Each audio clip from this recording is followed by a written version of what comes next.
Okay. Good morning and a warm welcome to Budva for the first day of the European Heritage Hub Forum entitled EU Enlargement Cultural Heritage as a Key Resource for Cities and Civil Society. Around 200 people registered to join us in person here today. It's fantastic to see so many of you. But let's not forget our online audience as well. Greetings to you. We hope you will feel as much part of the event as us in the room. My name is Manon Richard. I'm project manager for the European Heritage Hub at Europa Nostra, and it's my great honor and pleasure to be your master of ceremony today. The European Heritage Hub is a pilot project funded by the European Union, bringing together heritage stakeholders and initiatives across Europe to support the transition towards a more sustainable, digital, and inclusive society. Following two previous forums, one in Venice on the green transformation and one in Bucharest on the digital transformation, this third edition of the forum will explore the critical intersection between sustainable development and social inclusion, and this in the context of the EU enlargement. Today's event is powered by ICLE Europe, a co-beneficiary of the project, and Europa Nostra, the project leader, in cooperation with the whole project consortium. On behalf of the organizers, I would like to thank the municipality of Budva, the tourism organization, and the Bancada Foundation for their support, as well as our host, the Avala Hotel. So here you can scan the QR code to browse the forum booklet. This includes the program for the 2 days, as well as the speakers' biographies. Today, we will explore the role of cultural heritage in promoting social cohesion and inclusion, bridging divides, fostering education, and advancing sustainable development and regional cooperation in the context of the EU enlargement and with a focus on the Western Balkans region. We will have 3 different panel discussions with representatives of civil society, heritage experts, policymakers, but also emerging professionals, all engaging in a meaningful dialogue. They will share innovative strategies and practices to use cultural heritage as a vector for Europe's social, digital, and sustainable transformation, highlighting the importance of community empowerment. Now, we would like to encourage everyone to engage fully in these sessions, share your ideas, and learn from one another. But for this, we need some housekeeping rules.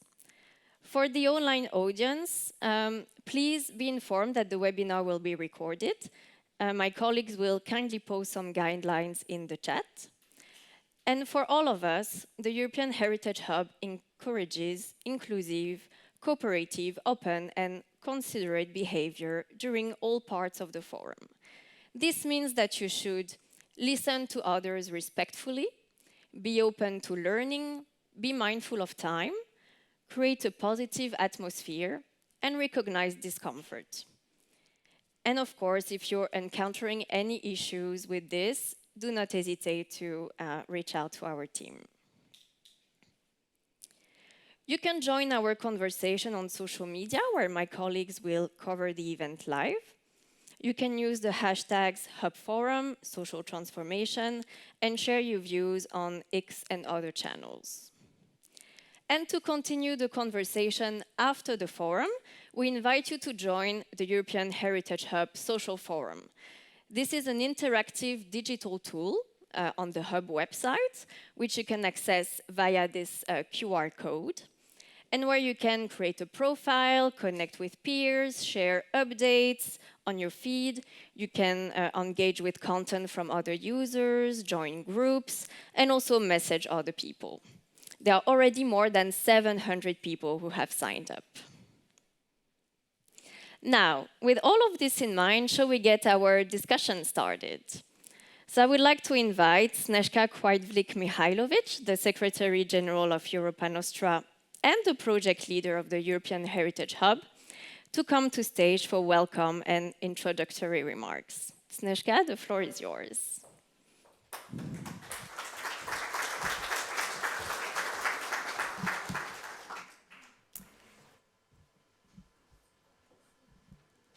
Dear State Secretary for Culture and Media, esteemed representatives of the President of Montenegro and the Prime Minister of Montenegro, dear representatives of the European Commission, dear colleagues and friends, good morning, dobro jutro.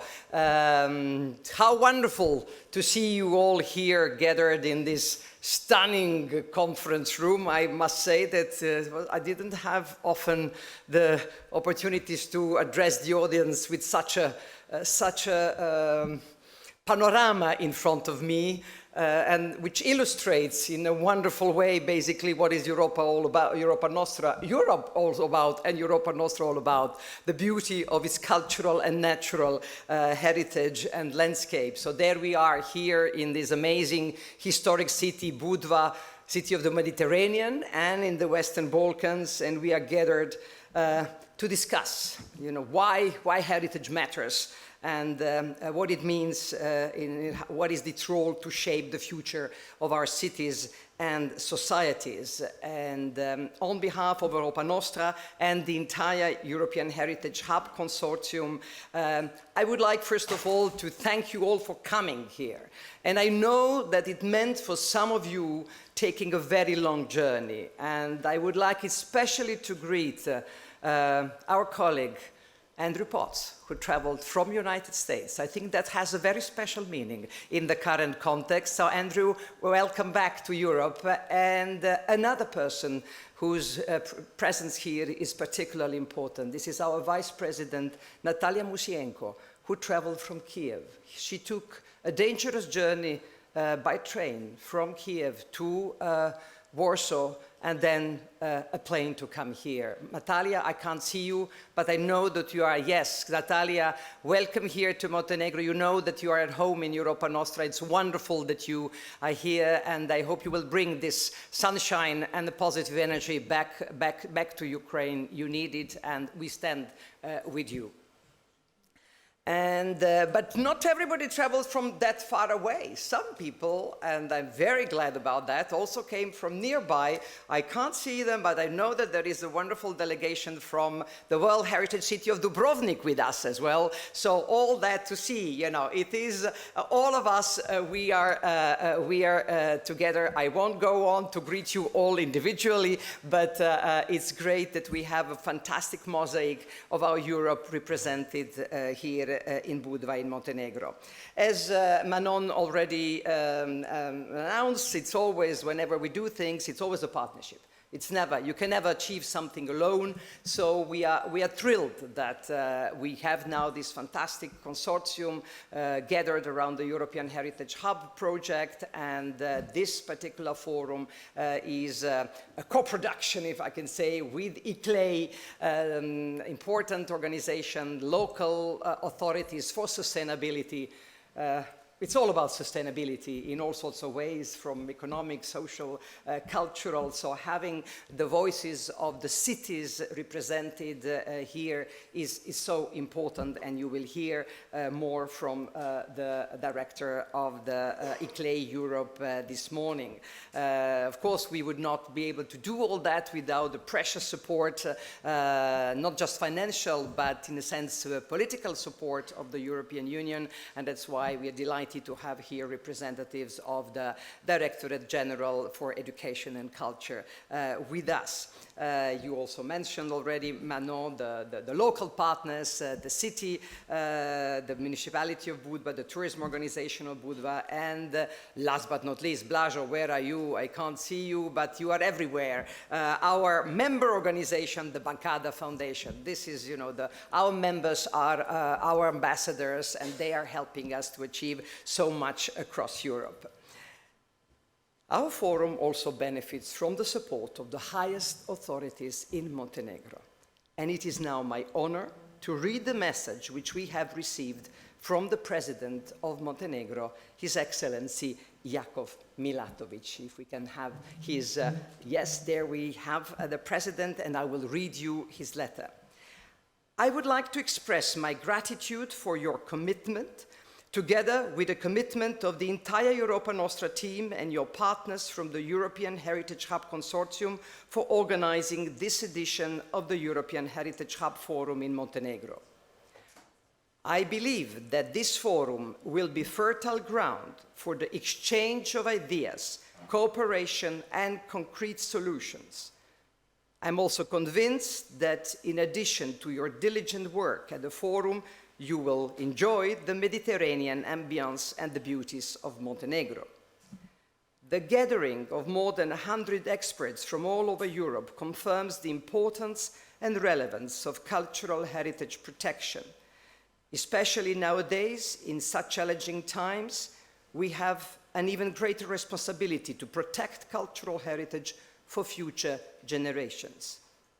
In addition to preserving our history and identity, cultural heritage represents a bridge of mutual understanding, strengthens the dialogue and common values that connects us, and plays a key role in sustainable development and social cohesion. Montenegro, as the first future member of the European Union, remains committed to that mission. Best regards, signed, Jakov Milatovic, the President of Montenegro.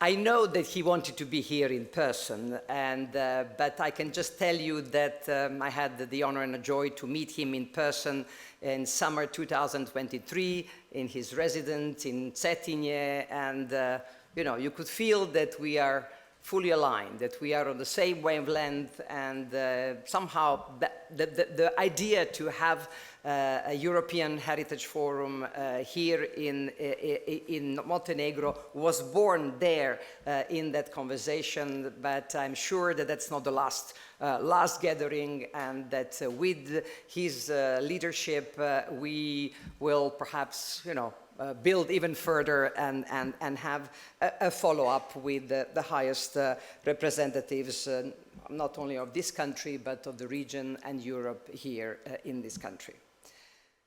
Dear colleagues and friends, you have seen that the title of this forum is EU Enlargement, Heritage as a Key Resource for Cities and Civil Societies.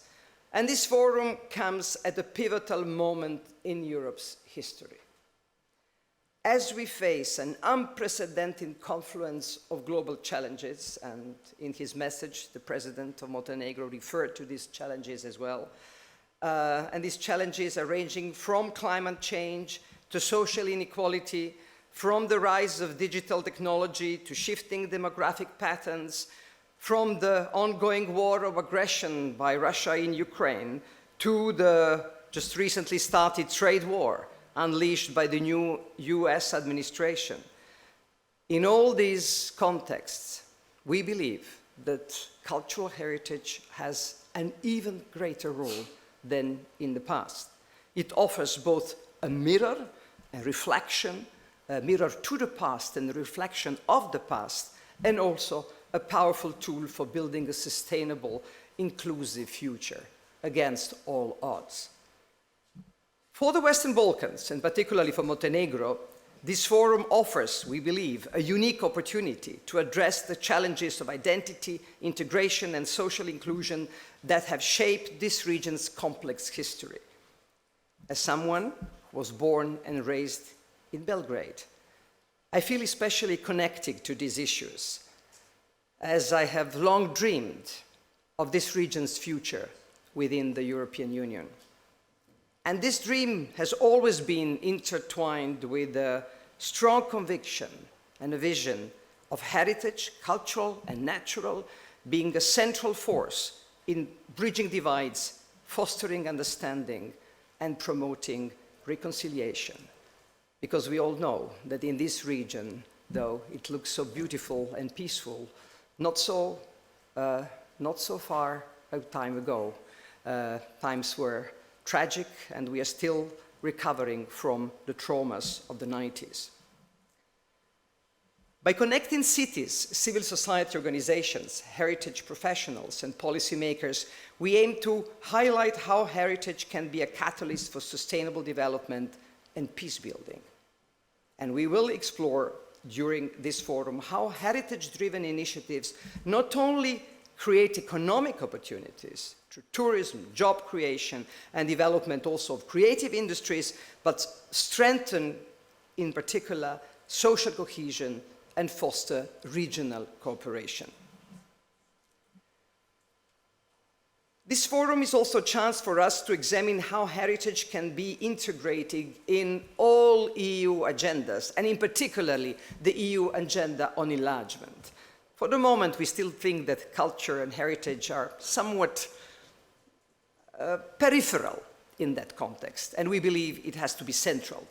As we believe that it should be central within the European Green Deal, within the agenda on digital transformation and human-centered artificial intelligence, social inclusion, union of skills, etc., not to forget the whole agenda on security, on competitiveness, and last but not least, on democracy.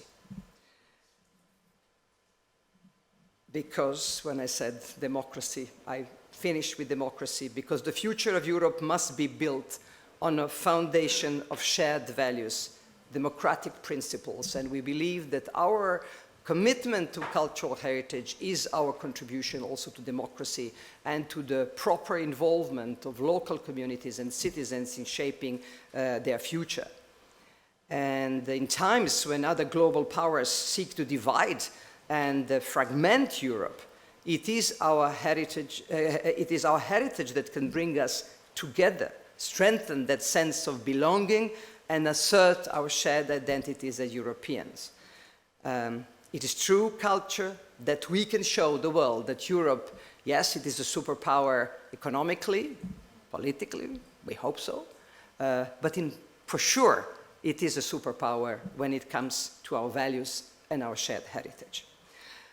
We will shortly also hear the voice and see the face of the European Commissioner in charge of culture, Glenn Mikalev.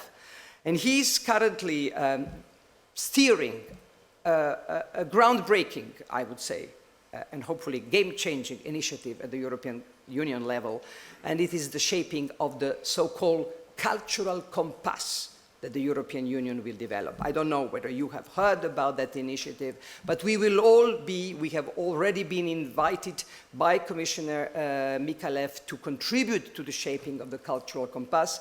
We were represented as Europa Nostra on 20th of March at the consultation meeting in Brussels, but we also sent a survey to all our membership to make sure that the voices and concerns of the heritage world will be duly taken into account when shaping the cultural compass. And one of the important messages, one of the many messages we will share with them, is also the message that the culture and cultural heritage matters for the enlargement process as well, and this forum is going to be, in fact, the ideal place in order to shape these messages and channel them to the European Commission. To finish, let me just say that this is not just a conversation. This is a call to action. This is a moment where we all have to stand in solidarity and be proud to have inherited from past generation an incredibly rich cultural and natural heritage, but also have a sense of responsibility, shared sense of responsibility, that we have to pass it on to future generations, hopefully in even better shape than the present generations are enjoying. So we have quite a task. Let's do it together. Thank you so much.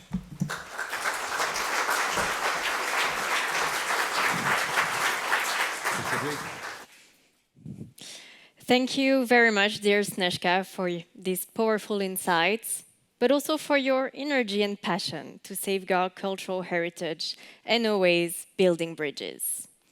You've rightly mentioned the Culture Compass, a tool that is being co-created by the European Commission with the cultural and creative sector. And that brings us to our next speaker, Glenn Mikalev, the European Commissioner for Intergenerational Fairness, Youth, Culture and Sport. Commissioner Mikalev started his mandate only a few months ago, in December last year, but he already demonstrated a strong willingness to work hand in hand with civil society actors to place culture and heritage higher in the political agenda. The Commissioner very much regrets not being with us today in person, but wanted to show his support with a video message. So, video, please. It's a great pleasure to address you today at the third European Heritage Hub Forum, dedicated this year to the theme of social transformation, to the role of cultural heritage in fostering social inclusion and regional cooperation, to inclusive economic growth, both within and between the Western Balkans and our European Union. Our heritage embodies our values, our roots, our past, and our future.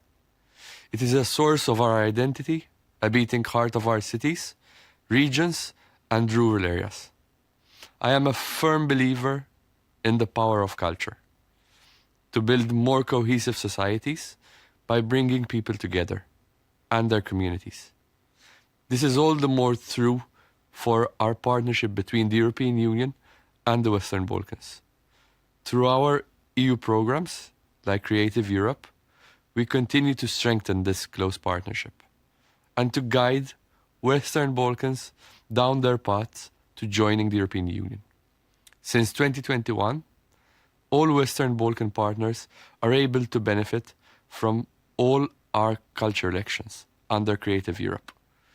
We have supported more than 160 cultural projects with nearly 24 million euro in funding. Under the Instrument for Pre-Accession Assistance, since 2022, the European Union has provided 10 million euro to 2 projects fostering regional cultural cooperation. For example, to fight the illicit trafficking of European cultural goods.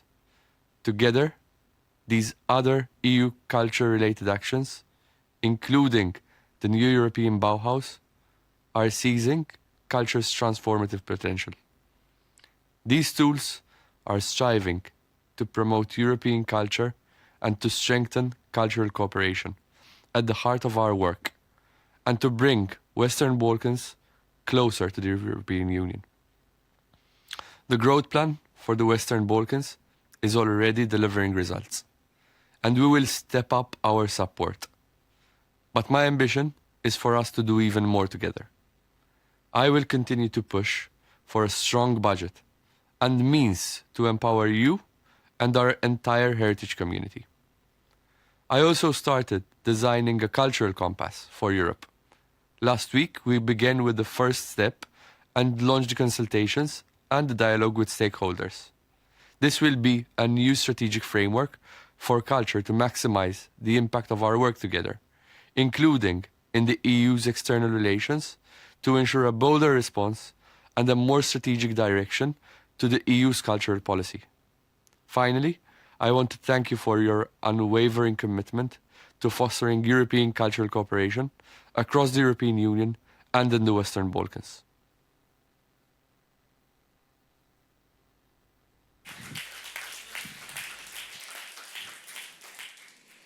Thank you, Commissioner, for reminding that the European Commission is committed to supporting the culture and creative sector in the Western Balkans through the Creative Europe program. You can count on the heritage community across Europe to help strengthen cultural cooperation between the EU and its neighbors. In this context, we're delighted to have with us Mr. Boško Kovačević, State Secretary at the Ministry of Culture and Media of Montenegro, who can give us also the country's vision on the value and importance of European cultural cooperation. Mr. Minister, thank you for hosting our event in Montenegro and for honoring us with your presence. Please, the floor is yours.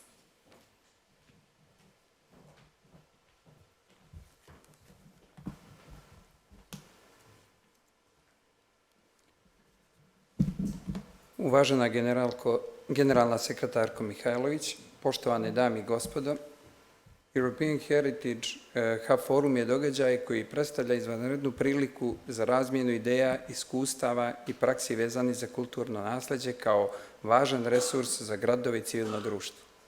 Ovaj forum se održava uz podršku ICLEI Europe i Europa Nostra, koji su lideri jedan od glavnih partnera pilot projekta evropskog nasljeđa u okviru evropskog projekta koji ima za cilj da osnaži našu zajedničku budućnost.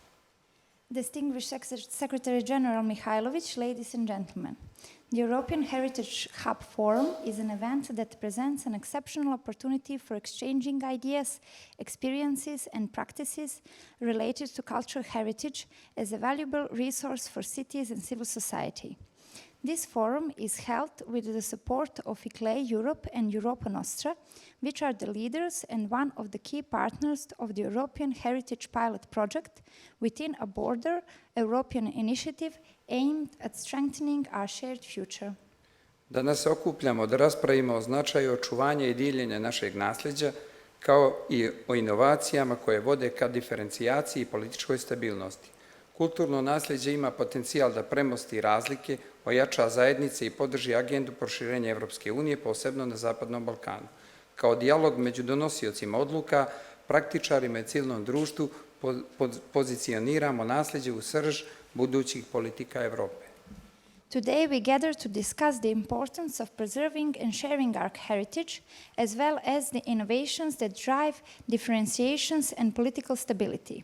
Cultural heritage has the potential to bridge differences, strengthen communities, and support the European Union's enlargement agenda, particularly in the Western Balkans. Throughout the dialogue among policymakers, practitioners, and civil society, we position heritage at the heart of Europe's future policies. Kulturno nasljeđe jeste pokretač osmišljavanja održivog razvoja.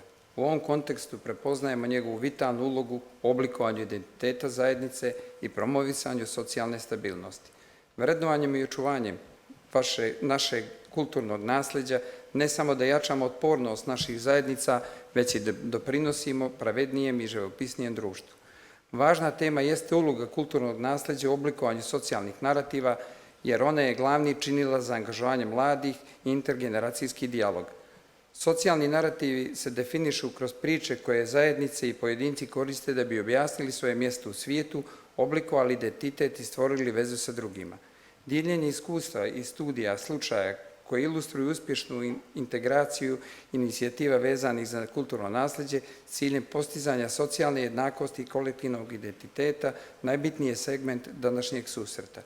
Važan je naglasak na uspješne inicijative i saradničke strategije koje koristimo kulturno nasljeđe za posticanje zelenih i digitalnih napredovanja, jer stvaraju preduzetničke puteve ka održivom razvoju. Cultural heritage is a driving force in shaping sustainable development. In this context, we recognize its vital role in shaping community identity and promoting social stability.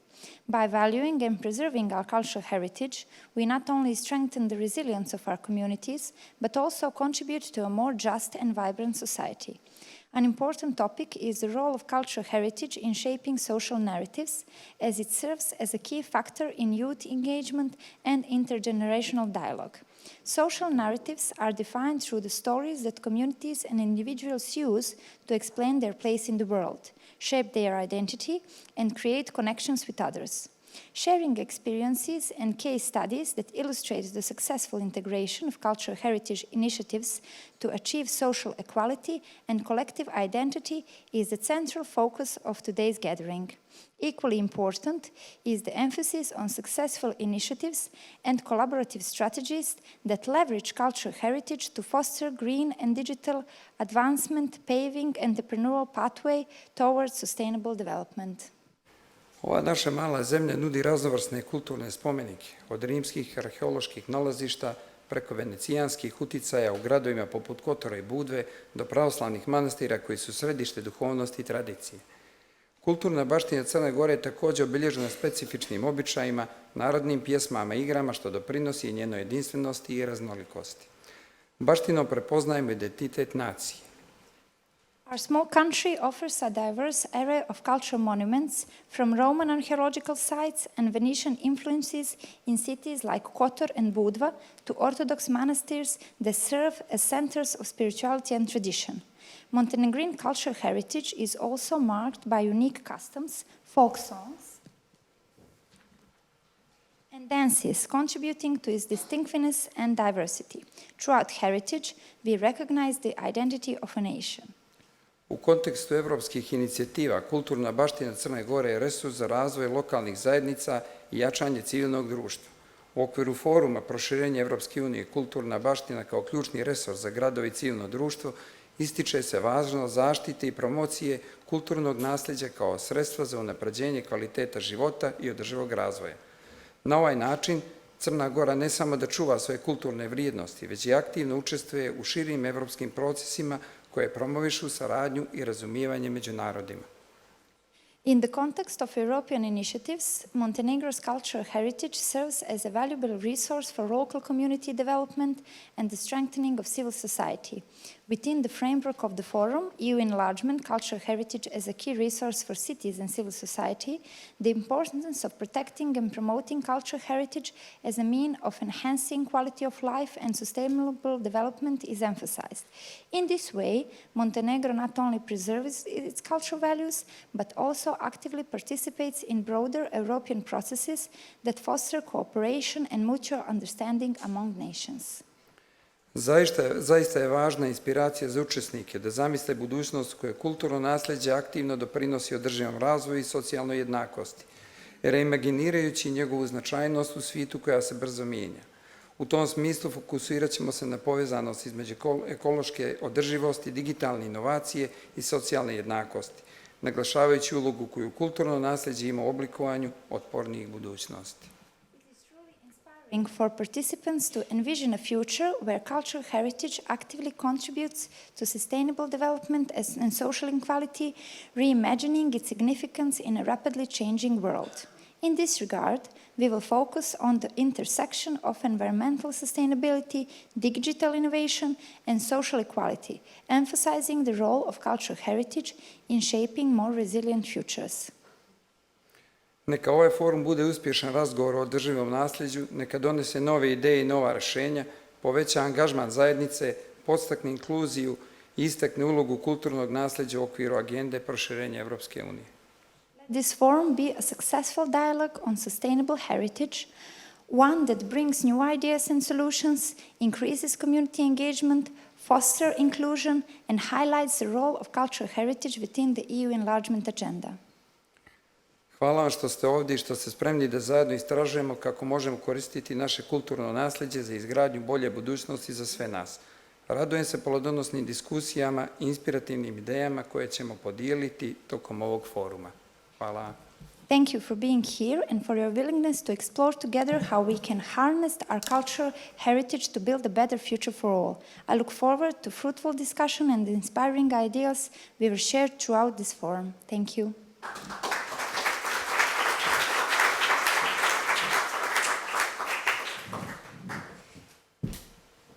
Thank you very much, Mr. Minister. Now, today's event would have not been possible without the valuable support and cooperation of the municipality of Budva. We're all grateful to be here in the beautiful and historically rich city of Budva. I mean, look at this incredible view, such an inspiring setting for our discussions. Unfortunately, the mayor of Budva, Nikola Jovanovic, cannot be with us now. We know that he wants to come, so he will try to come later today. But he sends his best regards for our discussions this morning. As you know, today's event is organized by Europa Nostra and ICLE Europe, a key member of the European Heritage Hub Consortium.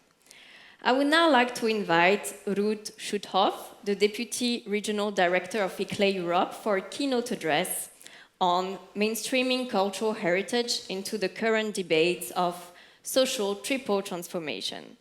Looking forward to hearing your presentation.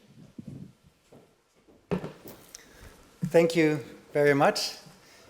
Dear Secretary of State, dear participants, it's a true honor for me to be here with you today. And indeed, it has been said a few times already, and I do want to repeat it, isn't this the most beautiful place? And I would say from the moment that yesterday the plane, what felt like almost doing it on purpose, was almost touching the water, I thought this is going to be great. This is going to be a great event. And yesterday I had the opportunity to take a little stroll in the old town, and I felt to be a witness of your rich history, and I sensed your heritage, really. And I also know at the same time it is probably also one of the most devastating examples of the need of active preservation because of the earthquake that took place here in 1979, which basically devastated almost all of the old town. And yeah, we can see nothing comes at no costs. And I applaud you and the mayor for really preserving this beautiful, beautiful part. And it's really great to be here. As a city network, ICLEI is a proud partner of the European Heritage Hub project. And we support the promotion of cultural heritage as a booster, and I promise to use that word to my colleague from Napoli, for sustainable transformation. And over 50 of our members are based in this region, in the region of the Western Balkans, and the number is only growing. We can see there's a true appetite. As a global network of cities, we support cities in the implementation of sustainable development. We support them with resources, with funding opportunities, with exchange and networking, but also we advocate at a European level and at a global level for accommodating and enabling conditions for them to step up their work and do even better. The cities in this region have their own specific challenges and opportunities, but there's also the responsibility to address climate change and environmental degradation. Promoting collaboration on sustainable urban development within and across regions helps to foster stability, mitigate specific crises, and geopolitical events. Having a stable European neighborhood helps to progress on our climate and environmental targets. I just wish to highlight a few of our partners in the region that we are working closely with. One is the European Bank of Reconstruction and Development, EBRD, that we have been developing the Green City Action Plan methodology for together with the OECD. I also wish to highlight our partner, the Balkan 40 network. I know there's also a few representatives here whom we are working with and who also have a working group on economic and cultural cooperation that I'm sure we will be feeding into also after this conference. It's been mentioned a few times, we truly live in uncertain times. When we look at the global scale, the global challenges and the conflicts that have been mentioned. And in all of this, also the cracks in the long-term relation that we had with the US. This time calls for new angers. And amidst global security uncertainties and the loss of long-existing allies, the recent Eurobarometer, which came out in March last month, shows that more than ever, people appreciate what they get from Europe. 74% think that their country benefits from EU membership. This is the best result ever recorded since this question was first asked in 1983. Europeans have high expectations from the EU in its role to protect them against global challenges and security risks. Large majorities are looking for an EU that protects them by focusing on security, defense, and the economy. And there's wide agreement among EU citizens that EU member states should be united more to face current global challenges, and the EU needs more means to deal with these challenges. 89% believe that more unity is crucial to tackle global challenges. And 66% want the EU's role in protecting citizens from global crises and security risks to become more important. Culture and cultural heritage are at the basis of our common European sense of belonging. I'm trying to put, yes, it worked. They contribute to the EU's social cohesion and its democratic values, as well as its economy's sustainability, attractiveness, and vitality. They also reflect both our cultural diversity and our common history and resilience. Therefore, culture and cultural heritage must be supported as key assets for the European project. Culture and cultural heritage, in essence, contribute positively to people's well-being as well as to the society as a whole, by improving psychological and social well-being and strengthening social inclusion. We are looking at places, at sites, but also at what we call the intangibles, the values. And there's an urge to leverage this potential. The prominence of Europe's wealth of history and cultural richness can be found in our cities. They are truly shaped by the past, and we have the privilege of having these physical territories of memory. And for this reason, Europe, through the richness of its built environment, its culture, and also creative expressions, Europe can speak of the diverse values of civilization and collective living. Local governments are also the beacons of democracy. They are the government level with the highest level of trust among citizens. And we know that citizens who participate in cultural activities are much more likely to engage in civic and democratic life. Ensuring that cultural activities are inclusive and affordable for everyone is key. Even more so as we see that investing in cultural participation can also support a range of other societal objectives, such as health, education, and social inclusion. Within Europe, this entails ensuring doing more for those living in depressed areas, more than merely providing them with the right to relocate to another area. In support of the recent Letta report, it is about the freedom to stay in the place that you call home. But freedom to stay requires reasons to stay. It requires a thriving region, public services, and a good quality of life. And I think in Europe we are lucky that we may get inspired by so many good examples from various cities, regions that have gone a long way, but to leverage cultural heritage for a transformation of these areas. And I think one of the examples of what I mentioned before, the depressed areas, is the previous coal mine regions. And this picture here shows the Dew Valley in Romania, and I please apologize if I don't pronounce it right. Dew Valley project was the Transformative Action Award winner that we organized in 2022. They were the winner.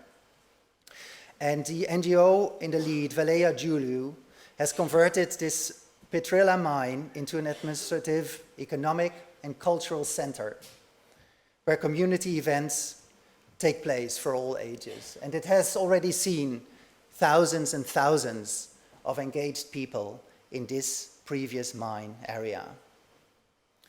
And I would like to cite the president of the NGO, Ms. Adina Vintan, because I think she says it in essence. I think that we are lucky in the Dew Valley because we are surrounded by natural areas. But it has been very challenging because we have more than 150 years of coal mining activity.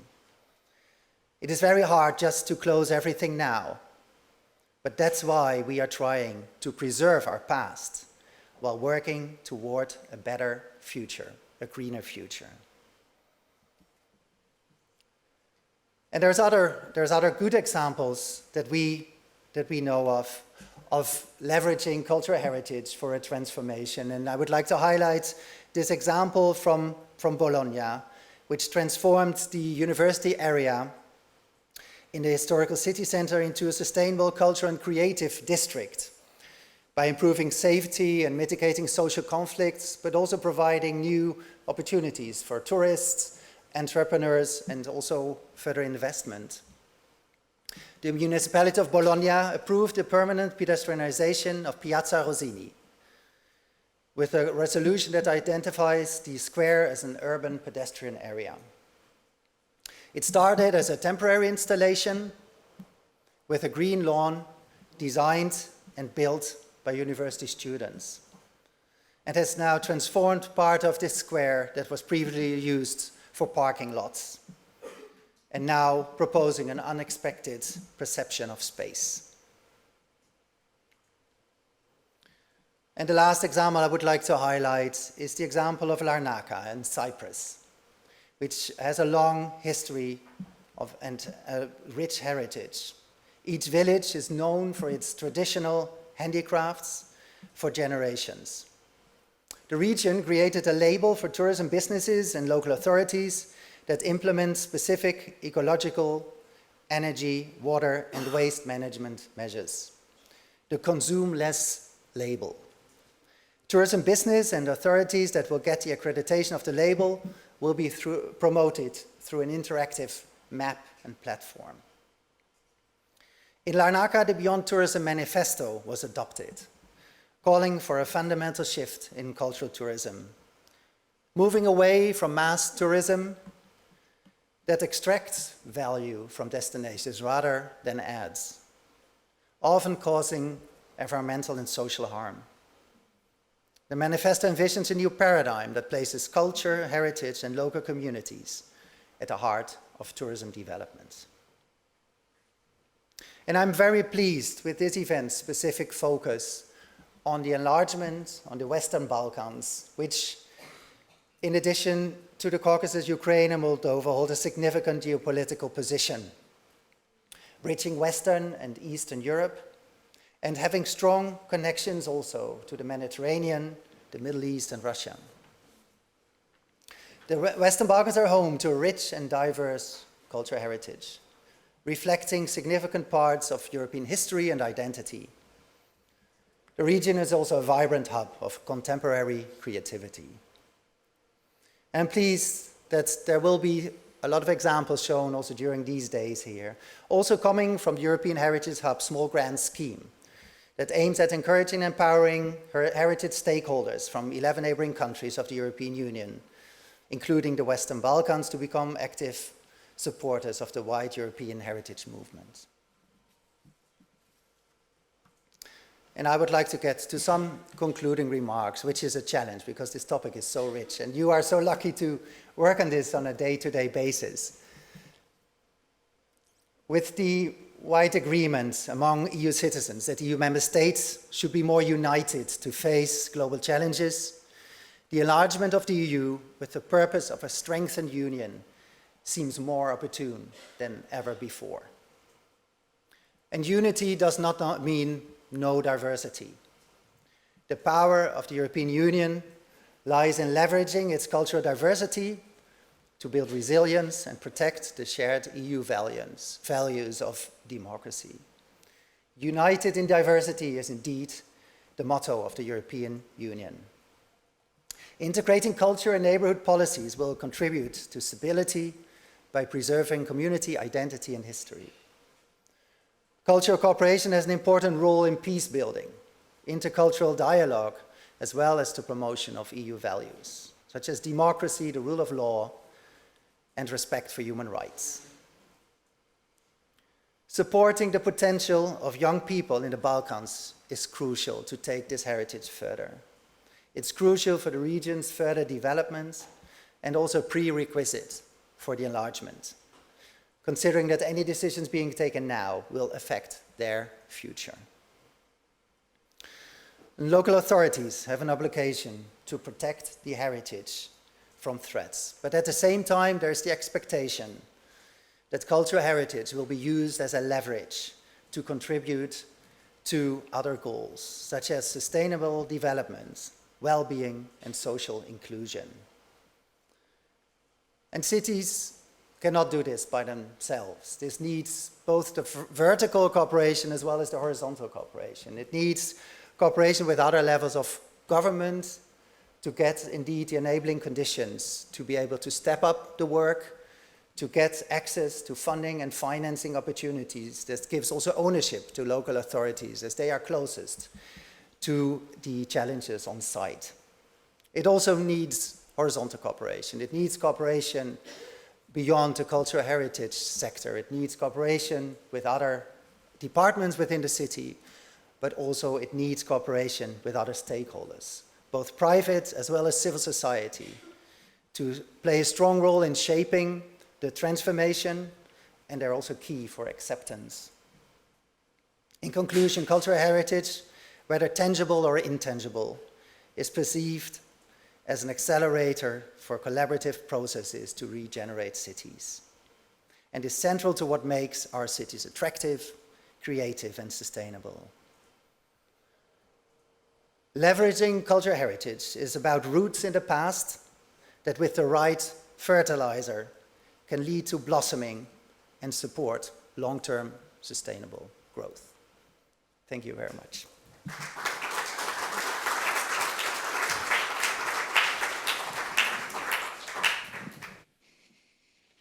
Thank you very much for such an insightful and relevant presentation. It's now time for a coffee break, and we're actually ahead of time, so we can take a longer break, time to relax, connect with one another. Coffee will be served just here outside the room, and I would like to kindly ask you to be back at 11:10. So we have about 35 minutes break. Thank you, and see you then.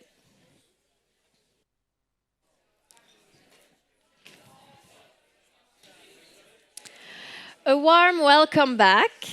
I hope you enjoyed a nice coffee, company, and chatting with other participants. So let's begin with our first panel discussion for today, titled Cultural Heritage as a Driver for Social Cohesion, Inclusion, and Resilience.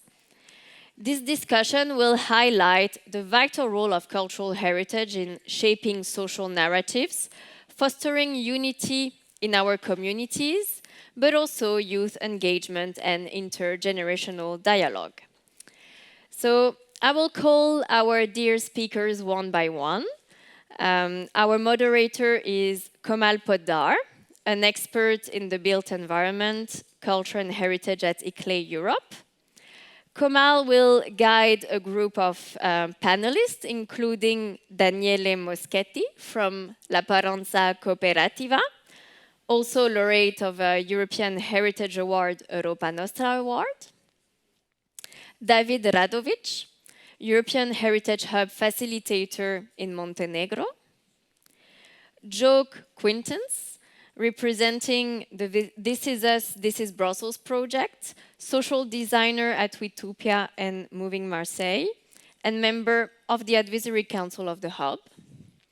Sorina Nexu, president of the European Students Association for Cultural Heritage, an associate member of the European Heritage Hub, and Eugen Weida from the Associatia Monumentum, and co-founder of the Ambulance for Monuments project, also laureate of the European Heritage Award, Europa Nostra Award.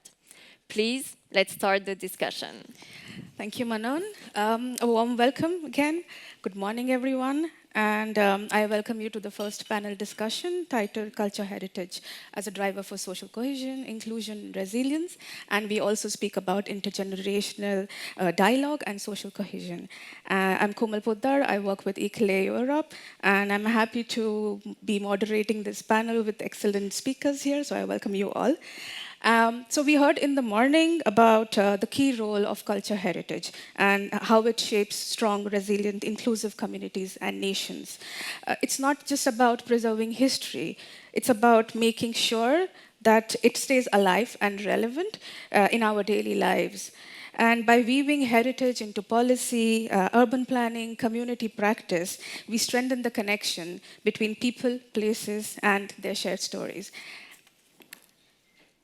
I'd like to mention this quote by author Ray Bradbury, which says, "You don't have to burn books to destroy a culture. You just get people to stop reading them." And it similarly applies to culture and heritage, which doesn't just disappear through destruction. They fade when people stop engaging with them. And if the stories, traditions, and historic sites are ignored, they're at a risk of being lost. And that's why we need cultural custodians, you all in the audience and also on the stage, to protect, share, celebrate heritage. We need cultural custodians to keep our identities, traditions, community ties alive for the future generations. We need cultural custodians for inclusive, reaching across age, gender, race, ethnicity to foster meaningful collaborations. And we need cultural custodians to ensure that culture heritage remains relevant and actively contributes to our present and future. With this, I welcome the panel, and over to you, Danielle.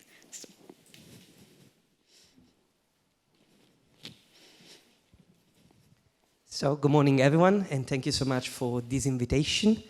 It's really beautiful to be here with you, to be here with people that cares about people, even because for us, for La Paranza Cooperative, caring for cultural heritage means caring for people. And so all of us, all of you are caring about people. And now we're looking why. I hope so, to clarify why. So I came from Naples, from Rione Sanità, quite far away from here, really. And it's one of the most historical districts of Naples. Since the Greek foundation of the city, the Rione Sanità was there, was one of the first places touched as a burial ground, then even by the Romans, and then lately even by the early Christians of Naples. And so it happens that even in the moment, a community was built, the first Christian community of Naples, who excavated catacombs, who even buried saints over there, like, for example, Saint Gennaro. That's maybe the most famous Neapolitan one, we can say, in some ways.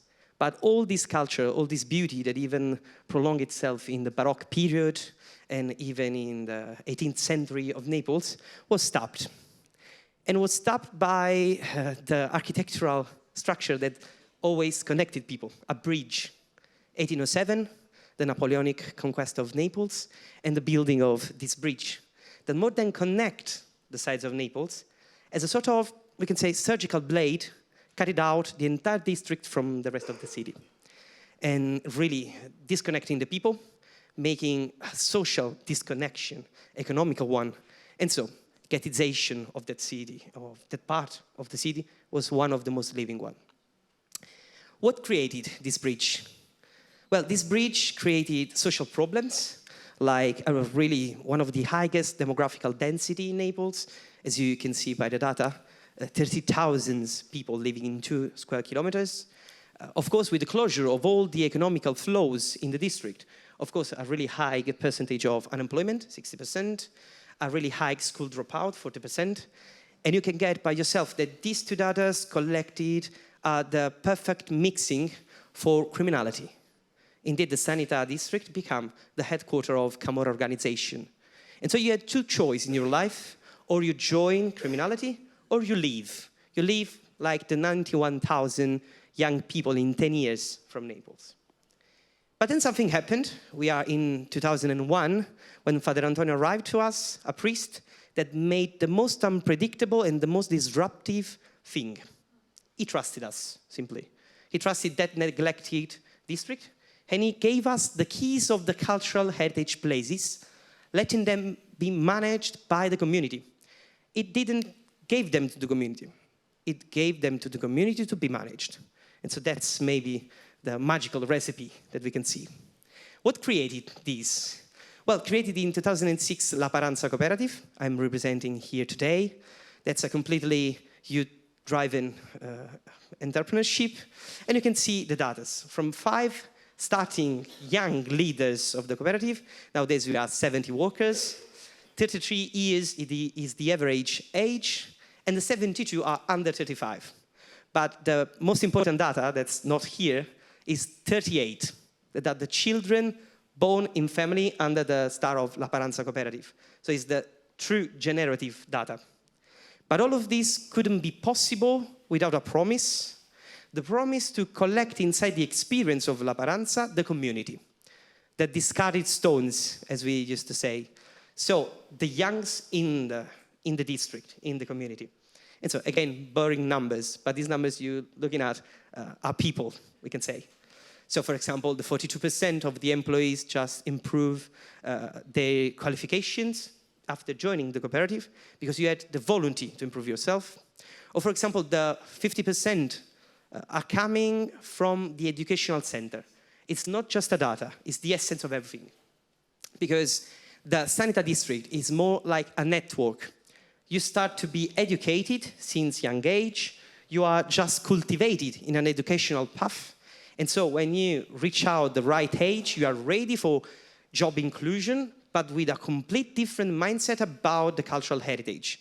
As a booster, we can say, as just the engine of everything. And so, going even on, all of this built the restitutions. 14,000 square meters of cultural heritage sites managed by the community, so a real, we can say, participative governance inside the Sanità district. All that places that you can see in the slide are opened up by the youngs of the district for the youngs of the district. And of course, all these settlements lead us to face the new challenges, like, for example, the school dropout, that, as I told you, is solved by the educational centers with their informal educational path, or the lack of relationships, thanks to that places reopen up by the community for the community. So you see the reflection of yourself in a communitary space. The unemployment, for example, is faced thanks to the job inclusion, led by the valorization of cultural heritage. So for this, that's the main point of cultural heritage. Then, for example, even the need of professional skills that are obtained thanks to the trainings, the soft skill and the hard skills, thanks to the training to be part of the cultural valorization, and then the persistence of environmental problems solved by the stakeholders. So, that's why caring for cultural heritage is caring for people. And of course, thank you for your attention, and we wait you soon in Sanità district. Thank you so much.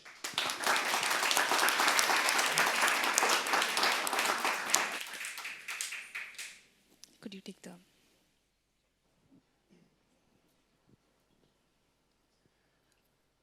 Okay. Hello, everyone.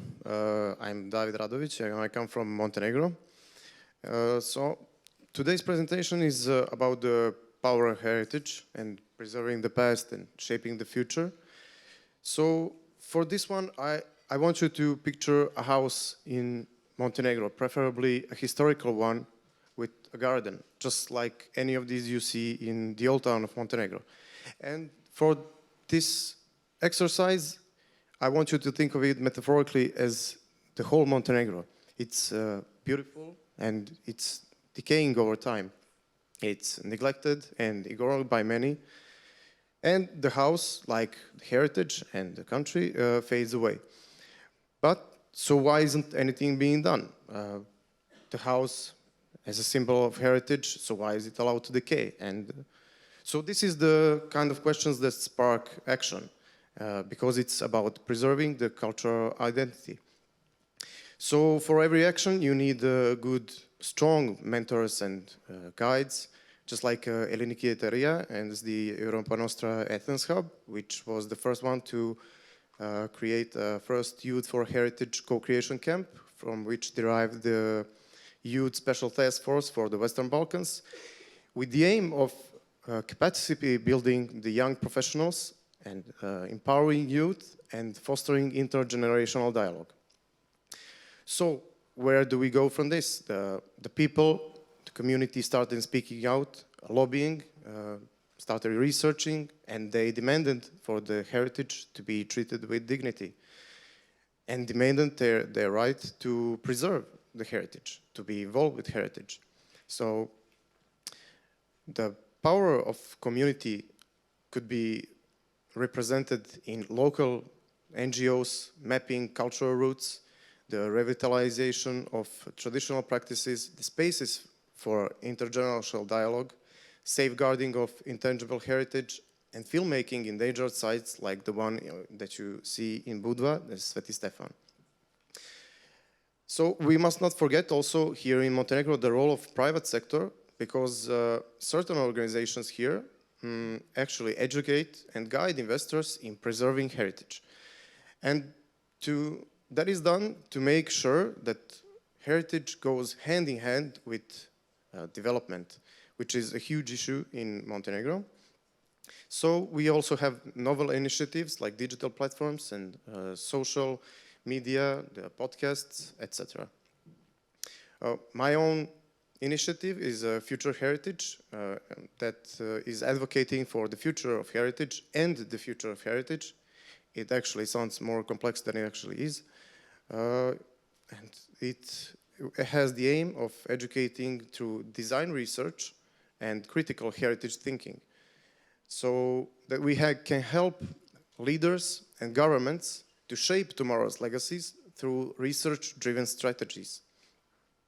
And before I close this up, I want to ask, sorry, what? Yes, sorry. Before I wrap this up, I want to answer the non-asked question: why are there no images to support the project that I was speaking about?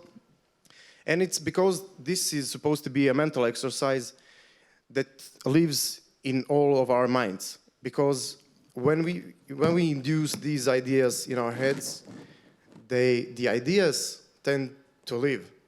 So to keep these ideas livable and continue to living, we need to empower youth in cultural heritage. We need to foster intergenerational dialogue. We need to increase the investment in culture and heritage, and to strengthen the intersectoral cooperation, because that will lead to engaging all the stakeholders in local development and actually be on the route to preserve the past and shape the future. Thank you.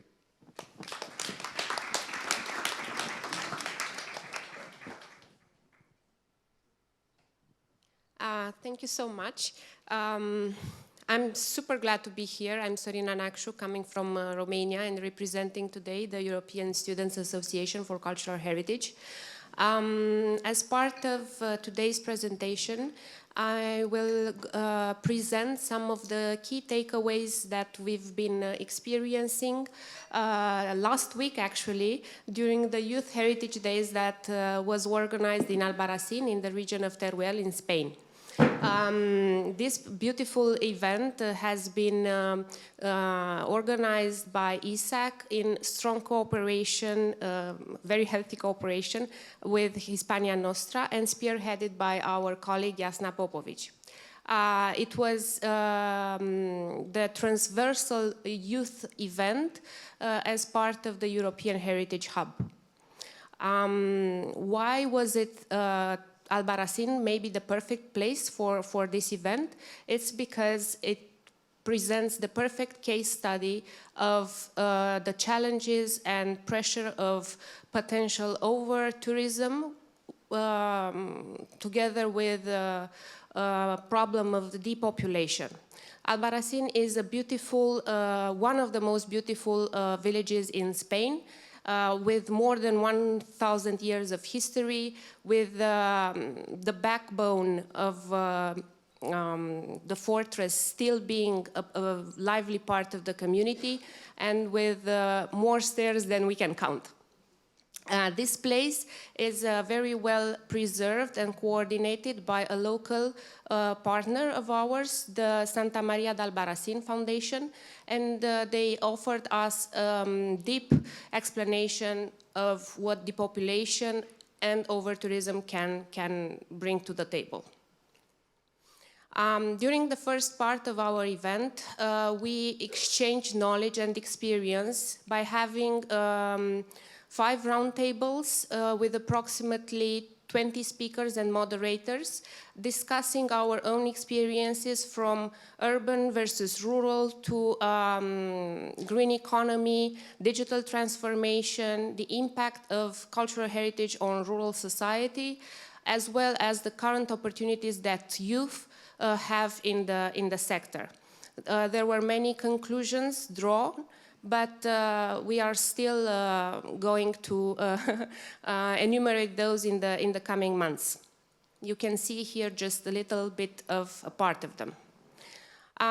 Given the opportunity to know better Albarracin and the local community there, we were able to draw some conclusions via a workshop that we've organized there as well, to explore some solutions that can help with the depopulation and the pressure of over-tourism. So we believed via the discussions we had that it's important, even vital, to balance tourism and local life, to engage communities as much as possible, revive in general rural areas, not just the one in Albarracin, diversify the sites of tourism, preserve heritage to keep it sustainable and protect the local identity of the places, and also try to plan smart every step of the way. Luckily for us, these conclusions were very much in line with with all our 5 principles of the 2023 position paper that ISAC has launched. These 5 principles are in yellow on this slide. It's inclusion, collaboration, strengthening the sector, intergenerational exchange and dialogue, the thing we continue to do, and involving new technologies as much as possible. If you haven't had the opportunity already, please scan the QR code on the top corner of the screen to get to read this position paper and even get the opportunity to sign the pledge.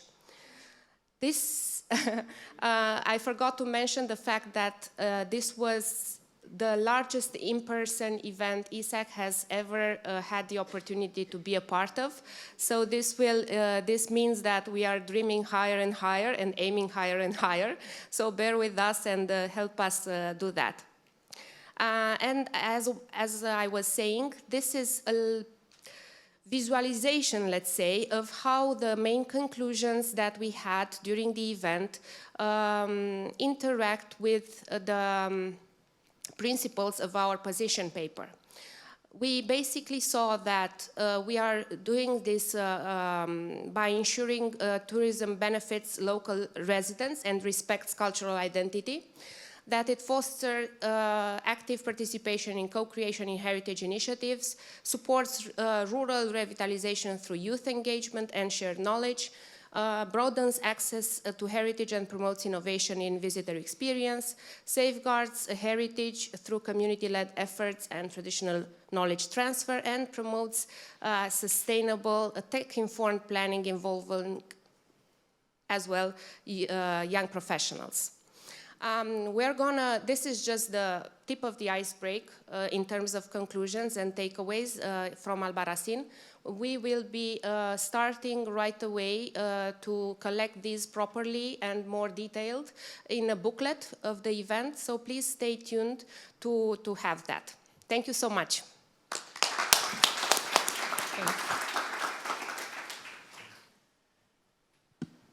Okay, 4th story, last one, I think. Thank you for inviting me here. I'm very happy to be here and to share a project that's important to me. My name is Joke Quintens. I'm Belgian, but I'm living in Marseille. I'm working from Marseille.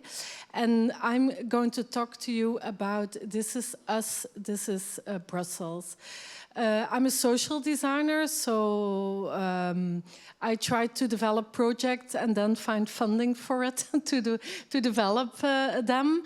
And here I had the opportunity, so Wetopia is a bit the umbrella under which I work.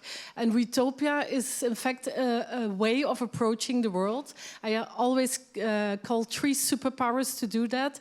The power of us, you also see it in the title. It's about creating new alliances between people who don't usually meet but share places, cities, neighborhoods. The power of place, because the solution as a regenerative development practitioner for me is always in a place. And the power of action. So talking is important, but doing is even more important. I just want to, because I promised my colleagues to do that, you see at the left-hand side the logo MB 2030. It's Molenbeek in Brussels. It's one of the candidates for Cultural Capital of Europe in 2030, and this project is also integrated in this candidacy. It's a candidacy, but we're in the second round, so let's see what happens later this year. This is Us, This is Brussels is in fact a human archive that we are constructing with the voices of the people of Brussels, with 1,000 people. And before I go into that, I wanted to share this picture because this is the whole atmosphere of what This is Us, This is Brussels is about. It's about creating new us through new heritage approaches and heritage stories. So most of the time it's a lot of work, it's a lot of efforts, but it's also a lot of fun. You could call This is Us, This is Brussels as an artistic and social design project. We're building a human archive of the 2020s in Brussels. So we hope that future historians research the 2020s in Brussels and that our archive can give something to them. But for us, most important today is to make the people and their heritage stories visible and trying to create connections between them. So we asked ourselves, if Brussels were 1,000 people, who would they be? And we worked together with statisticians, with professors in demography who know everything about the Brussels numbers. And we tried to create this picture of 1,000 Brusselsers today in the 2020s. And of course, it's every year evolving and we adapt all the time. So you can find it on our website. So if Brussels were 1,000 people, 151 would live in the city center, 80 would live in Molenbeek. Brussels has 19 municipalities.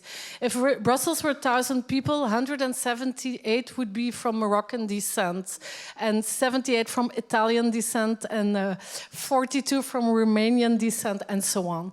And then we count like people who migrated themselves, their parents and or their grandparents. We don't go further than that. And based on that, we try to find each single person. So profile number 38 is a woman of Rwandese descent in her 50s living in Schaerbeek. Then we try to find this person and conduct an interview with her. Up to today, we already did almost 300 interviews, but we want to proceed till 2030 to really do the 1,000 ones. And it appears like this. So we have the interview sound material. It's all audio. We have a resume. We have keywords, and that's really important to us to find the commonalities. The us between these people, and certainly the new us, but maybe in our discussion we can talk about this later. I'm not doing that myself because that would be a lot of work. We educate heritage brokers, young people, sometimes a little bit older people, but mostly young and super diverse community of Brussels. We train them to find these profiles and to do the interviews.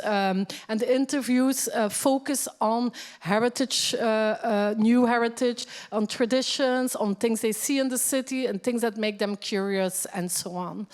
So the Human Archive is completely open to all, so they all give their consent to share their whole stories.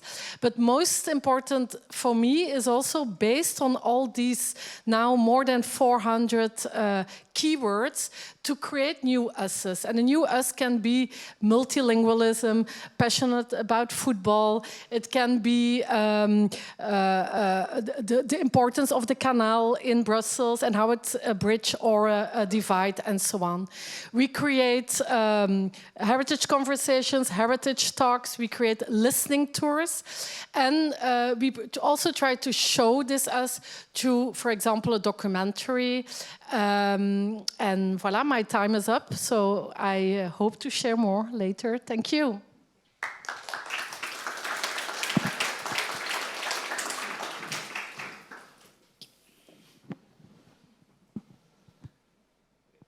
Should I start?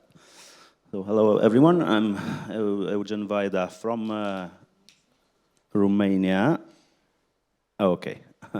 architect as a professional and co-founder of the Ambulance for Monuments.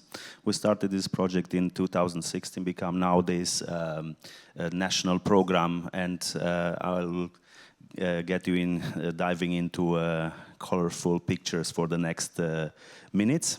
So the Ambulance for Monuments does exactly what it says. It saves listed buildings.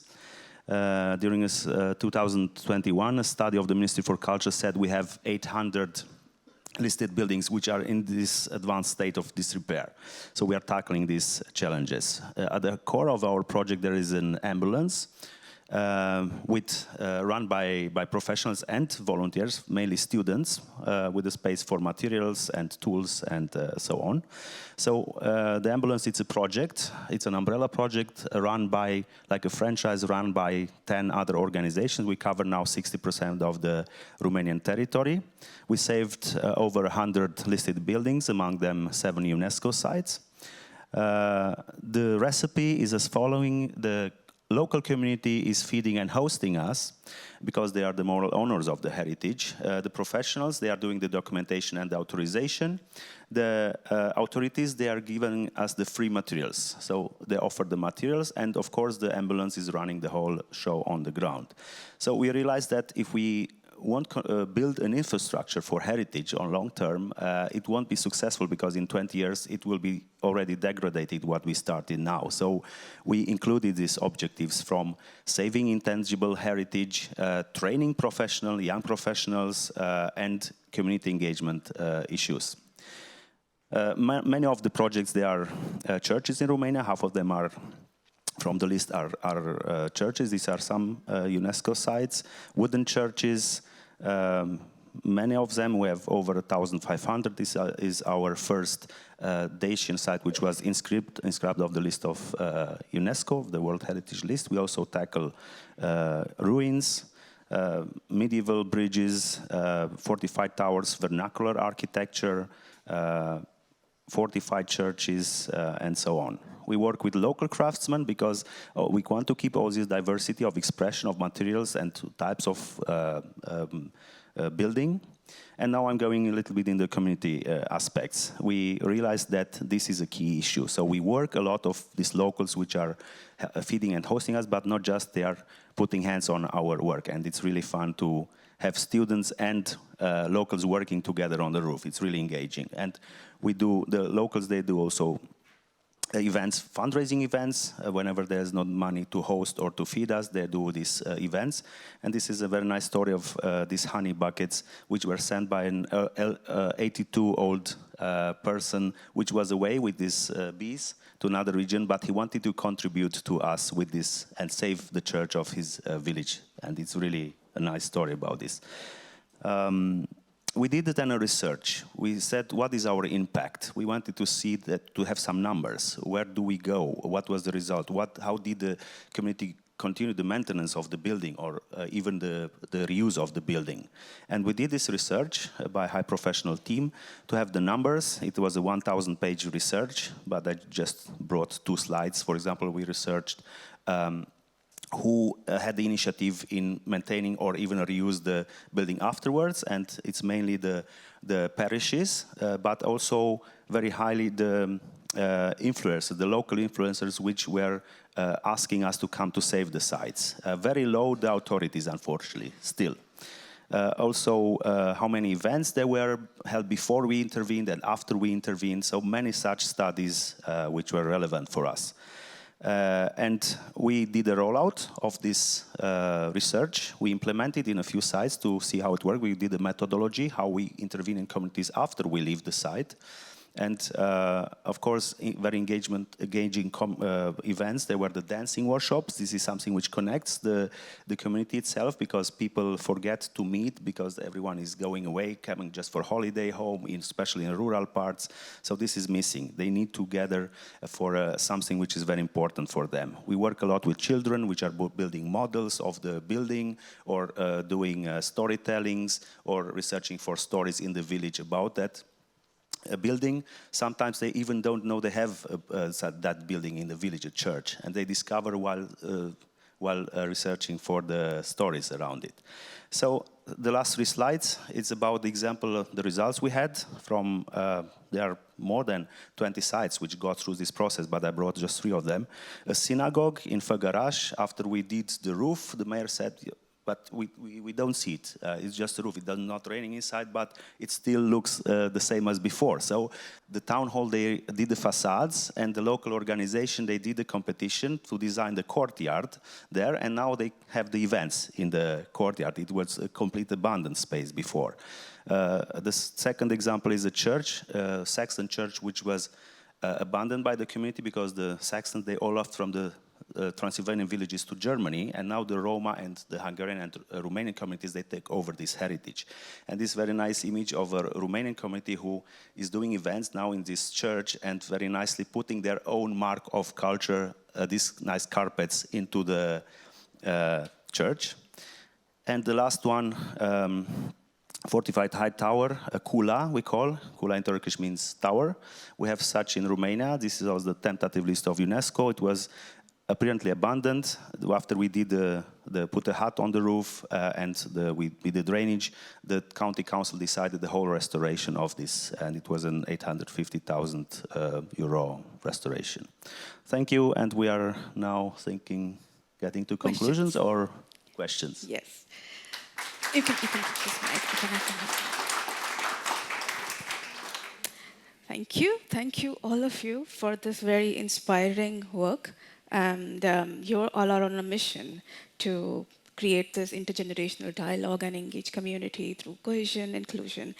I have a few questions. First, maybe I'll ask Jok and Serena. So you mentioned Spain, Albarracin, and Brussels, and your work is very forward-looking. So I want to ask both of you, looking ahead, how do you see the relationship of culture, heritage, social transformation evolving over the next decades? And what needs to change at policy, community, or an individual level to speed this process? I'll give Serena the first, and yeah. Thank you, Kamal, for this question and for raising the ball to us. I'm gonna just adopt the brokers of heritage phrase that I think it's very well put. I think the social part, the social element is becoming more and more important in the sustainable transformation of our field. Of course, I can only speak for the younger representatives within this field. And the best, I don't know, example I can give, practical example in terms of heritage brokers that the youth are ready to become, is maybe the position paper we've been working on. Although we launched it in 2023, it's still, we consider it very updated and appropriate for our days.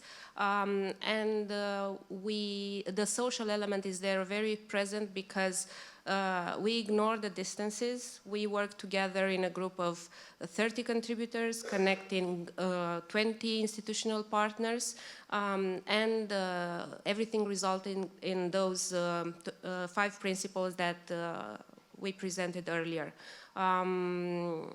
Also, the young generation is ready to carry on the responsibility, and not just ready, but also willing. Yes, so I think the social element is very much a binding contract that we have. Thank you. Thank you. Jok? Yeah, I would say I would raise 2 points. One is taking all voices into account. Now I'm speaking from the This Is Us project, of course, but I think it's something general for the future. When we talk a lot about inclusion, but the question is, how do we do it, and how do we prove we do it in a right way? So I think taking all voices into account in our project, that means when we speak to 1,000 people of Brussels, that means that 130 are under 10 years old. That means that, that you also, when you know 1 in 4 feels unhealthy, that means that 1 in 4 you speak to are people who feel unhealthy. There are homeless people, there are prisoners, there's so many people. So I think, and the message would be take all voices into account, but it also asks a lot of effort. It's not something you do like this. It demands a strategy and a lot of frustration too. But I think it's something very important. And the second thing I would say is, and thank you for already using heritage brokers, is to invent new roles in heritage and this way also creating new community. And we now have like 340 heritage brokers, 90 who do a lot of interviews for us, and then also a whole group of students, urban psychology, sociology, and so on. And we train them, they do the same work, we do exchanges, so create these new roles to really take a next step in finding new heritage narratives and working around heritage. That seems for me important. That's interesting. So unless we start now, or maybe yesterday, we cannot reach this point. Thank you. So the next question, David and Eugene. Can you explain, like for communities and practitioners who want to foster the social cohesion and intergenerational dialogue, what is the most important lesson that you can direct towards this, communities and practitioners? David? Thank you. So the advice I would give to answer this question is in relation to how we communicate cultural heritage. That means that, for example, conservation efforts are usually focused on physical conservation of the cultural heritage, but sometimes overlap the social dimension of this idea. And that is how the people experience and interact with heritage. So to actually communicate this well, we must understand that heritage is a dynamic concept and is not static, and that we need spaces to communicate this well and to articulate our ideas well. So my own initiative, Future Heritage, actually contributes to communicating the heritage and not just archiving, but speaking about what will become the tomorrow's heritage. And yeah, that would be that for me. Thank you. Thank you. Yeah. Eugene?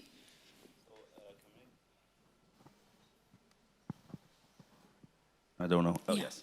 So communities and experts are always at the end of this long way of professional expertise which you need for heritage. And they always never meet, actually. And I think this is actually the key point, to co-design the project. And we had this experience in many communities where we worked and we met before. We asked about what type of materials they use, where the wind comes from, what other problems there are with if we find the resources there or not. And experts just design it from the office somewhere from Bucharest, and they send a plan to somewhere 700 kilometers to be implemented. It's not possible. So on the other hand, community is very afraid about the authorization process. Sometimes they have the money, but they don't know how to do it, and they are very afraid. They never do anything because they know the Ministry for Culture will just cut their hands bound if they do something to a monument. It's impossible to do something on that. And if they meet together, in 2 days, they can decide about the solution. It's so easy to do this. They just need to meet on the site and to discuss. And the community, they discover how easy it is actually, and this was our experience after we left and we got the permit in 3 days. They know this. They said, it's so easy, so we can continue. We should do the same. And they start doing, of course, they ask for our advice, and we guide them. And they did a lot of other works because there was a blockage, a mental blockage here about the expertise they did not have. That's a very interesting contribution. So building on the dynamism and also bringing people together. That's how we can move forward. I want to ask you, how was the honey?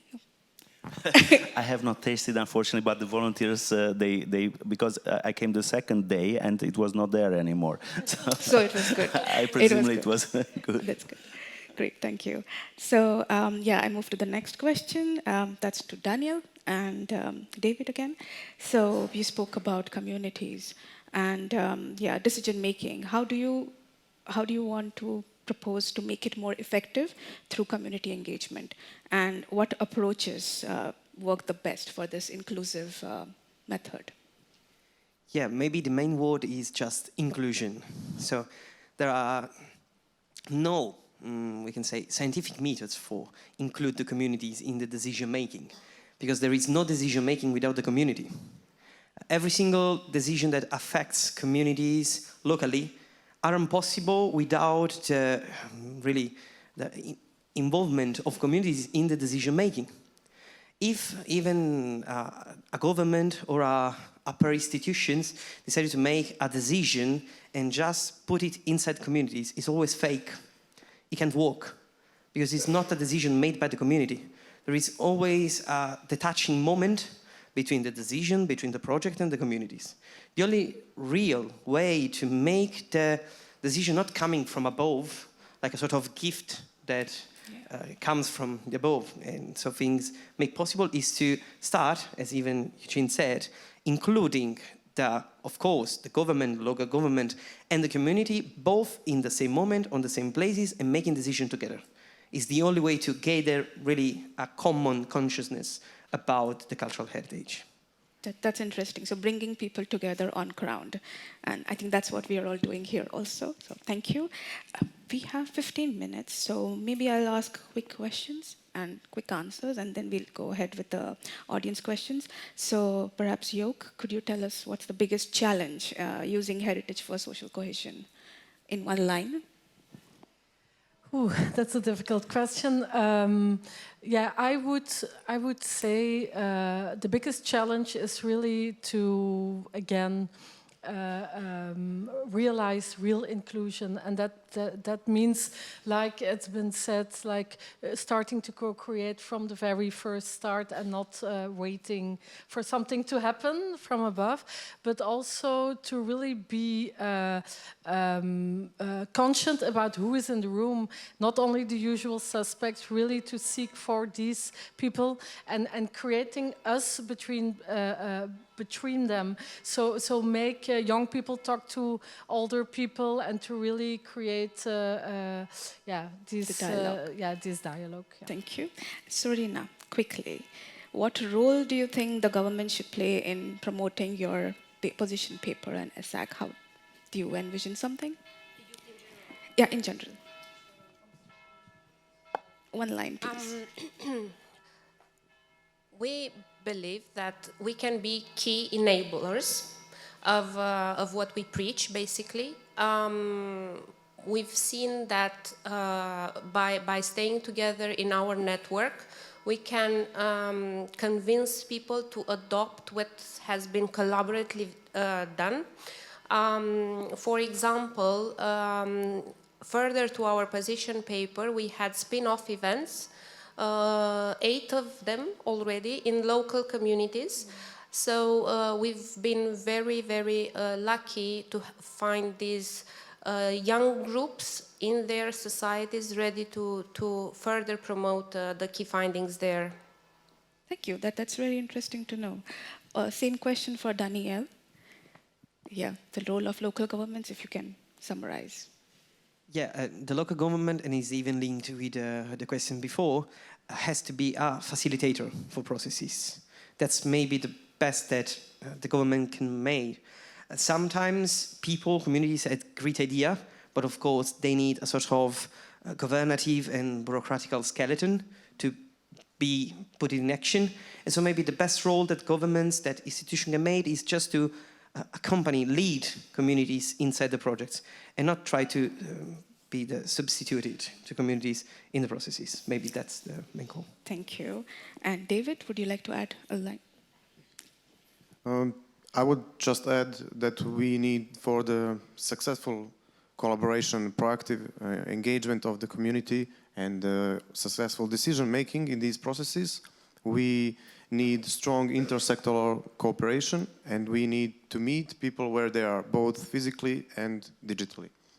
Thank you. That brings us to the reaction and an overall summary of the panel. So I kindly ask Eugene to take over. I don't know if I'm so prepared, but I was following the discussion, and I think we raised this issue of inclusiveness quite a lot, inclusivity, and I think we need to find a common tool for this. And the most powerful tool, I think, it's this sense of belonging, which everyone has. And this is the most powerful engine which pushes you to action, actually, for everyone, whether we talk about governmental person who are related to some region and they want to support that region, also for personal region. We should not exclude this. Of course, the community, so the experts which are passionate about heritage, everyone has this sense of belonging in a way, but it's somewhat hidden we forget about it so many times, and we almost never learn from this. I'm asking myself why the Ukrainians, they're fighting for what are they fighting actually? I don't think they're fighting so much giving their life for the resources. I think they're giving their life for their language, for their heritage, for their culture, religion, and so on. So, and we just see that we remember our deep values just when we are at this level, when we are threatened, when it's at a limit moment. And we cannot learn from this. Why can we not learn? And I met Amra before here, a colleague from Bosnia, which was speaking about bombing of a UNESCO site in Stolec a while ago. And she said that people were not so upset that their homes were actually bombed or dynamited, but their heritage. So we always learn in extreme conditions. We need, in a way, to find a way to always have in our a flash somewhere which always triggers us and said, hey, this is what your real values are. And this is what we always should keep in mind. So how do we find this system always to reconnect to our real values and not to forget about them? And of course, we are always connected because it's our day job, but not everyone has this in mind all the time. So how do we do this? Thank you for summarizing that very aptly. So I think the main key takeaway from this panel is the sense of belonging and the dynamism and meeting people where they are and bringing them together. All of your projects are on this principle, generating the sense of belonging and taking people together with your expertise and also the community involvement together. Now we have some time for audience interaction. And yes, we can take 2 questions. Do we have any questions from the audience, please? I see, yes. Could we have the mic here, row 2, please?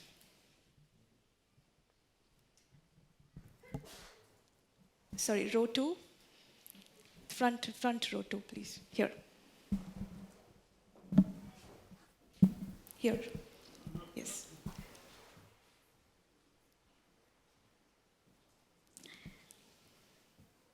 Please share your name, designation, and with who would you like to answer your question?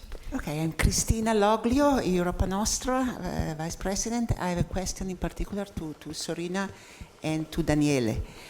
The question is the following. The first step is always to make the people, each of the people, aware and sensitive and concerned about his own cultural heritage. But we are enabler, as you said, Sorina. And to be enabler means to take care of the dropouts from schools, of the criminality. So there is always a negative aspect in society where the cultural heritage is not there.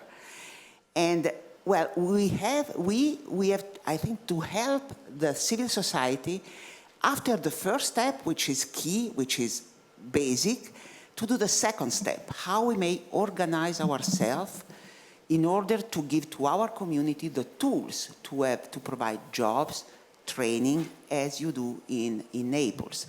But this passage is difficult, and I'd like to ask you to give us your advice from your point of view and from the point of view of Daniele, where the experience is there.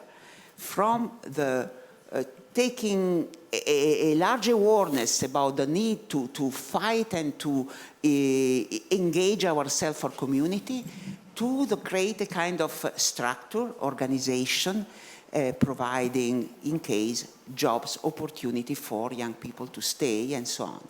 How you managed and this crucial aspect of our action. We are even, thank you so much. Thank you so much for the question. I'm going to try to respond based on the example we provided today, based on Albarracin in Spain. Basically, I believe that the recipe there is a very healthy dialogue between community, between, let's say, private sector and the public sector, the local authorities.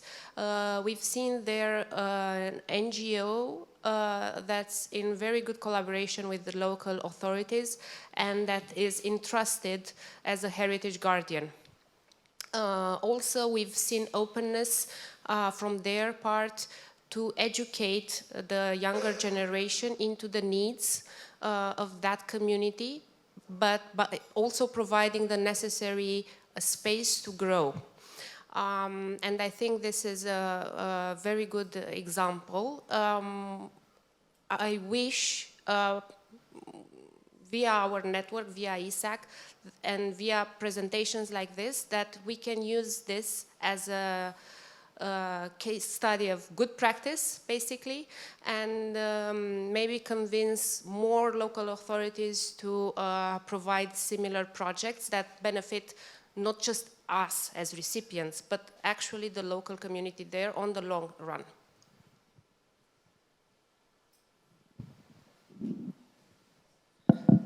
So at first, thanks for the question, of course. So we talk about steps. The first one, and then the second one to organize the community and the structure. Well, maybe we can say that's really a physiological step. Because at the beginning is like a sort of unstructured organization, because the people need to take action. There are problems. We talked about the school dropout, so the low level of education, even the problem of unemployment. So it needs a disruptive action and really a fast action. But then these processes sometimes, but most of the time in my knowledge, had the time to physiologically adapt to communities. And so that's the moment when we need to have the real intervent. But it's not us, like cooperative, for example, but us always as community. For example, the round tables are really sometimes a really low respected instruments that the communities has to organize themselves. Because to have a real organization, of course, everyone needs to participate, even not really participating actively, but it is always a role, because you need even the ones who, we can say, are the ones having the new changement. And so the real structure we need to build is the one community leaded, is one who has roles to just occupy the empty spaces. Because in society, these are the problems, the empty spaces. The empty spaces are the places when the problems grow up. For example, when we're talking before, school dropout, so an educational lack, that's an empty space. And so we need to fill that space. So after the first unorganized organization, we can say, the second one is just to fill up that gap. So for example, in our community, some young guys said, okay, now our next step is to open up educational centers. Or for example, other ones said, okay, now it's time to build up an economical system where there isn't. So that's the second step that communities has to take in order to build a structure. Look to the gaps and fill them. Thank you, Daniel. I would like to summarize this, like hearing all your responses. It's also like everybody has a potential. So it's about identifying who can contribute in a very different manner. So I hope your question is answered. Do we have more questions from the audience? I had seen there was a question at the back before.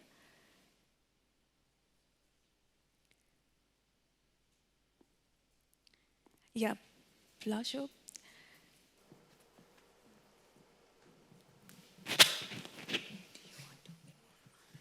Thank you. I would like to ask Eugen the question. Eugen, please. I would like to ask the question. Actually, I would like to pose the comment regarding your presentation. Wonderful for the project of ambulance for monuments. We have a similar situation here, but we don't have ambulance for monuments. We have a lot of monuments in the hinterland of Budva that actually that would be good if they could be repaired somehow. But we have problem with a lot of them are not registered. So I would like to ask, are those monuments that you were, healing, were they registered as cultural monuments, or they were just cultural heritage sites, non-registered? And also, I would like to mention that we have also problem with property issues. A lot of those monuments, such as towers, kula, we have a lot of kulas here in the hinterland, but they are on the private land, which is urbanized. So, and the real estate prices are going up. So, I would like to hear your did you have any property issues when you were repairing your monuments? And so that's what I'm interested in. Thank you. Sensitive question, which we deal with, the problem we deal with in Romania is that, so all our buildings are, or let's say 95% are listed. They are historical listed buildings of high value usually. We have two categories, B and A. B is local and regional, A is national and international, and then we have the UNESCO sites. We usually, when we select buildings, we look to the national, international and UNESCO sites, but more and more now also to B ones, because the community engagement is becoming very strong. We have three selection criteria: the state of degradation, the value, the cultural resource of the building, and the community engagement. Community is also in the recipe, in the objectives, in the approach. It's everywhere there. So this is, we balance when we select the buildings. Many of them, they have these property problems in Romania, and we are lucky that in some sort, so there are a few laws which we use when we get permits. All our work is based on permits and authorization, but we have also a very nice law which you just need this, not an authorization from the town hall, but just an agreement from the Ministry for Culture. It's a small paper based on a very thin documentation for lower work, not really structural work, but for many of the works we're doing. So we had this issue, maybe 10 of our sites had property problems. But we had one of the law which gives us in a way, so we have many laws which contradict each other. So we always select the path through the law to find a way, because the authority is convinced they want us to come to solve the issue. And the community and everyone, also the ministry, supporting. So they always, I would not say that someone closes an eye for giving us a permit. But the example which I showed, it was not, the Kula, the land was not belonging to just the building, to the authorities. And they always said, we cannot intervene on it. When we came, we said, we must intervene. It's heritage. You know, we don't care about how we need to find the way to the permit. We will find it. And they said, okay, do you have some other examples? We showed them some other example. And they gave us the permit. They could not do it by themselves, but when we did in the national press all the stories around it and put a little bit of pressure, they found a way to do it. And now they registered also the land, and now they could fund it. So they got all this process. And another Kula, for example, we could not get a permit because we didn't find a cousin who died in the States of the old owner. So it was a lack. And we also found a breach in the law to do this. And now we are preparing in Romania the new code for heritage, which includes this, also the possibility of expropriation in case you don't solve you leave properties to decay, listed buildings. And also a very clear permit to intervene from behalf of the local authorities, even if it's not their property, if someone doesn't take care of the building. So it's very strong, but it's not voted yet. It's in the parliament. Thank you. Do we have more questions? Yes, Amra. Please. We can wait for the mic. Yeah, please. Yeah. Could you introduce yourself and who do you direct your question to, please? No.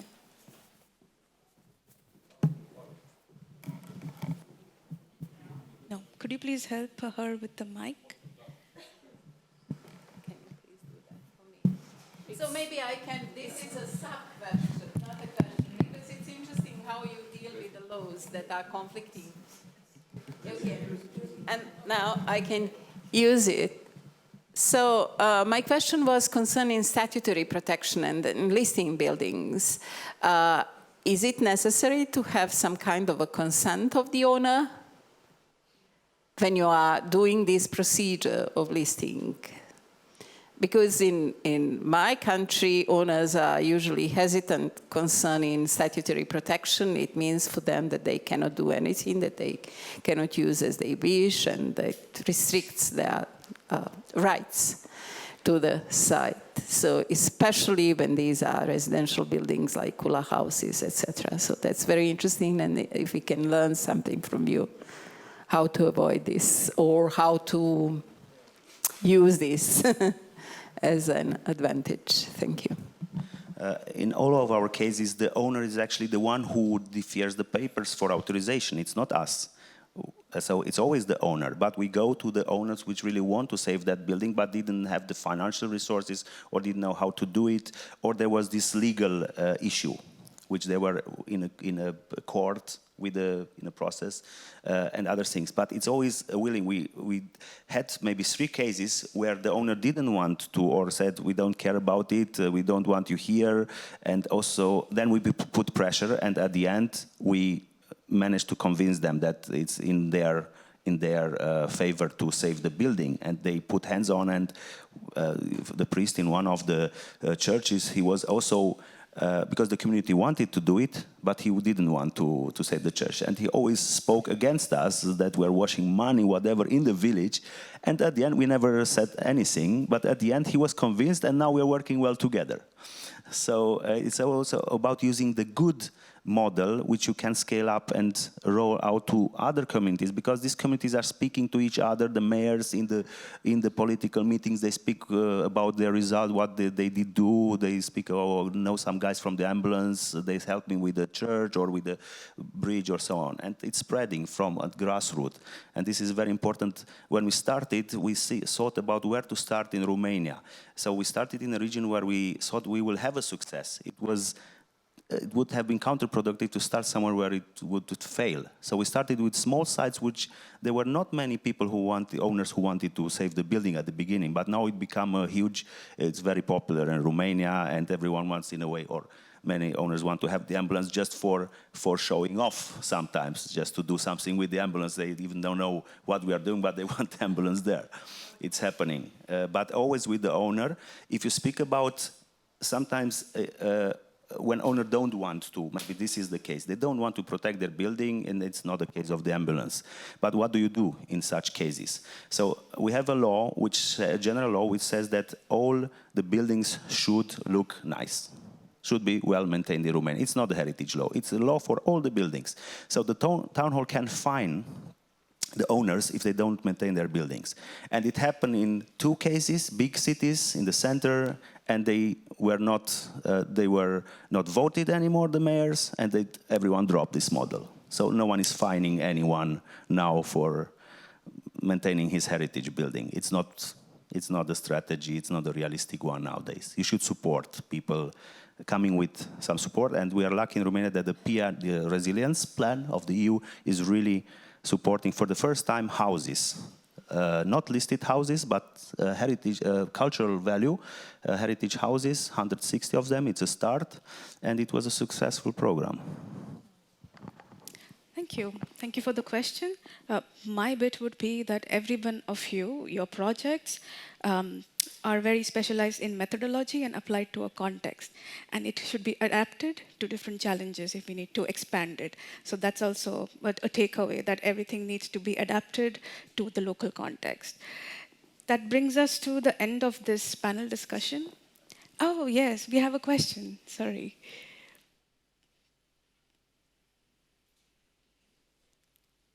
Hi, sorry. This is from the online group because we have people following us on Zoom. And one of the questions, you have received many that you can also reply privately later. One of the questions coming from a student from the University of Bologna goes as following. Have you ever faced any political constraints while developing these projects? And also from people coming from socially marginalized groups. Also, how difficult is it to collaborate with different governments or political groups in preserving and promoting heritage? Is it for someone or? I think it's a general question because we have heard for different Probably groups. you can take this. It's related to your work. I think that there are a lot of challenges, of course, and the first challenge is money. We were talking about it earlier, because you can't do any project without. We work with a lot of volunteers and so on, but at the end you need means to do it. I forgot about what I wanted to tell. Yeah, in any case, I think, I'm sorry, I forgot about the question. I'm sorry. Do you want to repeat the question, probably? Yeah. The political difficulties. Okay. I had a huge discussion with the heritage world and also politicians working on heritage, because what is heritage? Now, the last questions were a lot about tangible heritage, of course, but there's also the combination with intangible heritage, because around every site or place, you also have heritage stories, heritage memories, and so on. So I think to link them, and it's not always so easy to convince people who are working in the built environment that also these stories about heritage are very important and are also a part of something. And I would say we try to talk all the time about new heritage approaches and new heritage stories, but of course with the respect also of the old heritage stories. I give you one example of Brussels. When we talk about intangible heritage, it's like the flower carpet or the folklore, or now recently the Pride, who was recognized as cultural heritage in Brussels. But it's also about talking about things that are sensitive for policymakers, like Brussels being multilingual. Multilingualism, to me, it's some of the findings in our project, that this is one of the key heritage discoveries for us, like being a multilingual city and working around that. But that's obviously very sensitive often when it comes to politicians. So I think keep on giving these examples and try to convince them, and also to find money in Europe on other levels. I think it's important to just do the job. Thank you, Joko. Do we have any more questions from online or in the audience? Maybe we still have time.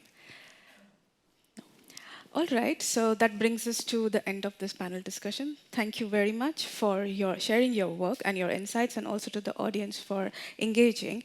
And I have some key takeaways today. One is the sense of belonging. That was the key message. And everybody of us, and also the communities that you are working with, they are equipped with the talent that can contribute. And we as heritage brokers have this task for creating this social cohesion and intergenerational dialogue.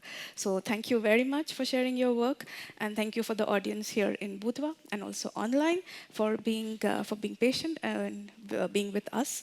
And you can have this conversation in the corridors. And yes, over to you, Manon. Please take.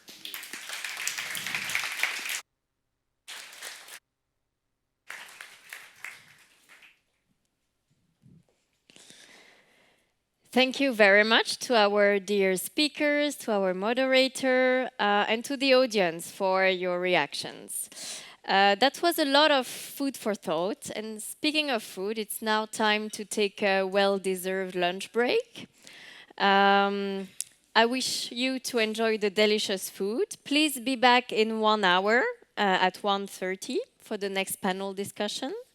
You can follow the signs to the catering area that's located in the restaurant down the stairs in this direction. But please, before that, I would just like to invite all the speakers and the partners of the Hub project to gather on stage to take a quick group picture. Thank you, enjoy, and see you in 1 hour.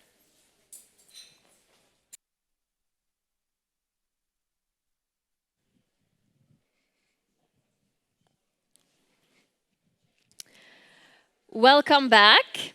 I hope you have enjoyed tasting some local food, which is also part of our cultural heritage, and have recharged your batteries for our afternoon program. So let's continue with our next panel discussion, titled Cultural Heritage as a Catalyst for Sustainable Development and Social Equity. This session will examine the transformative potential of cultural heritage in bridging the green, digital, and social dimensions of Europe's future for a more sustainable and equal society. So I will call our speakers to the stage. Our moderator for today is Cristina Garzillo, Head of Built Environment, Culture and Heritage at ICLE Europe. And our panelists include Lorena Aldana, Head of External Relations and Advocacy at the Europeana Foundation, a key member of the Hub Consortium. Pavlos Katzigrigoriou, founder of the Hermes NGO, also member of the jury and chair of the selection committee of the European Heritage Awards, Europa Nostra Awards. Martin Efremovsky, board member of the Macedonian National Committee of ICOMOS, and recipient of a European Heritage Hub small grant scheme for a project on modernist heritage. Manos Vugiukas, Secretary General of the European Cultural Tourism Network. And Andrew Potts, Heritage and Climate Action Advisor for Europa Nostra, and representing the Preserving Legacies program of the National Geographic Society. Please, let us start this interesting discussion. So, yes, good afternoon. Thank you, Manon. And welcome to this second panel on cultural heritage as a catalyst for sustainable development and social equity. We're going to talk about the role of cultural heritage in bridging the green, the digital and social futures, emphasizing its transformative potential and proactive role in fostering innovation and societal change. My name is Cristina Garzillo, and I'm head of Built Environment, Culture and Heritage team at ICLE. I'm very excited for this conversation, and I'm thrilled to welcome this panel of guests and speakers before making one or two opening remarks myself. And I'll jump down straight to my introduction by saying that the world is currently witnessing a significant transformation in the way we operate, driven by the integration of digitalization and sustainability. And while this change holds the promise of improved performance, it also comes with a set of challenges, and we have said this already. These challenges are complex, have far-reaching impacts, and are determined by uncertainties. So how to create a meaning in a context that is constantly shifting? Indeed, the change and preparing people for this change is an integral part of cultural heritage long-term picture. We need to acknowledge that heritage values provide the fundamental framework in which solutions can be found to other policy problems. Let me give you an example. It is important to assess how heritage is dealing with climate change and the green transformation. But it is also very important to understand how and when it can be part of the solution. So we said this, there is the need to engage with different agendas, the biodiversity, the climatic, the digital, in which heritage can drive the change in the status quo. And it has been demonstrated in the past to be very efficient in economic, social, environmental terms. It was built to be resilient and with low carbon footprint. So how can creativity be maintained in this age of digitalization? And how can digitalization foster the preservation of community identities and values? Professor Kirsten Ost was saying advancing to the past instead of return to the future. So to bring the community to the original identity and also the practical use and efficiency of cultural heritage. But let me finalize by saying that today we are talking in the context of cities and civil society. So what city do we want to be ours? How to find it, how to rethink it, if not starting from what is dear to us. And we saw it yesterday, the reason for the heritage lies in the community, in the centrality it has in the minds, in the thoughts, and in the lives of those who feel it is important. So every discourse on heritage is actually a discourse on the heritage around it. We've seen it yesterday. For the community, Sveti Stefan is not only beautiful, is not only a testimony of the values from a historic and artistic point of view, but they couldn't imagine themselves apart from it. And a place is also alive when its sense is present, also in a dynamic manner. So the square, for example, each square, for example, the square of the churches here in Budva, can also be an empty space. But you must create the square, invent the square, solicit the need of the square, of being in the square. What we can do that. What is then behind the work of the associations in the territory? What connects them? What are they defending and what cannot be erased? I think it's the sense of wonder that must be defended, nourished, and educated. Thank you. So now what I'm going to do is to invite each of the speakers to contribute for a maximum of 7 minutes. And after that, I'll also ask the panel to comment and respond to some questions. And we'll end up with Andrew's reaction. And also with the floor, opening the floor for comments and also online comments as well. So I would like now to follow the order on our program, and I would like to give the floor to Lorena and ask her how can digital transformation empower the digital sectors and what are the challenges of the sector? Thank you, Lorena. Thank you, Christina, for the introduction, and good afternoon, everyone. I'm really pleased to be here with you today on behalf of the Europeana Foundation, a very proud European Heritage Hub partner. So I would like to start by showing a very short video in which some of the most iconic paintings come to life through artificial intelligence.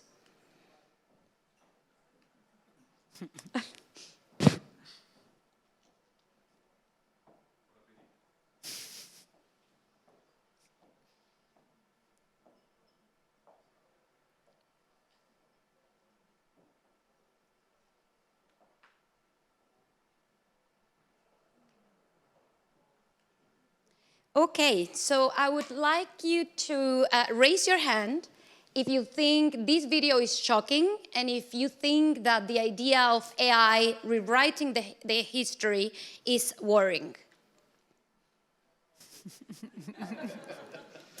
Good. Now, please raise your hand if you think this is exciting and if you think that AI can open new opportunities to engage with culture and heritage in a different way. Good. Not in this way.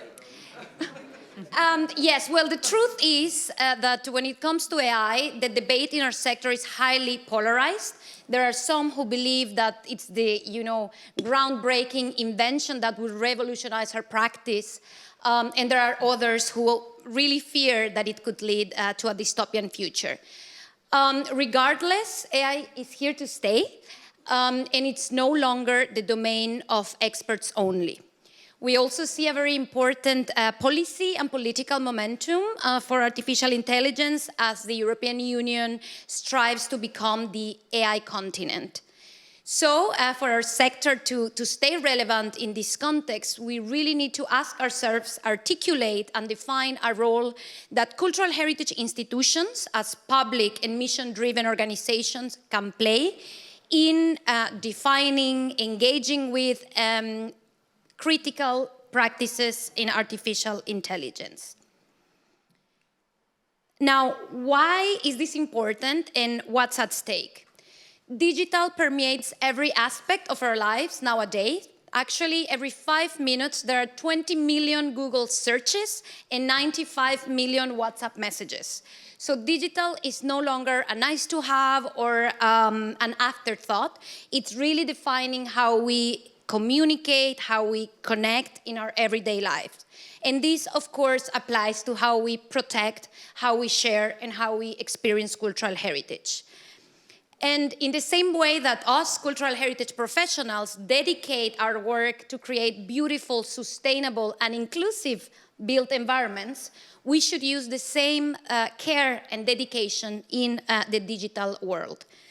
Now, as things stand in the current tech regime, I have to say we are very, very far away from being inclusive and sustainable.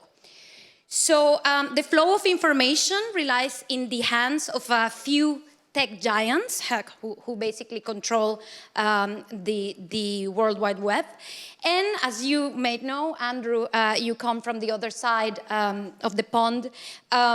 These tech giants are retreating openly their commitment to diversity and to inclusion. They are all based outside of Europe, by the way, and as a matter of fact, 80% of the digital infrastructure and technology that Europe uses today is imported. So this is really technology that goes against our autonomy and values. At the same time, misinformation is fueling division, eroding trust, and democratic values. A recent Eurobarometer survey shows that 80% of Europe's internet users think that fake news is a direct threat to democracy, and in particular when it comes to the pre-election period. So this is not very positive, but so how or what should or could an inclusive digital environment look like? Let me give you just one concrete example of how our sector is doing this. So what you see on screen is the Debiased EU-funded project within Europeana and the data space. And here we are using artificial intelligence to detect and correct bias in cultural heritage data. So the issue is that cultural heritage institutions have been cataloging their heritage assets for decades, but very often the descriptions are not updated to reflect changes in society and language. So as a result, as you see on screen, for instance, there is a series of discriminatory terms like witch doctor, darkest Africa, house of fear, primitive knowledge, that are harmful and that are alienating certain groups.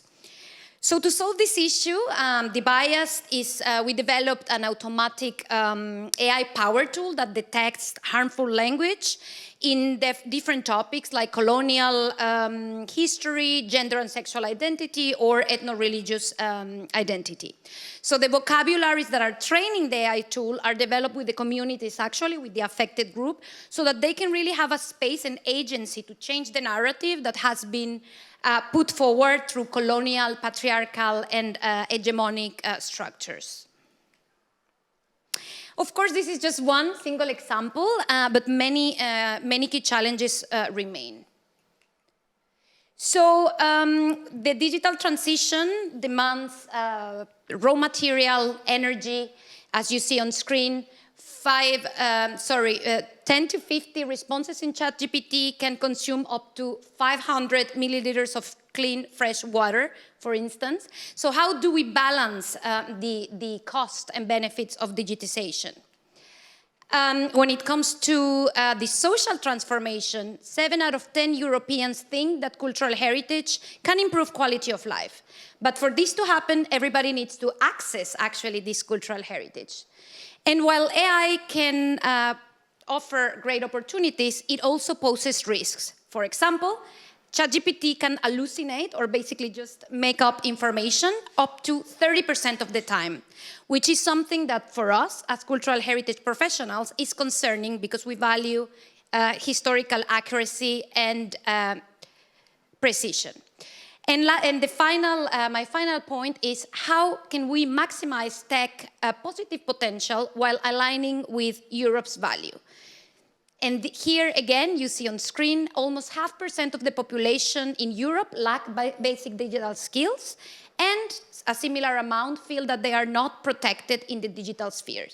So these are very big questions that we as a sector need to answer together, and that's what the European Heritage Hub is trying to do, not only in Europe, but also in our neighboring countries and partners. And I'm running out of time, so just to close, I want to share a beautiful metaphor that one of our colleagues used in the last Heritage Dialogue. Let us not be a digital divide, but a digital bridge between Europe and our neighbors. Thank you.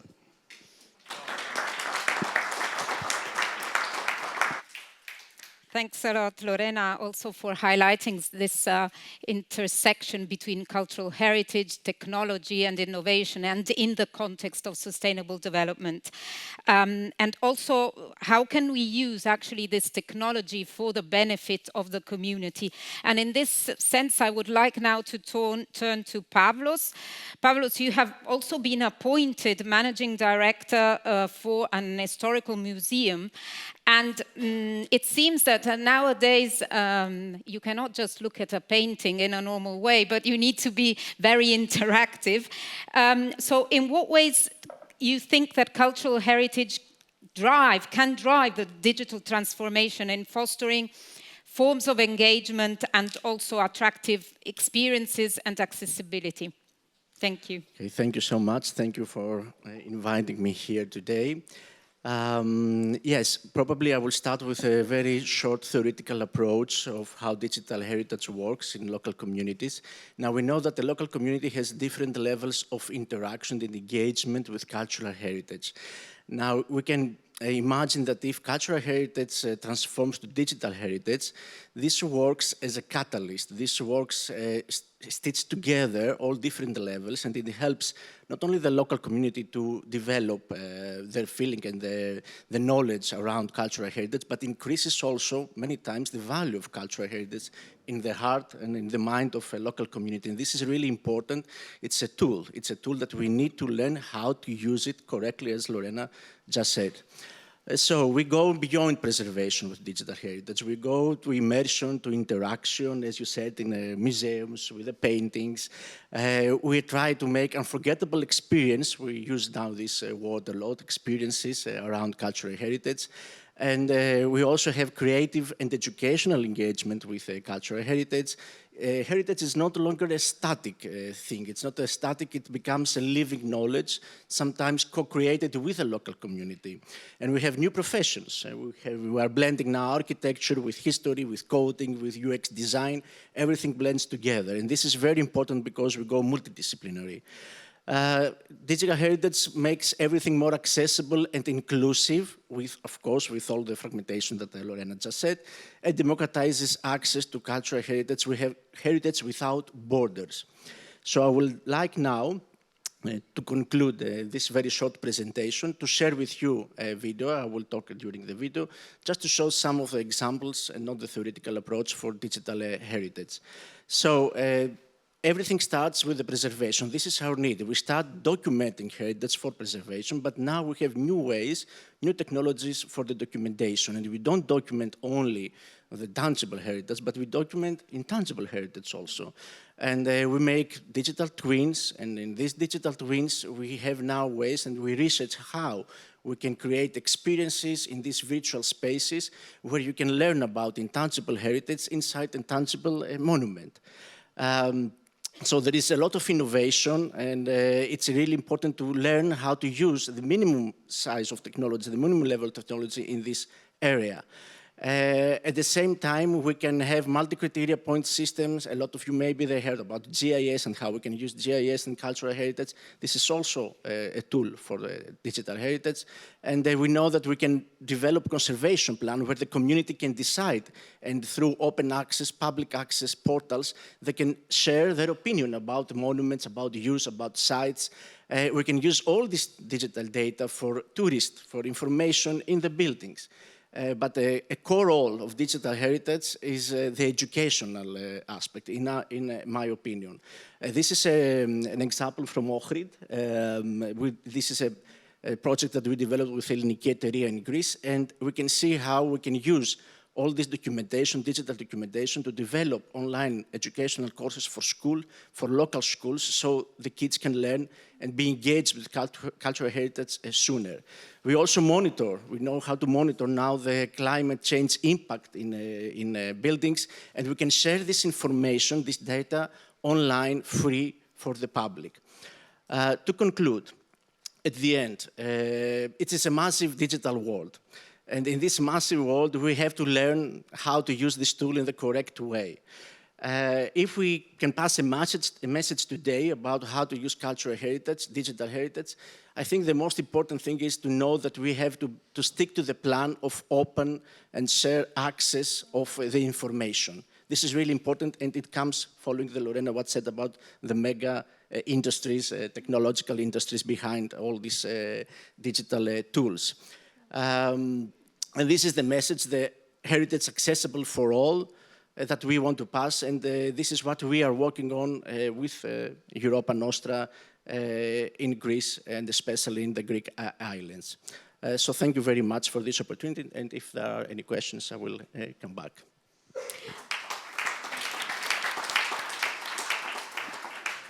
Thank you, Pavlos, for highlighting all these aspects, and also the educational aspect in your presentation linked to the tangible and intangible. It is clear that the values attributed by some or the others are not always the same. So heritage is not just a recognition process, but it's a kind of result of circulating views and approaches and emotions and also knowledge. And on this, I would like to give the floor to Martin, because there are some cases of contested also heritage, and how can cities then have access to innovative solutions to revitalize and reconsider either the contested or the unknown heritage? So please, the floor is yours.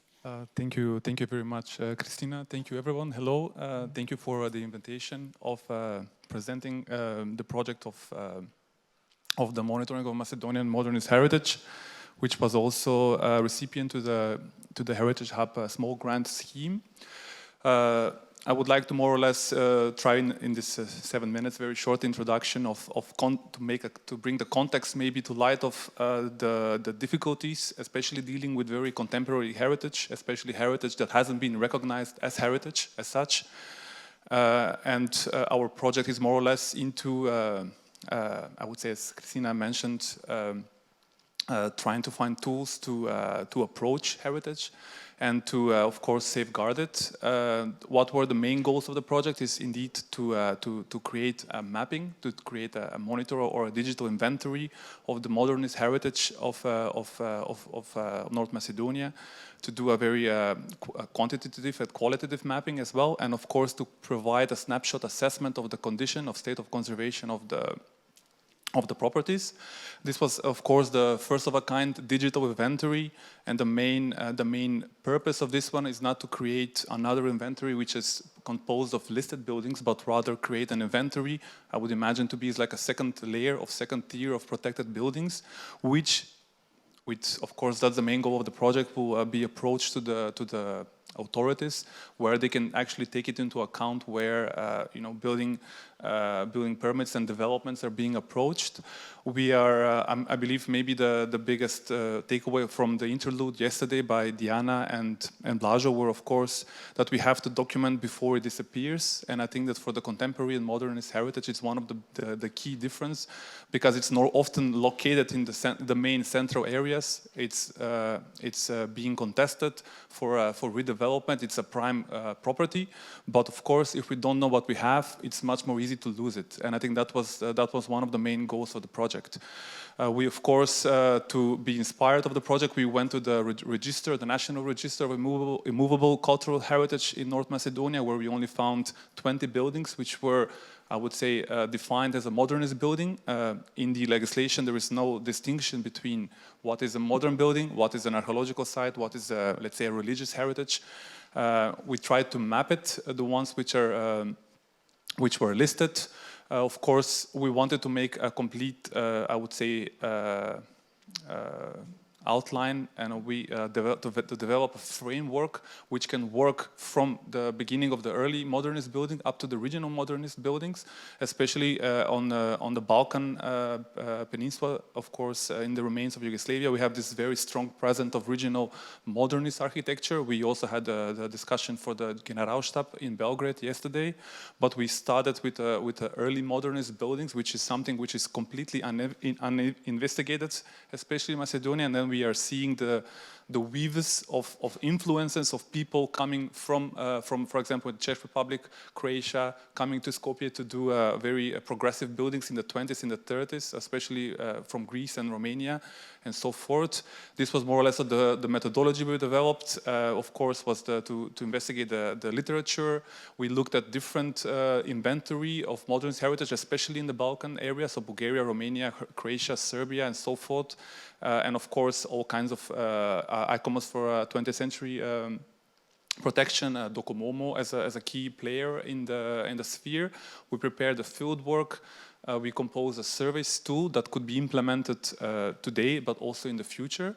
Of course, we prepared the inventory list, and the key, I would say, aspect of dealing with contemporary heritage is defining the sets of values and criteria, meaning how can we explain to the general public why building A is very important and why building B is not. Because modern heritage is everywhere around us. People have this notion that modern heritage has failed, has failed to answer more or less the needs of today, especially in the context of rapidly changing countries, especially on the Balkans, when the change was very rapid from agricultural settlements to a very industrialized state of being. And then, of course, we assembled an expert team from ICOMOS, especially from ICOMOS Macedonia, where people in ICOMOS are often people who are in the institutions dealing with protection of heritage. And for us, the key factor was also go one step further and to go to the archives, to be able to investigate and find as much as possible for the buildings on the streets, because of course if you just see them as a building, but if you know who made them, why were they made, which were the progressive architects and authors which were coming to the country, it's much more rich. North Macedonia, especially Skopje, has a very conflicted, I would say, relationship with modern heritage. Of course, as Budva, as I would say, everyone, every country on the Balkan and further on is subject to a very prone earthquake zone. Skopje was devastated in 1963, where the whole, I would say, city center was wiped. There was an international competition where let's say more progressive architecture was brought. We have this kind of post-earthquake, which I mentioned to be a regional modernist, which is in the eyes of the people, I would say, something that didn't fulfill the plans. I wouldn't speak about the project that happened in Skopje of 2014, where this one was even more attacked because the national identity couldn't be connected to the buildings. And I think that's one of the key aspects of our mission. We created a new inventory. We defined 110 buildings so far, and we wanted to bridge out from the capital. So we had 10 cities which are included, because we wanted to also offer a proactive approach to the cities that where the, let's say, development hasn't reached yet. Because of course, if you see the capitals and you see Budva and so forth, development is very much present. This is more or less the value assessment we devised. Of course, it's much more explained. The teams of the experts who were conducting the field study, and of course the archival research. We had special the photo documentation of every building in the current state of conservation. This is more or less one of the outcomes on the website, which we also managed to push to be also bilingual, to be also in English, so it could be available for the broader, especially the broader Balkan context. Of course, for the buildings, we had prepared a description, current condition, we have a values recommendation and something that we can offer to the authorities to react upon. And just I would like to conclude, because my time is up, with a small video. Probably works like this. The website is still being finalized and translated at the time, but the moment when it's finished, it will be accessible, especially for the, I would say, for the Balkan area, because we found out a very big number of connections which could be located for progressive architects working in every country. Thank you very much. Thank you. Yes, thanks a lot. So I think that gaining a better understanding is not just about preserving the memory, but also supporting this historical understanding. And it is quite clear that the human eyes are always changeable in the changing of the needs and in the condition. I remember the case of Pope Urban III that just was stripping the Pantheon ceiling to build his own canopy in the St. Peter's Basilica. So, and of course, nowadays we wouldn't think something like that. So the needs and the changes are always visible. But contested buildings could also be leveraged for perhaps educational and cultural tourism purposes. And with this, I would like to leave the floor to Manos, so from the European Secretary General of the European Cultural Tourism Network. Could you please tell us a little bit more about your initiatives to promote an understanding of sustainable cultural tourism? Thank you, Manos. Yes, thank you very much. And many thanks to the organizers, ICLEI and Europa Nostra, for giving us this opportunity. I'm very honored to represent ECTN, the European Cultural Tourism Network. I think for the first time in this hub events, probably not the last, which is, our network is the only network that brings together the cultural heritage or the wider cultural community and the tourism sector to work together in order to develop and promote sustainable cultural tourism, heritage tourism, but also creative tourism and contemporary culture as well. We have members in 15 member states of EU and also 6 associated countries, including Western Balkans. I would fast forward through this part, the introduction. We do an annual awards for cultural tourism destinations since 2014, since 2018 in cooperation, partnership with Europa Nostra, the European Travel Commission and Next Tour Network, and supported by other networks. Our conference this year will take place in Sibiu, in Romania, in the first week in October, just before the Heritage Summit of Europa Nostra in Brussels.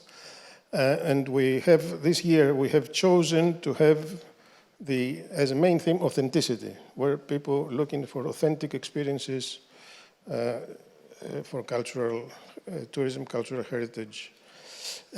We have several partnerships and supporting several other initiatives like the Climate Heritage Network, previously the European Heritage Label Initiative of the Commission, the European Smart Tourism Capital Initiative. But I would like to highlight that we are now actually selected by the DG AC, I suppose, European Commission or the European Commissioner, Mr. Glenn Metcalfe, to be one of the consultees for the new compass, the Cultural Compass. We have a charter for sustainable cultural tourism, which is published 2014. It was updated in 2018 as part of the European Year of Cultural Heritage.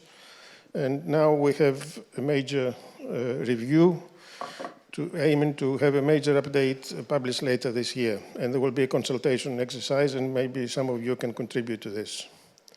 And now coming to the synergies between sustainable cultural tourism and cultural heritage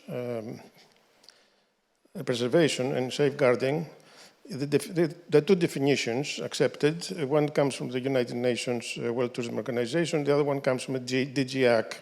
We adopt the one on the right, the GIAC, and you see all the wording there promotes this kind of synergies between heritage and cultural tourism. There are some facts about cultural tourism. It accounts for 37% in global tourism, according to UN tourism statistics. But in Europe, we have a more fortunate, of course, because of the unique cultural heritage of Europe. It accounts 40 to 50%. In fact, in some destinations, it's even higher than that. For city breaks, for example, in cities, as we talk about cities, for city tourism, urban tourism. Cultural tourism grows faster than any other sector of the wider tourism industry. And the cultural tourists are higher educated than the average. They have higher incomes. They tend to spend more per capita. And they have also, as a result of that, they have higher expectations. They need far more services, higher level of services, quality of services. In terms of synergies, to highlight the fact that the interest of having visitors to a small museum or to a small destination or to a village or to a part of the city that people don't necessarily go at the present induces or facilitates or mobilizes the community to safeguard the heritage and promote it in such a way that it appeals to the visitor. That's where the authenticity comes in. People looking for authentic experience away from the traditional destinations.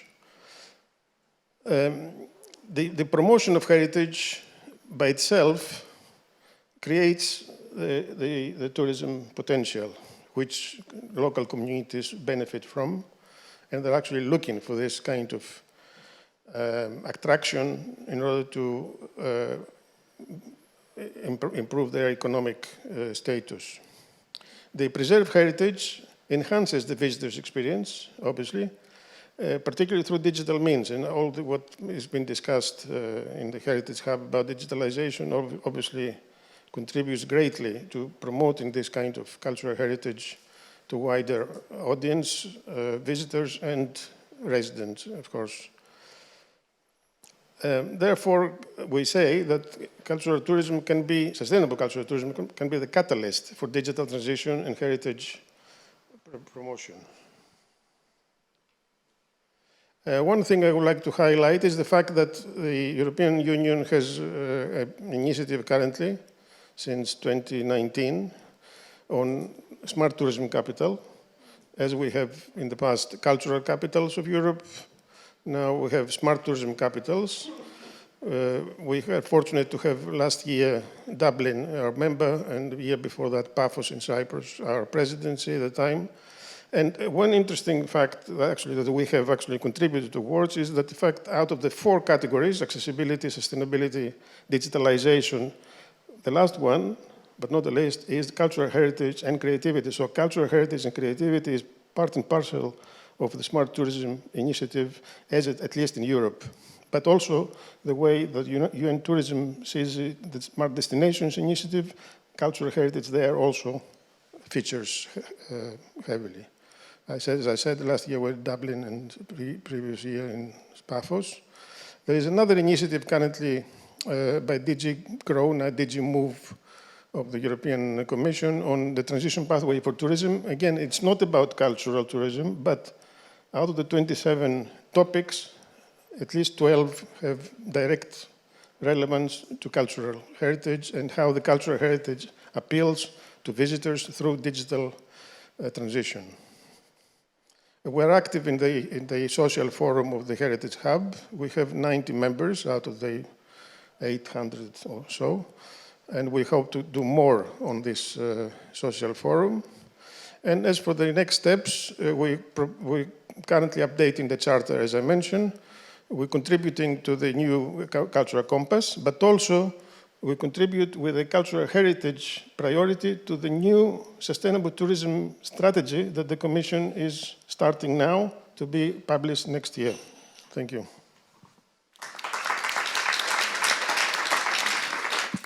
Thank you, Manos, also for your presentation, for also highlighting, among the others, the authenticity topic and the less-known destination and how to bring people more to the less-known destination. And we can discuss also a bit later on how to move beyond the stop-and-go type of tourism that we have nowadays. But now how this is also connected to the climate issues.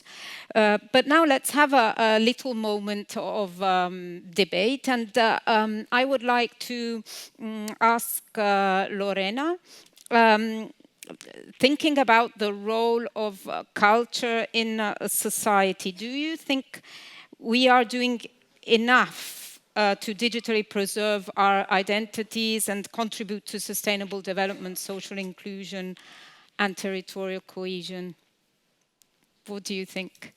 Thanks, Christina. So, short answer is no. I think we should be much more ambitious. At EU level, only 60% of member states actually have digital cultural heritage strategies in place. There's also a pervasive digital divide that sits across countries, across regions, across institutions as well. So in urban, rural areas, larger and smaller institutions, even within institutions, there's a digital gap between the workforces. And of course, there is also a socio-technological divide between people and individuals, citizens who feel welcome in digital cultural heritage and those who don't. So there's an important policy by the European Union 2021 Commission recommendation on a common European data space for cultural heritage. And this policy framework encourages member states to digitize in 3D all of cultural heritage sites, monuments at risk, and half of the most visited by 2030. So we are lagging behind of these quantitative targets. And of course, it's not only about quantity, it's also about a qualitative approach and about having holistic digital strategies that consider, as we just talked about, social aspects, green aspects, and so on. So that's at policy level. At institutional level and a level of the professionals, we also see that professionals are struggling to keep up with pace of technology. So the skills, they need to develop skills, digital skills, and by the time they've learned to use one tool, technology has evolved. So it's difficult. We need to think of new certification systems that allow heritage professionals to skill up. And we also see the pressing need to develop ethical guidelines for instance, artificial intelligence, and it's something that we are working very much at Europeana, and together with our hub partners, we really want to be interlocutor of Commissioner Glenn Mikalev on the new A strategy for culture and the creative sector. So we hope to continue this work and contribute also on the basis of the call to action that we launched together with Europa Nostra last year in Bucharest. Yeah. Thank you. Thanks a lot. And this is very clear. Talking about authenticity, we were mentioning it before, Pavlos. Is there a risk that digitalization can dilute the authenticity? And also, there is no risk of going towards a kind of standardization where differences are not really properly addressed? So. I will also give a short answer. It's not only a risk, we see it, it's a reality. So, yes, it is an issue. It is an issue that with the digital heritage, we can lose authenticity. We have commercialization, or a word that I don't like, but I used also in the online webinar, Disneyfication of cultural heritage. And we see it in many ways. I mean, you can remember yourself visiting a museum and seeing a digital installation that is really bad designed, and the information is not authentic. Or in many museums now, we see that our phone or our tablet is between us and the artifact, is between us and what we really want to see and experience. But this risk, I think that more and more, now we are 10, 15 years since we start working with, globally with digital heritage, this risk is not that big anymore because we have learned a lot of lessons all these years. And you see, today we are here. If virtual worlds are so nice and everybody could have a VR device, we could be home wearing our VR glasses. We don't have to be in Budva. And we can discuss it very nice from our living room. But we don't do that because we are not AI agents. We are human. So I think that I have to be very optimistic in this, that yes, digital heritage is a tool, but it's a tool like a hammer. You can take the hammer, you can nail a painting on the wall, or you can hurt yourself on your finger while doing this. So don't blame the tool. We need to find out ways to use this tool correctly. Research, development, evaluation, back to research, etc. This is a circle. So cultural heritage, on the other hand, we have to think about cultural heritage as not a beneficiary of technology, but rather as a catalyst. Yes. Because what cultural heritage is doing is pushing technology towards a more human-centered design and direction. And we have to keep this in mind, that we can use cultural heritage to change how technology is going to transform our lives. Thank you, thank you. Thank you for the figure also of the hammer. I have, moving in this figurative kind of approach, and I have a more philosophical question for you, Martin. So how do you think we get a better understanding of our current priorities, also concerns and hopes, by imagining and together collectively scrutinizing possibilities for the future to come? Thank you, Christina, for the question. I will try to give maybe a more practical answer to the philosophical debate. Perhaps I will divide the question in two parts. I would say, what are the priorities of today? I believe that the first, for me, the most important, I would say that, and we are seeing it here today and yesterday as well on this forum, that cultural heritage needs to take the central position in developing, in planning of development. And I would like to quote also the Secretary General of Europa Nostra, which I really liked, where she mentioned that that heritage is not a break or a stop to development, but rather a catalyst, should be used as such. Because we did see, for example, also from the interludes I really also enjoyed the presentation of Mari Tirikaki yesterday for the Aegean island, where she mentioned that there is I would say, a cap of where this product as heritage can be reached, but then if you change it constantly and redevelop it, then you completely lose it. And then I would say then another priority will be to definitely invest in the identification of cultural heritage research. We also saw the example of Budva, where intangible, Budva of Sveti Stefan, where intangible links between the built heritage, which is the island of Sveti Stefan, are being linked with the people inhabiting the spaces, rather than just the built environment. And for me, for the second part of the question, I would say for the hopes, what can we learn for the future? And I believe that, as we have seen here today, I would say that collaboration between the countries is a key part, and the collaboration between the experts, because we are suddenly seeing that everyone is facing the same problems. no matter the culture, because we, especially on the Balkan Peninsula, we are having a very shared heritage. We do have borders, maybe perhaps we do also speak a different language, different religion, but the cultural heritage is really similar, and we can very much learn from one another, because, for example, one can have advancement in one sector, another one in a different sector, and we also saw this with the development of the inventory of the modernist heritage, where this really helped as a tool to really work together, get inspired, and only in this way, I would say, working together instead of separate could have, I would say, a brighter future. Thank you. Thank you. Very clear. Manos, we were also discussing a little bit before when we met this morning that climate is also a key resource for tourism, and the sector is really highly sensitive to the impacts of climate change and global warming. So the Charter for Sustainable Cultural Tourism, is the Charter already dealing with this point, or you will deal with it in the next version, or? Yes, certainly.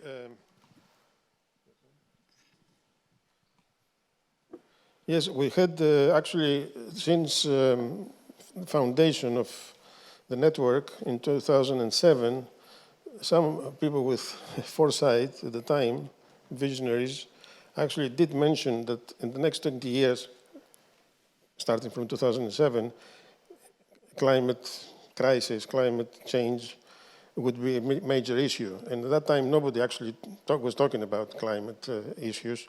And as actually was proven right, because we have this in our charter originally. It was actually, I think it was the first priority in the old charter or the previous version. And it will be enhanced now because we have many other developments since then. The green paper that came out in 2021 actually has several references actually to tourism, cultural tourism as well. I counted 55 references in that paper on tourism. Okay. But there are other initiatives, like the UN Tourism has the Glasgow, the so-called Glasgow Declaration, which urges in destinations, in general, in destinations, even at the local level, even at hotel level, to promote policies and activities about recycling and all the rest of it to help what is called mitigation and adaptation measures in climate change. Okay, thanks a lot. So thanks a lot for all your views. I would like now to turn to you, Andrew. So you've listened very attentively to all the speakers. What are your concluding thoughts? Well, thank you, Christina. Christina asked me to make some reflection on the interventions that we've heard and to do it in 5 minutes. So it's thanks for this impossible job. I thought what might be useful in thinking about the rich interventions that we've heard is to go back to the organizing thematic framework of this conference and this session, and then to think anew about the interventions that we've heard in that context. And the framework for this hub forum, there are really two, I think, and they're reflected by the banners on either side of the stage. So this banner is telling us we're talking about EU enlargement. So here we're thinking about issues of consolidating the rule of law, of promoting democracy, of extending human rights across the continent of Europe.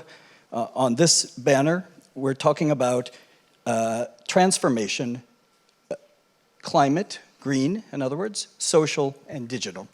And this framing is actually the overarching idea of the European Heritage Hub, which is the sponsor of this event. We call it triple transformation, green, digital, and social.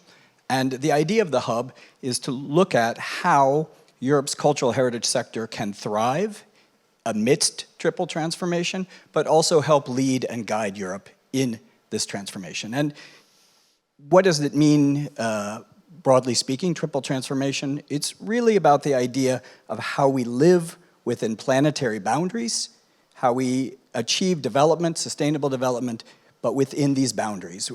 our current ways have given us the climate crisis, the biodiversity crisis, and how do we go forward in a way that where we live within planetary boundaries and thrive. And so this is the triple transformation. One thing these two transformations have in common is the idea of change. Big change, transformative change, system change. And so I think that is a context that we can think about the discussion we've had on this panel. The panel is specifically about social equity, the social dimension. And here I think it's useful to note that social equity, it's an objective, it's an end goal of these changes. I think it's fair to say it's an end goal of EU enlargement, it's an end goal of green and digital transformation, but it's also a means. It's both a means and an end. What do I mean? There is no expansion of democracy, there is no consolidation of rule of law, there is no green transformation without more social equity. So social equity is a means to those other ends. And if you don't believe me, I will give you a piece of scientific evidence. The Intergovernmental Panel on Climate Change, the IPCC, which is the world's leading body on climate science, says that it is impossible to model a pathway where the world achieves its climate change goals of decarbonization to hold down global warming, impossible to achieve those goals with the current levels of inequality across the planet. That the levels of injustice and inequality we have are so great that they prevent the decision-making, the policy implementation, the change needed to achieve that goal. It makes it impossible to achieve it. And so achieving social equity is a means towards green transformation, a means towards digital transformation, a means towards democracy. Now, where does culture and heritage fit into this? I mean, I think the examples that we heard today illustrate it very well. We heard from Lorena about eliminating bias and about creating trust in truthful information. We heard from Pavlos about accessible information, about co-creation, about open access to information. We heard from Martin on this issue of conflicted heritage, of heritage that's not appreciated or even viewed with hostility by people in the community. We heard from Manos about creativity and authenticity. I mean, these are all factors that are indispensable to creating the type of social equity, the type of inclusion, which in turn characterize the societies, the communities, the villages, the nations that are capable of creating positive transformation and dealing with change. And so to me, these reflections, the interventions we heard are incredibly relevant. And here I end with just a personal thought. Snezhka this morning outed me as an American. Maybe you can tell from my accent that I'm from the USA. And maybe you know from the news or the price of eggs that we're having a political tumult in the United States right now. And it's a complex dynamic, but at the root of a lot of this reaction that we're having right now is a fear of change. It's a reactionary development, almost a violent reaction to the reality and the perception of change. People don't see themselves in the change that is predicted. They don't expect that it will be good for them. They don't understand how it was designed and how it's being implemented. And this sort of forceful reactionary response is accompanied by this quite surprising to me nostalgia, this sort of ahistorical nostalgia where people are nostalgic for a bygone era when we powered our cities with coal. People are nostalgic for an era when the decisions were mostly made by men. So a whole variety of kind of ahistorical reflections on the past that are the vocabulary, they're the rhetoric of this reactionary response. And so how do the people in the culture and heritage world in the United States think about these issues? I mean, I think they're quite surprised. I don't think they expected that the vocabulary, the rhetoric of this political moment would be framed so explicitly in heritage, in this kind of particular surprising notion of the past. The sort of urgency and immediacy and relevance of this to heritage is surprising, I think. And thinking more about it, I think most American cultural heritage colleagues would admit that in the sector, we really didn't pay attention enough to these questions of equity, of inclusion, in the way we prioritized and conducted the work of heritage in the US. And so I share this reflection only to underscore the incredible topicality, importance, urgency, relevance of the topic of this forum, to underscore that the interventions, the strategies that we heard from the panelists today are valuable and important in their own way, in their own moment, in their own neighborhood, but collectively, they are exactly the factors that are contributing to what kind of change we get in the world. Do we get transformation, I'm going to quote Lorena, that is more beautiful and inclusive, or do we get the opposite? And so your work is incredibly timely and important, the work of the panelists and in the room. The topic is important, and it's just been a privilege to be here to hear it and to be in this moment, and thank you.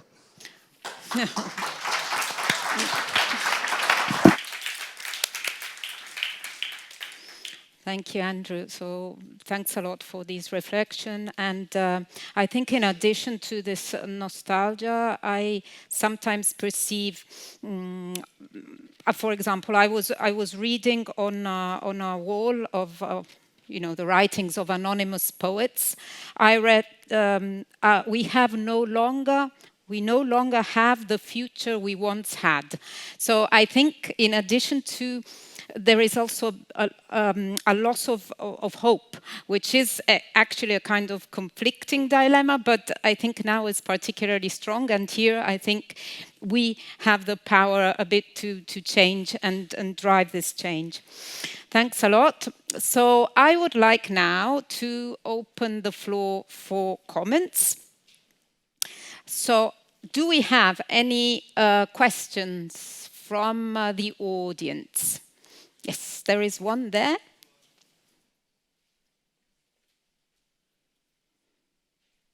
Here, like the fifth row.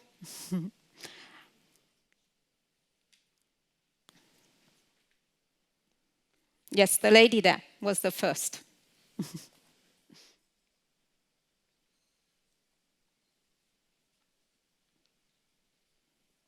Hello? Oh, yes. First of all, thank you all for the presentations. I have a question for Mr. Pavlos. First of all, I really appreciate the digitalization that you're trying to do, and due to my personal interest, I'm more for the tangible cultural heritage, hereby referring to buildings. So you say that while monitoring other things, you're also trying to provide information regarding the climate change impact of the buildings. Could you tell me how you're trying to quantify this and if you're having some difficulties regarding that?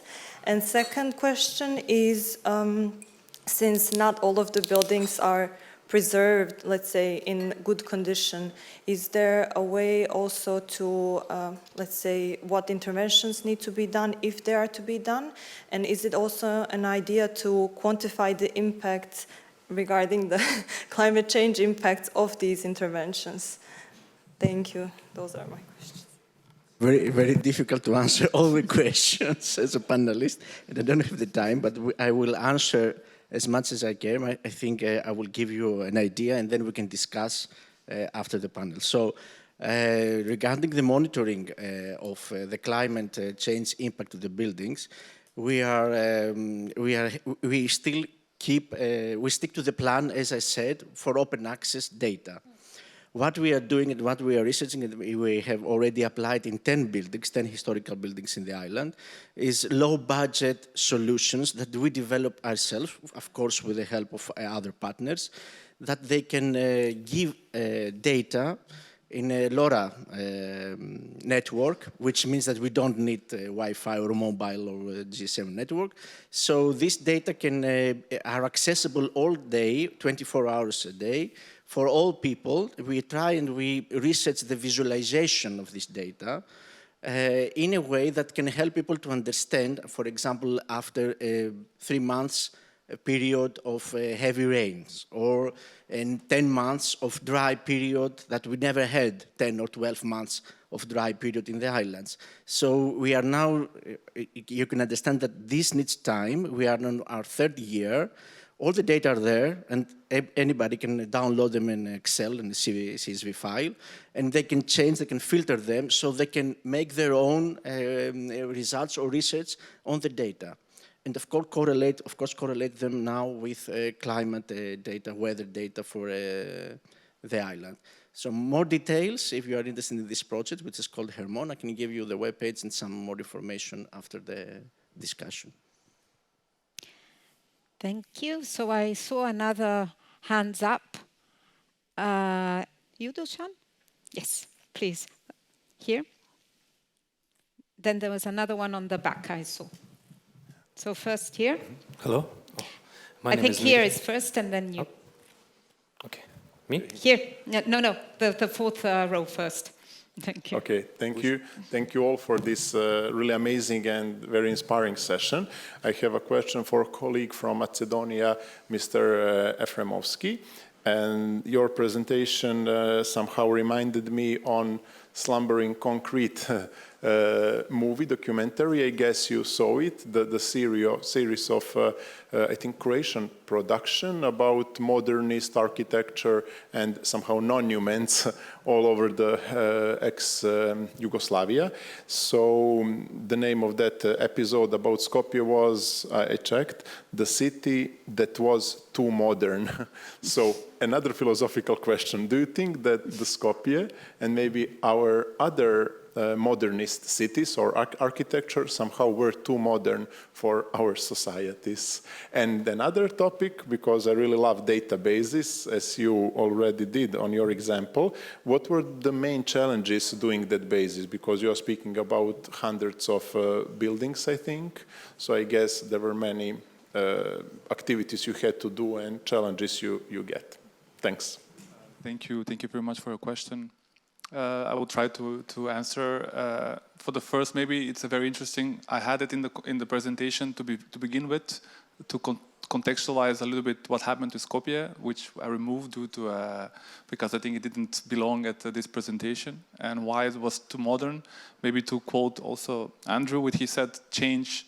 Often people don't agree very easily with change, and that's more or less the example of Skopje, because it was destroyed by a natural disaster. And afterwards by human disaster, meaning, yeah, also like it's not indeed. And that's why Skopje is a very interesting, then a very modern idea was attempted to be realized, which didn't manage to be fully completed. And it also disregarded, let's say, the cultural values and identity of the local populace. Had very new ideas of urbanism in the 60s. So therefore, there was this sentiment of a lost city in the inhabitants, which created this kind of, I would say, feeling of that the city was too modern indeed, like it failed to answer to the call for reconstruction. And then in 2014, we saw the main impact of this, where exactly what happened in Serbia and Belgrade now with the Generalstab, where the government, with a decree, was delisting buildings to be able to realize, I would say, a more nationalistic view of what architecture should be. And that's why especially this episode captures this really vividly, but I don't agree with this, meaning I think that modern architecture has its place, and especially in the ex-Yugoslavian area in the countries. And the biggest challenges, to come back to the second question, for creating the database was just lack of information. For us, the first challenge, and especially in the period, and that's why we started at the beginning. So we built the framework to be able, future-wise, to build up the database up to the 90s.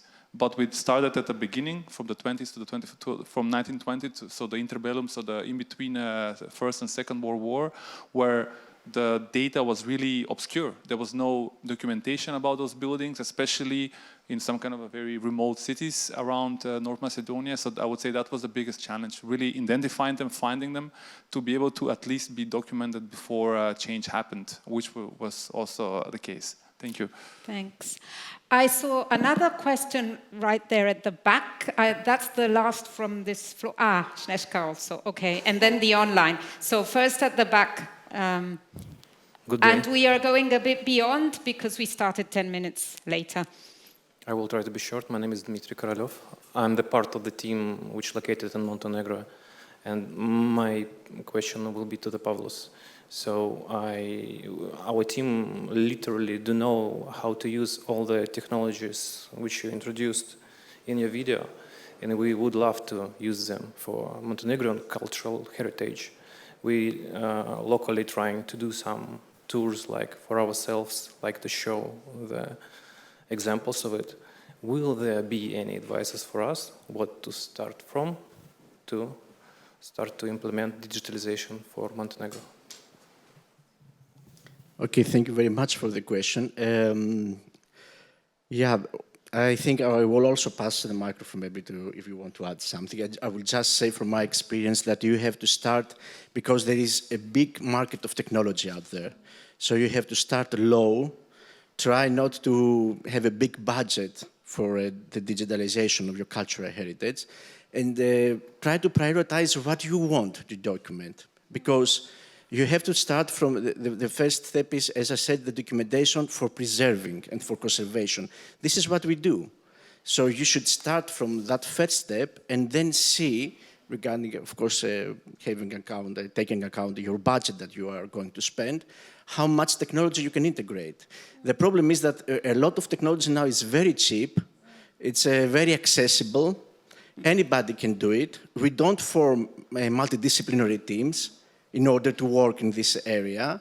So we are losing a lot of the authenticity and a lot of our scope, what we want to do with the digital information. First, you have to form the team. You have to have some kind of aim, some kind of goals, and then you have to go to the technology. I usually say to my students, when you develop a digital heritage app, start with the minimum technology that you can use, the minimum, and then you can add. Don't start with the best that there is there, the VR, XR, MR experience of Montenegro or of Budva or whatever side you want to document. I don't know if Lorena, you want to... Quickly, very quickly. Just, maybe just 2 points. So the first one is human-centered use of technology. So I think the audience and the purpose must be the first consideration. So whether you are conducting this digitization to increase access, or for instance, or for protection. So really the purpose is key.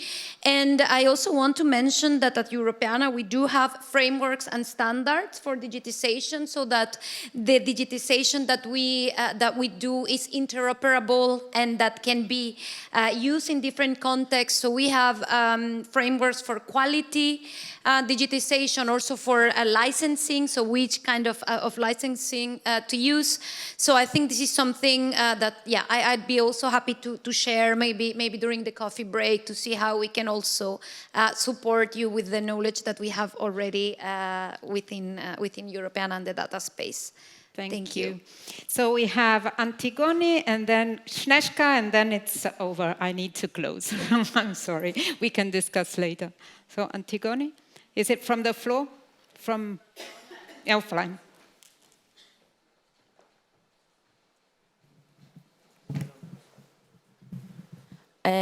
So this is from the online participants. Can a strong too much focus on preservation prevent or limit digital cultural innovation? If so, what knowledge and skills should heritage professionals develop to foster innovation without losing the authenticity? I I can give the floor to you. So yes, thank you for that question. So I think a key point to foster innovation through digitization of cultural heritage is collaboration with other sectors, so that then we are digitizing our heritage for protection, for research, but also for tourism, for instance, for education as well, even for urban planning, sustainable development. So I think the innovation can happen there between sectors. And I can maybe just share an experience also, and coming back to the artificial intelligence issue, which I shared before. I think that we as a sector should not be too humble to say that we cannot actually bring value to the design of these technologies. If you think, for instance, of large language models that are training AI that are mostly in English at the moment, think about our linguistic diversity here in Europe. How could this really change AI tools and create innovation in this sense? Or think, for instance, of the experience that we have in decolonizing our collections, our archives. How could we use that to help more ethical technological innovation, for instance? So I think we should have a more active role and not just be recipients of this technological change, but also there to contribute. Thank you. Sorry, do you want to add? Yes. Just to add one thing that also for me it's really important, I completely agree, and also co-design is really important. When you are choosing your team, and this is for both questions, you have to have multidisciplinary team, and you have to use co-design methodology on what kind of technology you are going to use. Thank you. So, Śnieżka, I would like to conclude with your comment. There is a need for a microphone here. I would like to ask a question to Manos, but before that I can't help making two comments. First of all, Andrew, as always, brilliant, and thank you for that bridge that you have established between Europe and United States, and to sort of helping us to understand also what's going on and how relevant it is to the heritage world as well. So, you know, we have quite a task ahead of us. I also have one comment on Martin.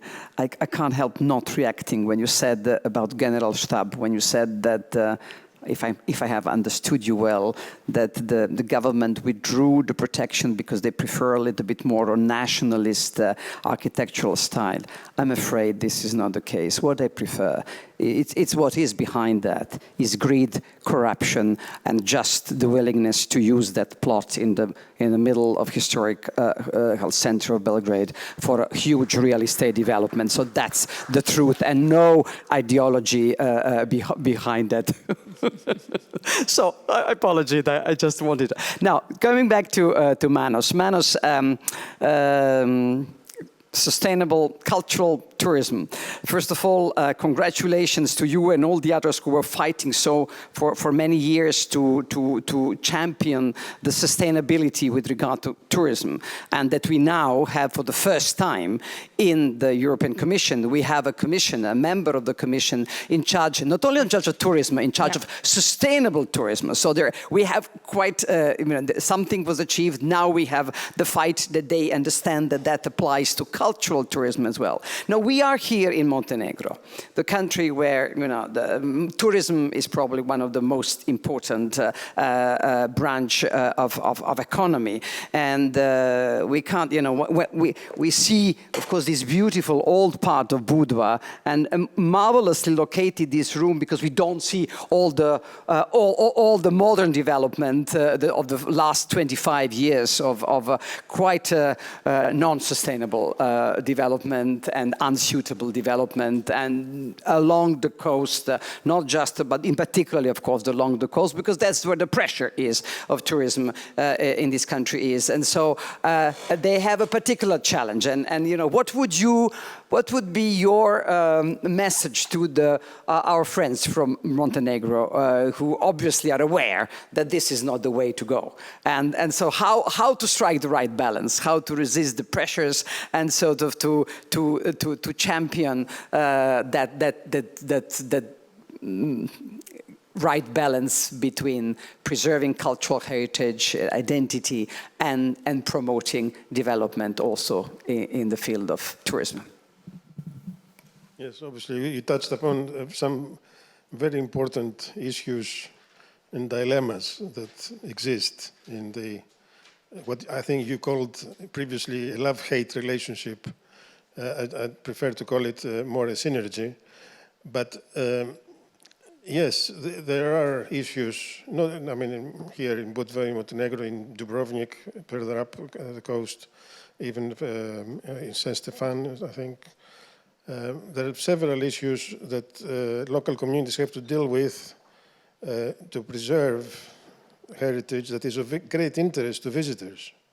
I mean, you cannot avoid the fact that visitors come to Budva not only for the seaside resorts, but also for the old city. Yeah. And they enjoy that. And you cannot say that you have to limit this excessively. Of course, there is issues there, and UNESCO has, as you know, current capacities, procedures, and in fact, if I'm not mistaken, UNESCO advises Dubrovnik how many visitors can handle at any time. And when you get cruisers arriving, then you have huge problems in terms of visitor management. But there are issues, there are means now, actually with digital means, this facilitates the process that you can manage the tourism movements so that you avoid the excessive impact on the heritage. So people can still enjoy the heritage, appreciate the heritage, but without actually making any negative impacts in that environment. Now, in terms of development, if you're referring to development, yes, development has been excessive in the past. It was not, it was uncontrolled. You know that also in Greece, in the islands, it has been a case that we have destroyed some of the best architecture and so on. But there are actually many cases of preservation, including through the 7 endangered that Europa Nostra runs every year. Some islands in the Greek Aegean has been part of these awards to preserve the heritage, so that in terms of architectural heritage, but also archaeological and all the rest of it, so that the excessive tourism does not make any negative impacts. But you cannot avoid having visitors and local communities sometimes rely on these visitors for their existence. And therefore, it's very, very fine balance how many visitors you can have at any time and what they do. And that's where education comes in, and digital facilities can make it easier for the local community to deal with this kind of impacts. Thanks a lot, Manos. I think this is a very important conversation and also very difficult to solve. But I think that now our time has come up, so I'm sorry for the questions that couldn't be solved now, but you can still have a chat during the coffee break. So I would like now to conclude the session and invite Manon perhaps to invite you to the coffee break. Thanks a lot. Thanks to the speakers and for you, to all of you.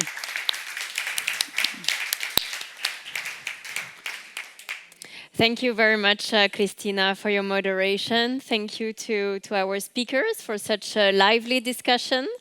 There's a lot to reflect about, so maybe I invite you all for a short coffee break to continue the discussion. We will break for about 15 minutes, so please be back here at 3:20.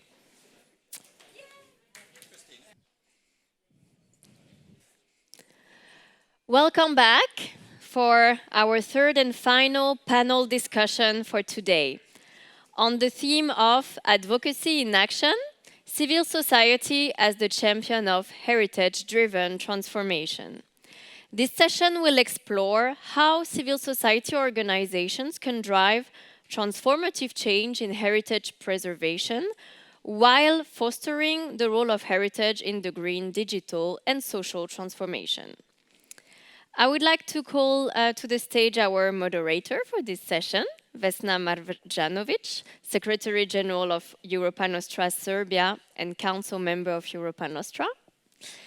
And our panelists include Lidia Karas, founder and president of Elleniki Eteria and spokesperson of the Europa Nostra Heritage Hub in Athens.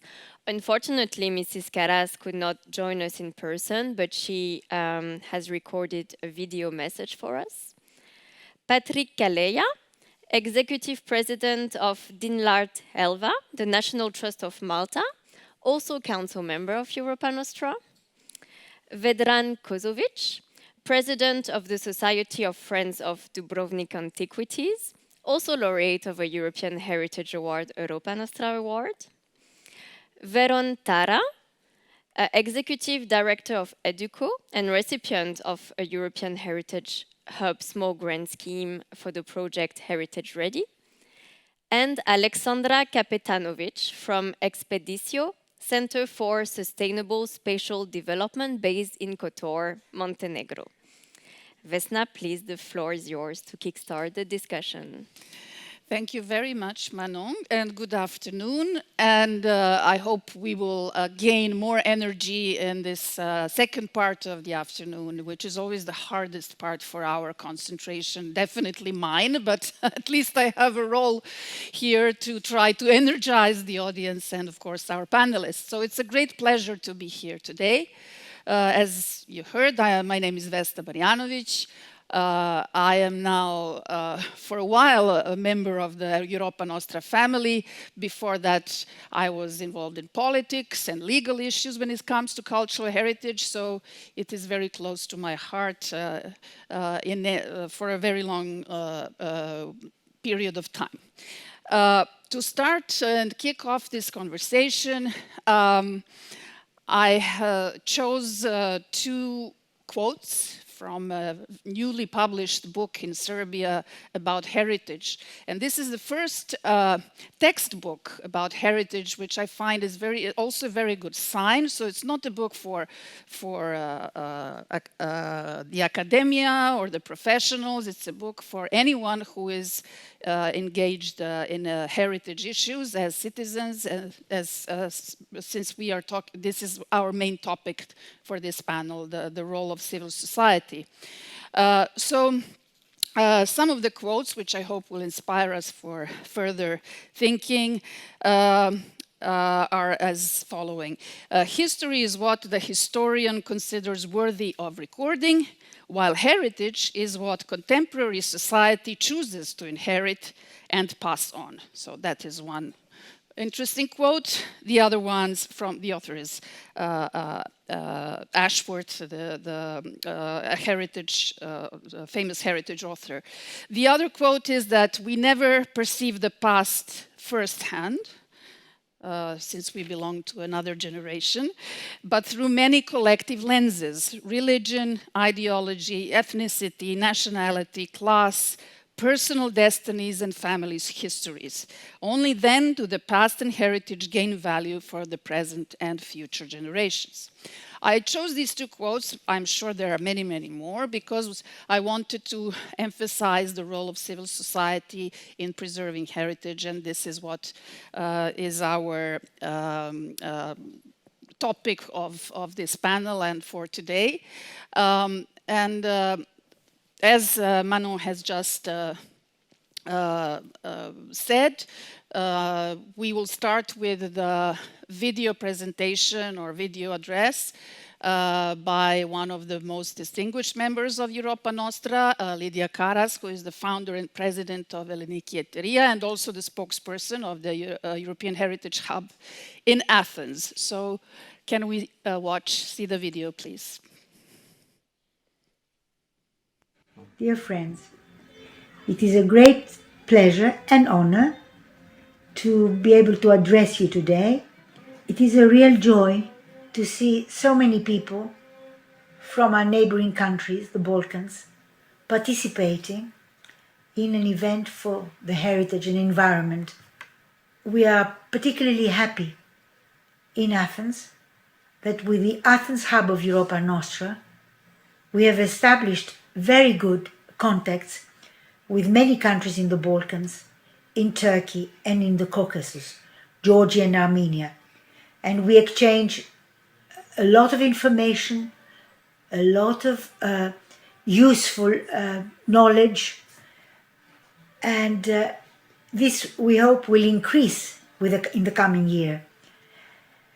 From the start, our organization has focused on protecting nature and protecting architectural heritage. We have secured and opened the organization to many specialists and non-specialists all over the country dealing with issues. We have boards that deal with issues of nature, of architecture, of energy, of education, and others as well. And that gives the opportunity to hundreds of people all over the country to become members of these councils, and all of them contribute to the major issues we select every year. We have played an important role in saving many landmarks of our heritage, like the historic city of Plaka, which is the entrance to the Acropolis, which was destined to be demolished, like the Delphic landscape, the landscape of many islands, other monuments in Greece, and also of Greek culture abroad, like some monument in the monastery of Sinai in Egypt. We believe very much in collaborating with other organizations, however big or small. And we believe also in the collaboration with people with the same beliefs outside our borders. And this is the great contribution of the hubs that Europa Nostra has created.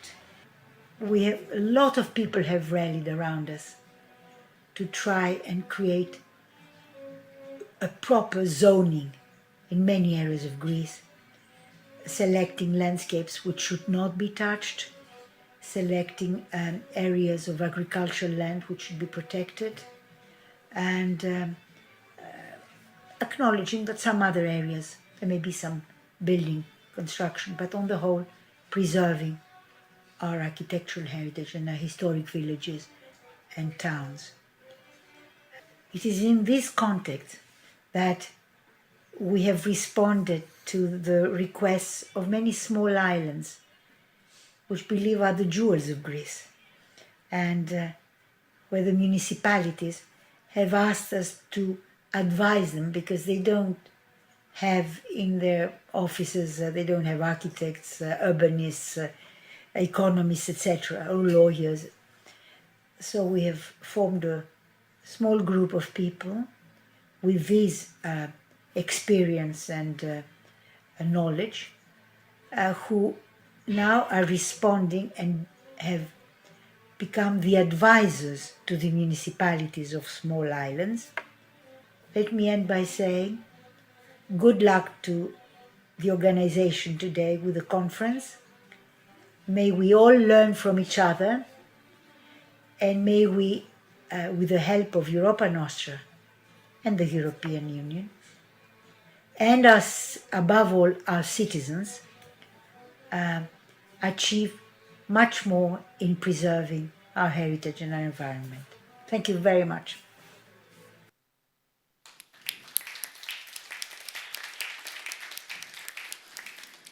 Thank you to our dear friend Lydia Karas. I just saw some photographs from the European Heritage Hub meeting we had in Athens approximately a year ago, already.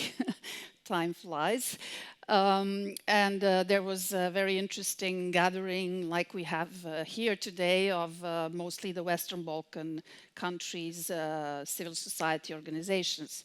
So today I'm a little bit intimidated because I am in a group of 3 architects and one civil engineer. So this just shows how important it is, like in the case of Generalstab that we spoke about last night, to have architects, conservationists, and citizens who love heritage all together fighting for saving our cultural and natural heritage. So as you know, the plan is that we start with your presentations. I would like to ask first, as we are seated here, Mr. Patrick Kalea, the National Trust of Malta, or Dinlart Helwa. Did I pronounce it well? And what I found out, which was not very difficult, is that Dinlart Helwa means this beautiful land. That's right. This is a really beautiful name for a national trust for preserving heritage. So please, Patrick, you have the floor. Thank you, and thank you, Europa Nostra and European Heritage Hub, for, I feel I'm quite privileged to be here to represent Dinlart Helwa, which are the first phrases, the first words in our national anthem, actually, too. Right, I'll just get to the point straight away. Our organization, Dinlart Helwa, although it's a National Trust for Malta, it is 60 years old, and it is one of the very first members of Europa Nostra. Malta covers an area of about 320 square kilometers, which is about 40 times smaller than Montenegro, but having approximately the same population, just to give you an idea. Having said that, we've got an extraordinary large number of World Heritage sites. There are actually 3, but one of them is the megalithic temples, comprises 7 other sites, and there are 7 others on a tentative list. Now you'd imagine that once you have all these heritage sites, that there's a concerted effort by everyone to preserve our cultural built heritage. So much so that in our constitution we have a clause that states that the state will safeguard both our natural environment and the cultural heritage. However, the last clause in the chapter states that the provisions of the chapter are not enforceable. And that leaves a big void that civil society and citizens' engagement must fill in this void. And the big task is to get people out of their comfort zones and onto the streets. Sometimes it's very difficult when they're leading a more sedentary life like this, so it is quite a task. However, Dinlart Helwa, like I said, 60 years old, and it's, I think, been a pioneer in the protection and preservation of our heritage, and it has been leading by example and has gained the trust of our fellow citizens. We've restored over 60 sites over the years, including medieval chapels, which we use for concerts and other activities, coastal towers all around Malta and the islands and goes on Comino, a lighthouse which was built during the British colonial period in the 19th century, and a very beautiful church in Valletta, which was actually the first church built in Valletta, just to give you an idea of the type of restoration works that were carried out over the years, which were a labor of love, really, showing all these restoration of paintings which were by a Maltese artist actually in the 17th century. So there has been a lot of work carried out, and this just to give you an idea of the sort of restoration works that were carried out. It can also take different forms. One of our main tasks at the moment is an active watchdog on the built environment. Let me just give you just this which will interest a lot of the architects here today. If you Google House of on Google, you're going to come up with House of Dragon, House of Cards, House of lots of things. If you put in CHA, you're going to get House of Character. This was and they're all Maltese sites, because about 25 years ago, estate agents in Malta coined this phrase, House of Character. And as a self-respecting architect, I felt a bit taken aback. I said, you know, a contemporary house can also be full of character.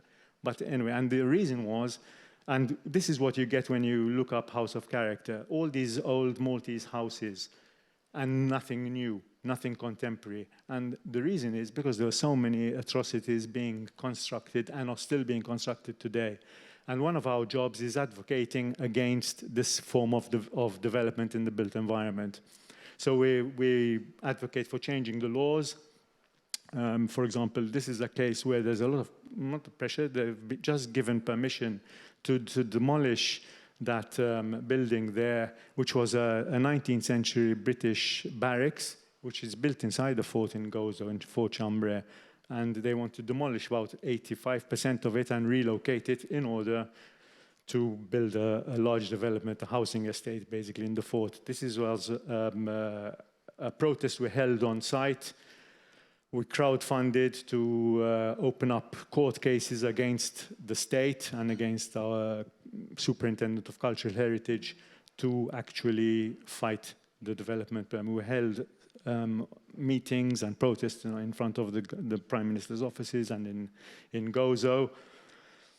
And another thing which has really made a difference is that resident associations have sprouted all over the island to try to change, because they're seeing all this development around them. So we have areas, for example, of 2-story dwellings in a very quiet, nice residential neighborhood. You get someone who just decides to build 5 stories in the middle of them. And the residents' associations have sprouted all over, and there have been a number of protests all over the island because of this. There's also obviously the problem with the abuse of public spaces by commercial establishments. This is in Valletta, and again there was another protest to do that. There's also on the natural environment, which is the same thing. We held a number of protests. They wanted to cut down a number of trees in a beautiful valley, to widen a road for no reason at all in Gozo. So there was also another protest, tying ribbons on trees that were going to be cut down. And we're still at it. We're still advocating for change in the laws. We've held cleanups. We've published education booklets and pamphlets. We write in newspapers, give lectures. And I think what is very important to understand, and we have to get it across to the community, is that our cultural heritage, the built heritage, is the tangible is our background, and it's a tangible heritage. But when you see it together with an intangible heritage, such as this regatta race, which has been going on for hundreds of years now, it's a race in the Grand Harbour, but the background is the fortifications around the Grand Harbour. And the two together make sense, but you can't have, for example, this is a village feast on Santa Maria Feast in August in Mostar, which is a very popular feast, but you need the tangible heritage to unite everybody together. Without it, you're not going to get the same effect. And I think an important aspect, which I think I'd like to put across, is that it is the same for all humanity, and it's not just for Europe is this our stepping stone, but I think it should be seen as a mission for all humanity, that it belongs to everyone. Obviously, we have to find the right balance without having undue influences. And just another important thing, which I think is important even with respect to the EU enlargement, that when the affluence of a country, of a nation, increases substantially and the education does not grow in tandem to that wealth, I think it is a very dangerous situation. And I think an important thing is obviously to catch people when they're young and not to end up with an absence of a collective memory and identity, which is important. I'd just like to say a very quick thing about this cultural compass, because I feel a bit quite strongly about it, that I think a compass doesn't really give you a direction. It is, maybe it's a framework for, it's run by a magnetic field, let's say, but it doesn't give you the direction. The direction and your port of call has to be decided beforehand. You have to have a port of call where you want to go to a direction, and the compass is there to guide you, and that should be the education and the culture and so on. But we need to have a vision of where we want to head at the end of the day. And I think, I'd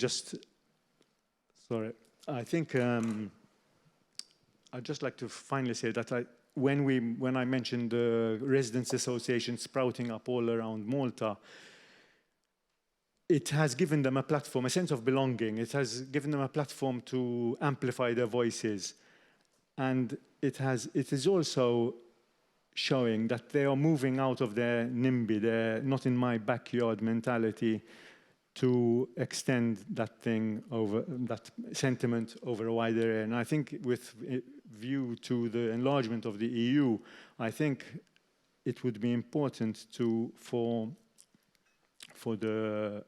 in general, for us to show more solidarity, not only as regards our cultural heritage, our shared cultural heritage, but also our values with our European neighbors as well. Thank you. Thank you very much, Patrick.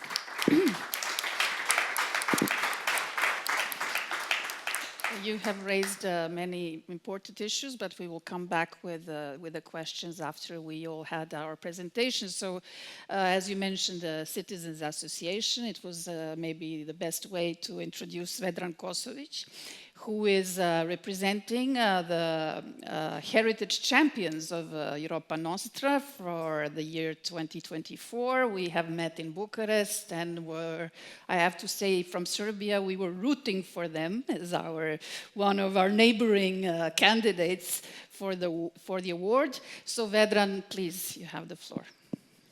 Yes, thank you. If I may, if I can add, a magical Bucharest night, it was very beautiful. Okay, I'm here representing our society. I'm very proud that I can be here. I'm not alone. From Dubrovnik, there is 5 of us for our management board, Mr. Kapovic, who is a secretary, and Ms. Oreb, Ms. Jelacha, and Ms. Anjus, so a big team. Besides that, representing city of Dubrovnik, with us is Mihaela Skuric, director of Institute for Restoration, and Ms. Sana Ivanišević, representing cultural department of the city of Dubrovnik. We prepare a little presentation just to give you, just so that you can see what are we doing, and I will start. Our society has established more than 7 decades ago. Who are we? We are NGO association, and what is important to emphasize, we are all volunteers. We have a professional office, but the management board and all members in our society are volunteers.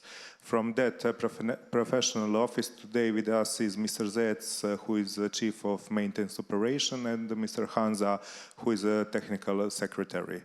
And of course, Ms. Krečak here, PR agent. So, what we do, we prepare a little text and more pictures. I don't want to read that, but just to say that our aim is to restore and to invest everything in the cultural heritage. Of course, we need some income, some money to do that. And for us, his main income is from the city walls of Dubrovnik. 60% of the tickets go to the city of Dubrovnik, and for that 40% we pay taxes, pay the checks and for our employees, and everything what is left, our aim is to invest all into the monumental heritage. Our scope is more than a city of Dubrovnik and city walls of Dubrovnik. We maintain also city bridges, fountains, and the city clock. We maintain walls of stone according to concrete with the municipality of Stone, and also restoration presentation of the Prevlaka fortress hereby in the entrance of the Boka Bay. We are very proud of the decision that we restore. You will see after in the pictures 5 of Rector's Palace from Konavle region to Pelješac. They are very important to us. Point of interest is part of Republic of Ragusa, medieval republic, more than 500 years old. You can see here one old cart and see our scope. What is important here to emphasize, okay, City Walls of Dubrovnik gave us some money, but we spread that investment in the much more wider area. Another thing, the good thing, a good example of collaboration with the city of Dubrovnik is this. This is one sort of space, one area in the old town Dubrovnik. We bought this for the city. City is the owner, but gave us this for the 40 years, and then we present here coins of the Republic Ragusa. This is Croatian biggest collection of money of that time. And our society does more than just building. We publish booking, we support publish booking, we do some acquisition and restoration of artworks. This picture here is very important because it shows Dubrovnik before great earthquake in 66 and 7. So just to give you some pictures, those were city walls and Fortress Minčeta before our society started to do things with that. You can see a lot of ruins, less of carriage for that, and now the situation is completely different. We are very proud to this now status of the city walls. Walls of stone. Stone was second town of Republic. Stone was always in the focus of our society, and still now there is a lot of job to do in stone. These are some ongoing projects and some old pictures of stone. Today situation is much better, and we are constantly doing some projects, some things in stone. You can see here the main fortress in stone, Veliki Kaštio. This was situation before our society did a project there, and today Veliki Kaštio is looking like this. So we are very, very proud to this. And the Sokol Fortress in Konavle on the left is nowadays pictures, on the right is all day when we start to do the project. Restoration here list more than 10 years in Sokol in Konavle. Rector's Palace in Pridvorje, wonderful Rector Palace, one of the 5 that we bought and did a project. On the right you can see ongoing stage, and the left is over. Slano, also our first Rector's Palace, very beautiful and very, very important project to us. This is the last Rector Palace, which was done 1 year ago. On the right you can see before we did project, and on the left is completely renovated. But the story doesn't stop with the over project, but that's another topic. And here, for the few months, we will open a Rector's Palace in Janina, that is on the Pelješac Peninsula, little village with the Rector Palace also. And so, yes, Neška, this will be our next project in Orebić. We bought this, we did some restoration work, archaeological work. We have as-built documentation thanks to Austria-Hungary period of that time, so we will rebuild this important Rector's Palace. Some work in progress in stone, Fort Coruna, ongoing project will be over, I think, till the end of the year. Yes. And I think for the end, this is in stone, some archaeological work. If you look stone is, let's say, 15 years behind Dubrovnik, and you see archaeological work and the asphalt pavement in the city of stone, which is unbelievable that nowadays is still there. We are trying with the collaboration with the municipality of Stone, remove the asphalt pavement and show the walls of stone that was built. Finally, Fortress Prevlaka here in the entrance of the bay, Boko Kotor Bay, is our project also. We did the project here. So that was it. It's not easy in short time to present everything, but we are here for questions.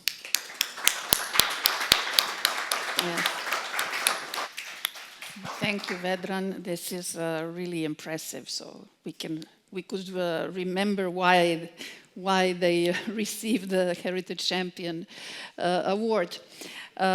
Next, we have, I would say, a very young leader, Veron Tara from Kosovo, from Prizren, who is also involved representing Educo, the NGO, civil society organization, which is also involved very much in working with even younger fans or lovers of cultural heritage. So Veron, please, you have the floor. Thank you so much. So I'm Veron Tora from Kosovo, and I want to show, or I want to tell, or I want to start by saying how important is civil society and community in Kosovo. So I'm from Prizren, a small city in south of Kosovo, and we have the historic center that is guarded by the special law that it's called the Historic Center Law for the Prizren city, and it's under the state constitution. Inside the law is stated that the Parliament needs to establish an independent body that citizens need to apply for different permissions or different activities for building, for anything inside the historic center. So we have three main institutions that you have to ask for permission to build something or anything you have to do inside the historic center. We have the Institution for the Cultural Heritage that deals with restoration and stuff. We have the Municipality of Prizren that you have to take the permission, the official permission for building.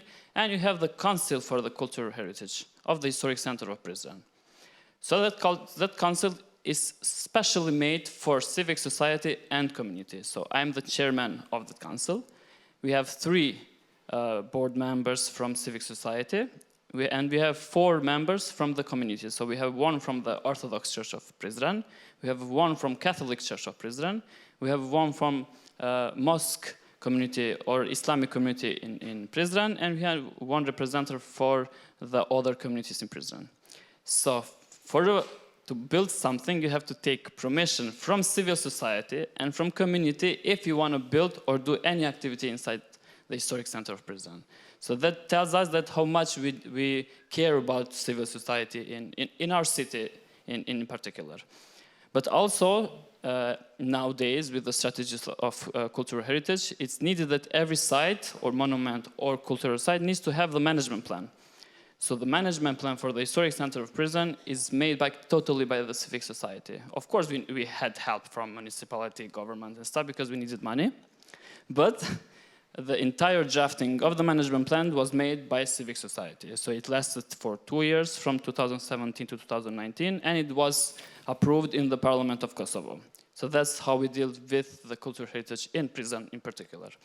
So now I'm representing Educo. It's an NGO in Prizren when we deal with education in general, educating in culture in general, but in cultural heritage in particular. As Vesna said, that we educate or we do training from 4 years old to 18, but even older than that. We do a lot of projects, training, workshops, visits, and a lot of other activities. Is this working? Yes. And this are some of our projects that I put it on because I only have 60 minutes and this is too little, sorry. So, we created 2 schools, 2 restoring schools. One is in the Archaeological Museum of Prizren and one is in the Ethnological Museum of Prizren when we teach or when we train how to restore artifacts. So we deal with students and even younger than students when we teach them on fake artifacts, of course, how to restore any artifacts. So this is in the Archaeological Museum of Prizren. They start by, I don't know, just training how you can deal with small pieces, how you can find the pieces and everything. And then after 2 weeks of training, you can touch the real artifacts because they are quite old. You have to do a training first, then you have to go to the real artifacts. So the school is always open in that museum. Anybody can go there and sign for a training. So these are the first school of restoration in the museum. Then we train them in the QGIS or GIS systems. Why it's important? Because all the management plans are made on GIS systems. me particularly, I work on GIS, so when we did the management plan of the historic center and other management plans, we need heat maps, we need flow maps, so everything is on digitalized in the QGIS, and we train students or those who work in heritage field to know how to use GIS systems. Then we were certified by GIS, actually. We had to pay a lot. So then we had the guide training, or the tour guide training in Prizren. As you can see, we had much older generation than the new generation. We teached how you can be a guide, because we need a lot of guides in our city, because our city is quite touristic and we need official guides. So we have a law now actually that you need to be certified by an NGO and licensed by the government to work as a guide tour. So here we trained our guides to certify them. This is some collaboration with the municipality and with government, because everything you need to do in the historic sites, you need to have collaborations with, of course, government and institutions. For us, it's not hard to build a relationship, but it's hard to build collaborations, because you can build a relationship, but you have to knock a lot of doors, you have to send a lot of emails just to make a meeting, then you can start the collaboration process. With the GIS systems, we had another project that we digitalized with the margin maps, that it's an app or a plugin to the GIS. Then you can go to the field and you can touch a building, then you can add information. So this project was to digitalize the houses that were used as a school during the 90s, so from 90 to 1999. And we digitalized them, we put a name, and you can see a plaque on the door that says here before it was used as a school during the 90s. So that's why we teach them how to use GIS systems. And then, of course, we have kids, so we start from the age of 4. And so this is a particular activities, and how we start with kids. We cannot tell them what is cultural heritage, because they are 4 years old. They don't know a thing about cultural heritage, or heritage in general. So they are like a sponge. Whatever you tell them, they absorb. So we do a lot of training with experts and pedagogues that tells us how we can teach them this small information, because we cannot give them a lot of information. And this in particular activity, we are making flowers, as simple as a flower. Why? Because we still celebrate the day of summer. And how can you teach them the day of summer? You can make a flower, and then they will remember the day of summer. So it's as simple as that. Then a lot of visits. We have 350 monuments inside the historic center, so we have quite a lot. And we do a lot of visits in the monuments, in the museums. When usually we guide the tours, because the guides on the museum usually speak in a professional way, so we have to guide inside the museum, and they ask a lot of different questions, so you have to answer them slowly and tell every small detail they will ask. Then we celebrate a lot of different international days, so this is an International Museum Day, and we do go in a lot of competition with small kids, so from the age of 9 to 12, and here we won the second place with the innovative social transformation, when they did something with cultural heritage, and they won, and they were so happy about it. And then we, so this is, sorry, my time is off. This is the last slide. We had the grant, we were the beneficiaries of the Europa Nostra grants, and we did a project about the first hydropower station in Prizren. And for us, it was a very sensitive place, because it was the first station of Prizren when we created the electricity. And now it's left alone. And the project was to make a management plan about this hydropower station and turn it into a museum. So inside we still have inside we still have all the apertures original mechanism. And you can see kids there, because we still went to the hydropower museum to show how the electricity was made before the thermal centrals now that we still use it. So engaging with the community to ask them how we can reuse the old monuments, because as I said, we have a lot that are closed. a lot of workshops, and a lot of visits with experts and professionals. As you can see, in this project, we finished the management plan, we finished the budget, we finished the exhibition layouts, and we did a web page and everything. So now municipality, actually not municipality, the Ministry of Culture, because this is under the Ministry of Culture, opened a call for restoring the building. So this is how important the project was, from the drafting the management plan to the restoring the whole building. And this included the 3 transformation points about the social, because this was used as a restaurant also.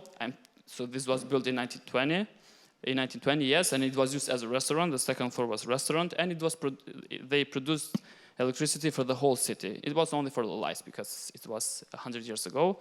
And then in the green aspect, because it was a hydropower. So hydropower don't have a bad side of the story. And digitalization is because now every artifact or exhibition inside, we plan to make it in digital, not in, yeah, sorry. Thank you. That's it. I have a lot, but okay. Sorry. No, that's okay. I apologize for trying to stop the whole presentation, but it is my job to take care about time, to pay attention to the time. So let's try and be quicker now. I will ask a couple of questions, or actually one question each before we continue. For Patrick, my question would be, I think here we have 3 different models of citizen engagement when it comes to cultural heritage. So when it comes to the National Trust in Malta, and a long-standing organization which is present for decades, how would you describe the role of this trust, having in mind that on the one hand it's a civil society organization, but it also has, the name also implies that it has an important national role. So how does that work in practice? How, especially if there are, let's say, controversial issues with the government or with other special interests, how did you maintain to have this institution working for such a long time? First of all, like it's 60 years old, so there was that background to it, to more recent years. But there was a big change, I think, in 2002, when Din Larit Helwa was actually at the forefront of change, having the law changed to allow civil society organizations like ours to take guardianship of certain properties. So we have entered into a number of agreements with the state and with the Superintendent of Cultural Heritage, where we have offered to look after, say, we've identified a property, and it doesn't happen just like that. I mean, sometimes it takes years before, from our first request to look after a building till when we actually sign an agreement to look after that building and restore it. So we'll identify a particular building that needs restoration, which we think is of certain cultural importance, and approach the government and the Superintendent of Cultural Heritage that we would actually restore and look after it. And this change happened in 2002. They actually put it into the law, into the Cultural Heritage Act, that allows organizations like us to take on that sort of responsibility. The name National Trust for Malta developed over the years. In fact, we've just changed the name from National Trust of Malta to National Trust for Malta, because it doesn't belong to Malta. We're doing it for Malta. So we just changed this a month ago, actually. Okay. I don't know if that answers your question. Yes, thank you. Well, for Vedran, a similar question maybe, but also a very long-standing citizens society, which went through so many changes. I mean, the changes of even the countries has changed during that period. Of course, many governments, national governments, local governments. So how would you, and you yourself are younger, much younger than the association that you are representing. So how do you explain the success of this organization, of your society? And also another additional question that we talked about during the break. You spoke about the role of your society in renovating all these beautiful buildings around in Dubrovnik and around Dubrovnik, but you also said that you still have to do much more when it comes to influencing the authorities to open these buildings for the citizens, for the public. So can you reflect on that? Yes, thank you for the question. I'm twice younger than our society. Our society is more than 7 decades ago founded, and that's important. Love to heritage is not a trend. It's a way of life. And our members love heritage, of course. Sorry. And we like to say that we are in service of heritage. That is not one battle for heritage. There is a war that we present our rich history of our heritage. And we want to put cultural heritage in the center of our scope. It's easy to move it. And every time when something new came as a war, as the green politics, something it's easy to move heritage and everything what is important to us from our focus. And we are trying all the time to put it in the center to explain that we have to have sustainable development with the heritage, with buildings, and everything must go together. And it's not an easy question to answer how that is going more than 7 decades, but it's going day to day, it's going forward. And like you said, for me, the worst thing is to renovate some objects and close the door. That is nothing. You didn't nothing. You have to find a way to open the door, to serve it to the public, to invite the people to use that objects for something, for culture. Thank you, Vedran. For Veron, we talked about, actually, Veron is implementing your principle of catching them young. So maybe you can, we saw a lot of examples of your work with children, but maybe you could tell us how and when you decided to work, I mean, to introduce this extremely important principle and fact that you need to sensitize people from the very earliest age. And also, I would like to hear, if it's possible, I am very interested in this concept of having a civil society council, heritage council, which also includes religious communities. So how does that work? How do you come? Is there a majority, minority, or you have to reach a consensus, or how does that work? So, sorry, about the youngsters. We live in a city, and as I always said, we walk on stones. So we walk on heritage. And when a kid asks, what is that? A parent doesn't know how to explain the building or explain the heritage. So that's why we are always fighting to put cultural heritage education in schools as the part of curriculum, but it's impossible because we have the national curriculum and it's impossible to fight with government to put as a part of that. But now we are doing a lot of trainings to teachers and a lot of educators to maybe sometimes call us, but sometimes they need to have small information about the cultural heritage. So when we decided is when I started working on cultural heritage, and in 2017 with the management plan of Historic Center of Prison, and we needed to go door by door to digitalize, to document every house inside the historic center. So when I asked the owner of the house, do you know the history of your own house? Because we have a lot of old houses, traditional houses. They didn't know about that. So I was like, they were like, yeah, I always lived here. I never knew anything about my home. And I was like, that's impossible because maybe your dad or your grandparents, somebody will explain you something, but never.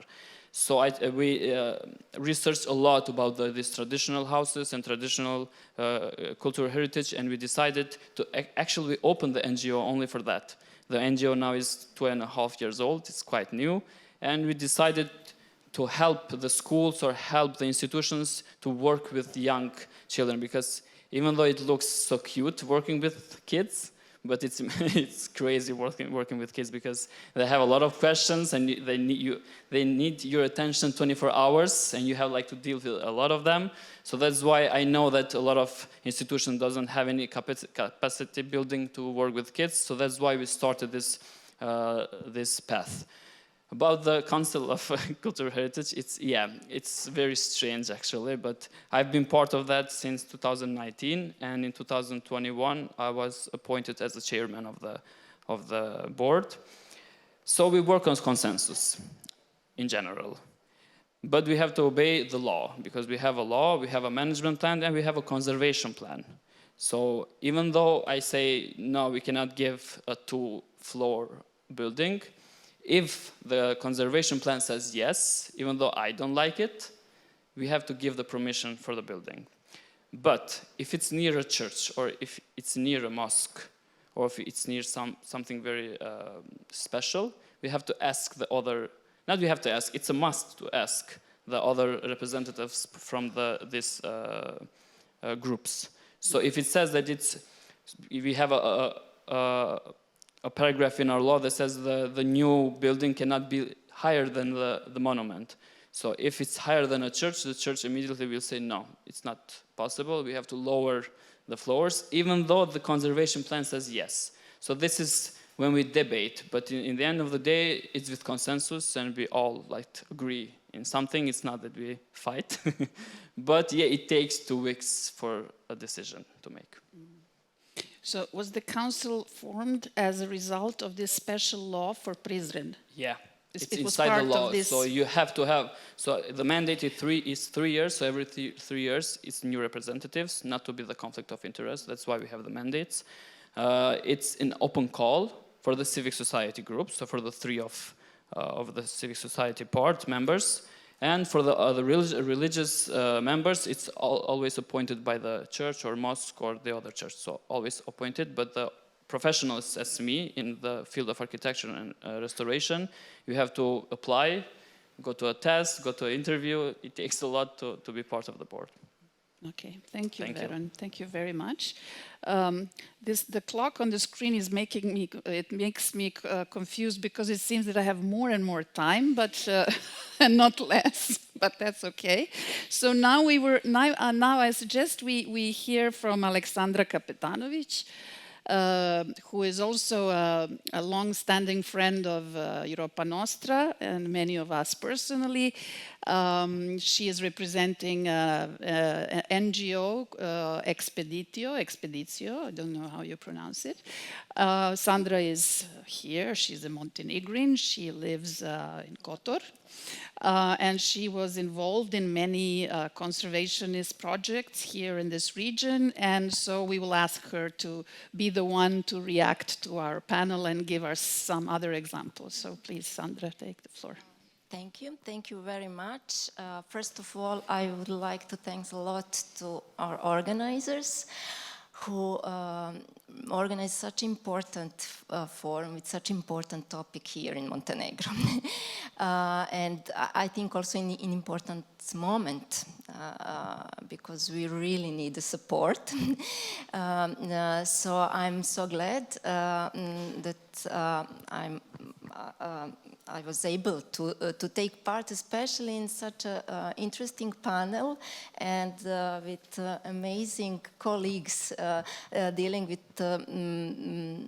such interesting issues, and for some of them so long. So it's really an honor to be with organizations who are active in this field for such a long period and contributing a lot to development of societies. It's really possible to see it from outside. We knew for our friends from Dubrovnik and always mentioning them as really one of the best examples how it is possible, that it's really possible that civil society organizations are able to manage the sites when institutions fail to do that. And I'm especially glad to hear about activities of our colleagues from Greece and from Malta that are dealing for such a long period with such important issues. And I'm very glad about the message that we heard from Greece about all these different aspects, including cultural landscape, that is very important. And in which they're dealing. And then coming to the youngest NGO, but also impressive how much they managed to do in such a short period. So I think that really for us in this Western Balkan region, it's so clear that civil society organizations are really champions in all these activities that can help not just to preserve heritage, that is one aspect, but also be really like those lights that give us direction towards the proper development. So I'm really glad that we are all together with the same mission. And as it was mentioned more times today, I think that this exchange and cooperation, it's really very important, I think, for all of us. So just then to add, from the Montenegrin perspective, I would like to show you just two examples. One bad one that's showing actually what is happening when experts and civil society is not heard, and one good example. And I will try just to illustrate it. Some of you will have opportunity tomorrow to visit Kotor, that is part of the natural and cultural historical region of Kotor that is on UNESCO World Heritage List since 1979. And I hope you will enjoy. We will be with you there. You will have a possibility to see Kotor, that it's really incredible. But I wanted to show you the challenges that we are dealing with currently in Kotor region, that it's much more than Kotor. All this red area that you see on the bay, it's actually World Heritage Site. And it's actually cultural landscape that we have a lot of challenges to protect. And in a case of such really valuable area, unfortunately, my organization is already almost 28 years since we are active, and I must share that also with everybody, that it was a really incredible coincidence that in 1997, when we as students of architecture, just coming back from student protests in Belgrade in 96, 97, we organized first summer school of architecture for ourselves. It was 16 students of architecture in Perast. And there, when we were on the field, we met Sneška. And she asked us, what you are doing there? And it's really incredible coincidence. And we immediately recognized each other. And Sneška wrote amazing text in the first book that was published by us as students. It was called 300 Years of Loneliness, and we are really so honored that we had and I must just share how important in that moment for us as young students was the support from colleagues. So we had a support from Sneška, from Professor Irina Subotic, from Belgrade, so that really meant a lot to us and gave us really a lot of energy to continue. So thanks a lot. And so it's from that period we are trying to point out the values of this beautiful area. But what's happening you will not be able to see tomorrow, and this is just one of the examples. It's already quite old, but it's showing the transformations that are going on in that incredible cultural landscape that unfortunately experts and civil society didn't manage to prevent. So this is just showing how that landscape looked like in the beginning of 20th century on the example of settlement of Dobrota, and what we have today, it's this, and it's still going on. So it's really, really big challenge, especially having in mind that a population in Kotor, it's decreasing, and the number of apartments are just increasing. And in this case, we really see influence of over-tourism, but also very weak institutional system that it's capable of, to guide this transformation. So these are just because you will be lucky tomorrow, it will not be so crowded in Kotor. So I'm sure you will enjoy, but during the summer it's really becoming impossible to live. And what I think it's very important, and it was mentioned actually yesterday. I'm sorry, I hope I have okay, good. So just also to mention, yesterday I was in Cetinje, Ministry of Culture. We had a meeting. It was very important. It was part of the consultation process because currently we are in a phase of preparing a strategy for cultural heritage and sustainable development with the help of UNESCO. And we will see how that will finish, but I was really very happy to hear that experts who are working on that and who are having this consultation process are mentioning the quality of life of citizens as something that it's really important. And they are also mentioning something that we are speaking here all day today, the importance of community and how actually institutions should serve to community. So I'm looking forward for that strategy, and I hope that it will help us to change a paradigm that obviously it's needed here. And now I will show you some good examples.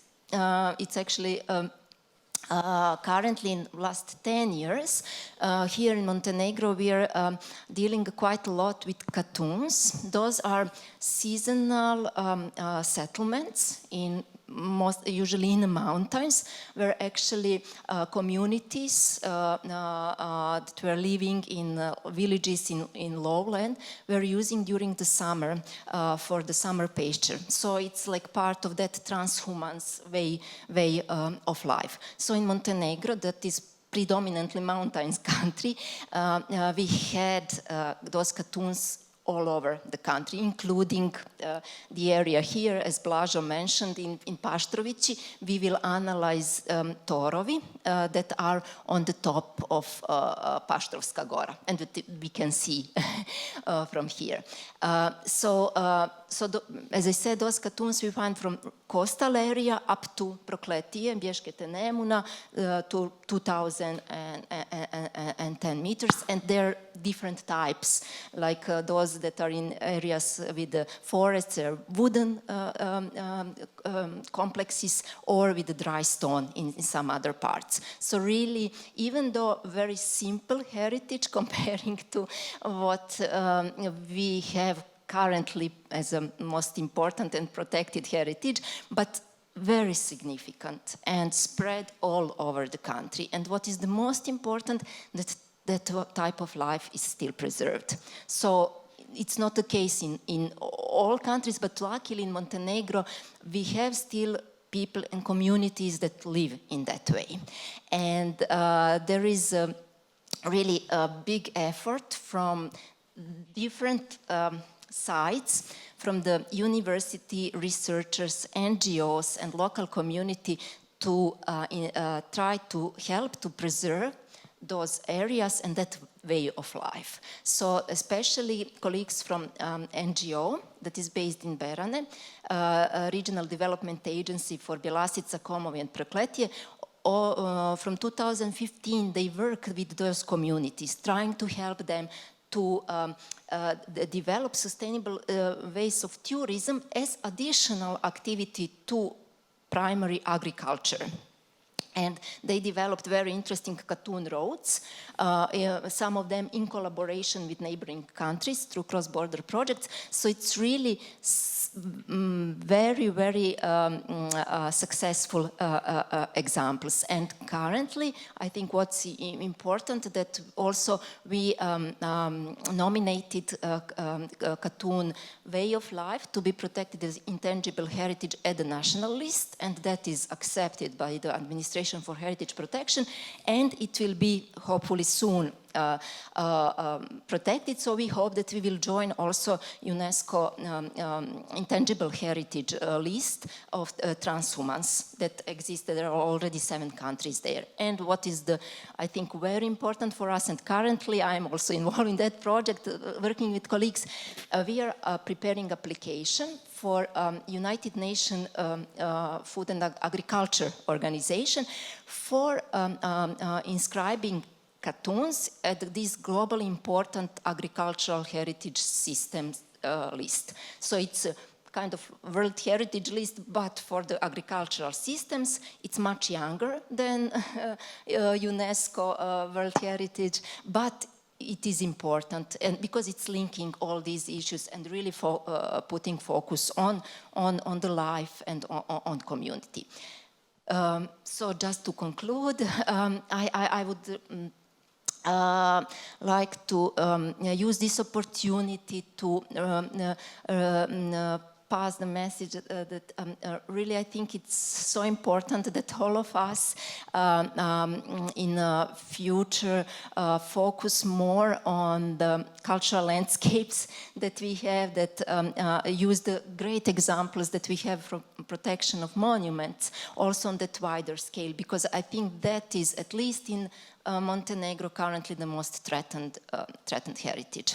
And I really believe in involvement of communities and really crucial role of civil society and active involvement and not just formal. So I would like to thank a lot to all, and really I think we must continue even though it's very challenging, but this collaboration I think it's very important.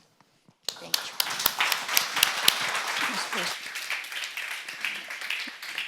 Thank you very much, Sandra. I think it was really important to, especially since we are here in Montenegro, to hear this, to see these examples and hear your stories. So now I think we have only one question. Okay, I'm looking at the chef here, the master, Manon. Okay, there is one hand that I can see there. Oh, Antigone, okay, we have 2. Amra. Okay, let's try maybe have all 3 questions, and then the panel can answer as short as we can. I represent the online participants. For the NGOs and especially for Malta, how do you motivate your fellow citizens to participate, to protest, to react for the preservation of cultural heritage? And how does this influence the dialogue between the governments, the national states? And what are the steps that need to be taken when the government is corrupt and they don't want to have a dialogue?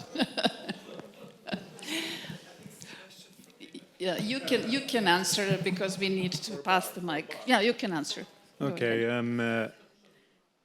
First of all, when there is an issue, our organization publicizes that issue on all its media, whether it's Facebook or all the others anyway, Instagram and so on. But we also write in the press, and I think the press has the biggest effect on the on the public and the state. We also hold meetings. For example, before I showed you photos of some trees, there are about 200 trees that were going to be uprooted in this very picturesque valley in Gozo, on our sister island. And the government got permission to do this from the planning authority, but we kept on insisting over, I think, at least 6 months, having meetings with them, with their architects, with the road designers, trying to persuade them to cut down on that, to reduce the number of trees at least. At one point, just to give you an example about that, what you mentioned, at one point, the minister mentioned in Parliament that they had come to some form of agreement, which was not really the case with our organization. And he mentioned in Parliament that now we've come to an agreement anyway. And we wrote back and said, listen, there's no agreement between us. And they had said that they're going to cut down, reduce from 200 and something trees to 180 something trees, which was not, and we said, listen, this is not in the spirit of our discussions. In our discussions were franker than that. They were more frank, and they were very cordial during discussions, and they agreed with us, and so on and so forth. Anyway, so we kept on persisting and meeting them and, well, hankering after them to change that. Eventually, which is recent now, maybe a couple of weeks ago, we not came to an agreement. We still think that, for example, they should not go ahead with this project, but we managed to get them to reduce the number from 200 and something trees to about 13 trees.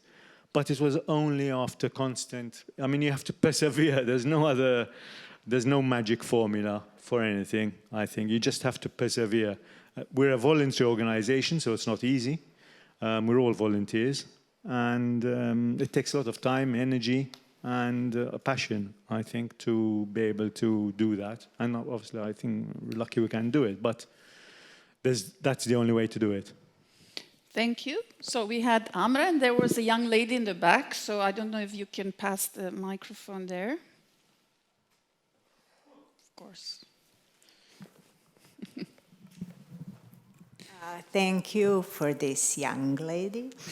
My name is Marina. I'm a local activist. I'm located behind the hill, Poštrovačka Gora in Crnica region. And my question goes to Sandra. I am interested, now that you were mentioning a list where you're adding Katuns as UNESCO heritage, I was wondering where is Montenegro with dry stone walling, which also is recognized as a UNESCO heritage, but not in Montenegro in particular. So are we adding this? And another question is the status of all the roads that we have and paths that we have everywhere around the region, which were built from Romans all the way to Austro-Hungarians, which are usually just deep in the forests nowadays. And then even if someone found them, usually those are how to call them, four-wheel or motorcycle drivers, so-called quad enthusiasts, who just likes to go around and drive in a high speed, leaving damage not only on those very ancient roads, but also on biodiversity of the areas where you can find them. So is there any chance that eventually this will be regulated, maybe even forbidden, at least in close to, for instance, in my case, it's close to National Park Skadar Lake. So this is, I think, question Sandra might know about.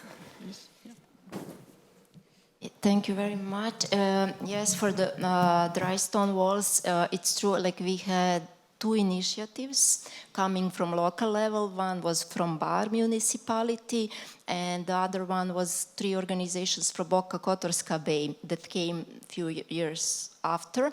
But there are initiatives to administration for heritage protection that it's actually managing this in Montenegro, and those initiatives were formally accepted. But since we are in such a situation here that really like institutions are so weak and do not have capacity to do a lot of things, unfortunately nothing happen regarding formal protection of that intangible heritage. There are activities that are going on. Our colleagues, especially from Orient, are doing a lot. In Budva, there was last year a workshop and a conference regarding dry stone construction. So we are collaborating a lot with colleagues from Croatia, from organization Dragodi, that's really doing a lot in this field, but regarding the formal protection, unfortunately, there is nothing going on. But maybe there is one good also news that recently Ministry of Environment Protection recognized the importance of dry stone wall construction for the biodiversity, and they had a call through which they supported agricultural owners of the agricultural land for the maintenance of dry stone walls for the purpose of protecting biodiversity. So those are like good signs that it is recognized in that level. And regarding the second topic, yes, unfortunately, we are aware completely of the problem that we have in general.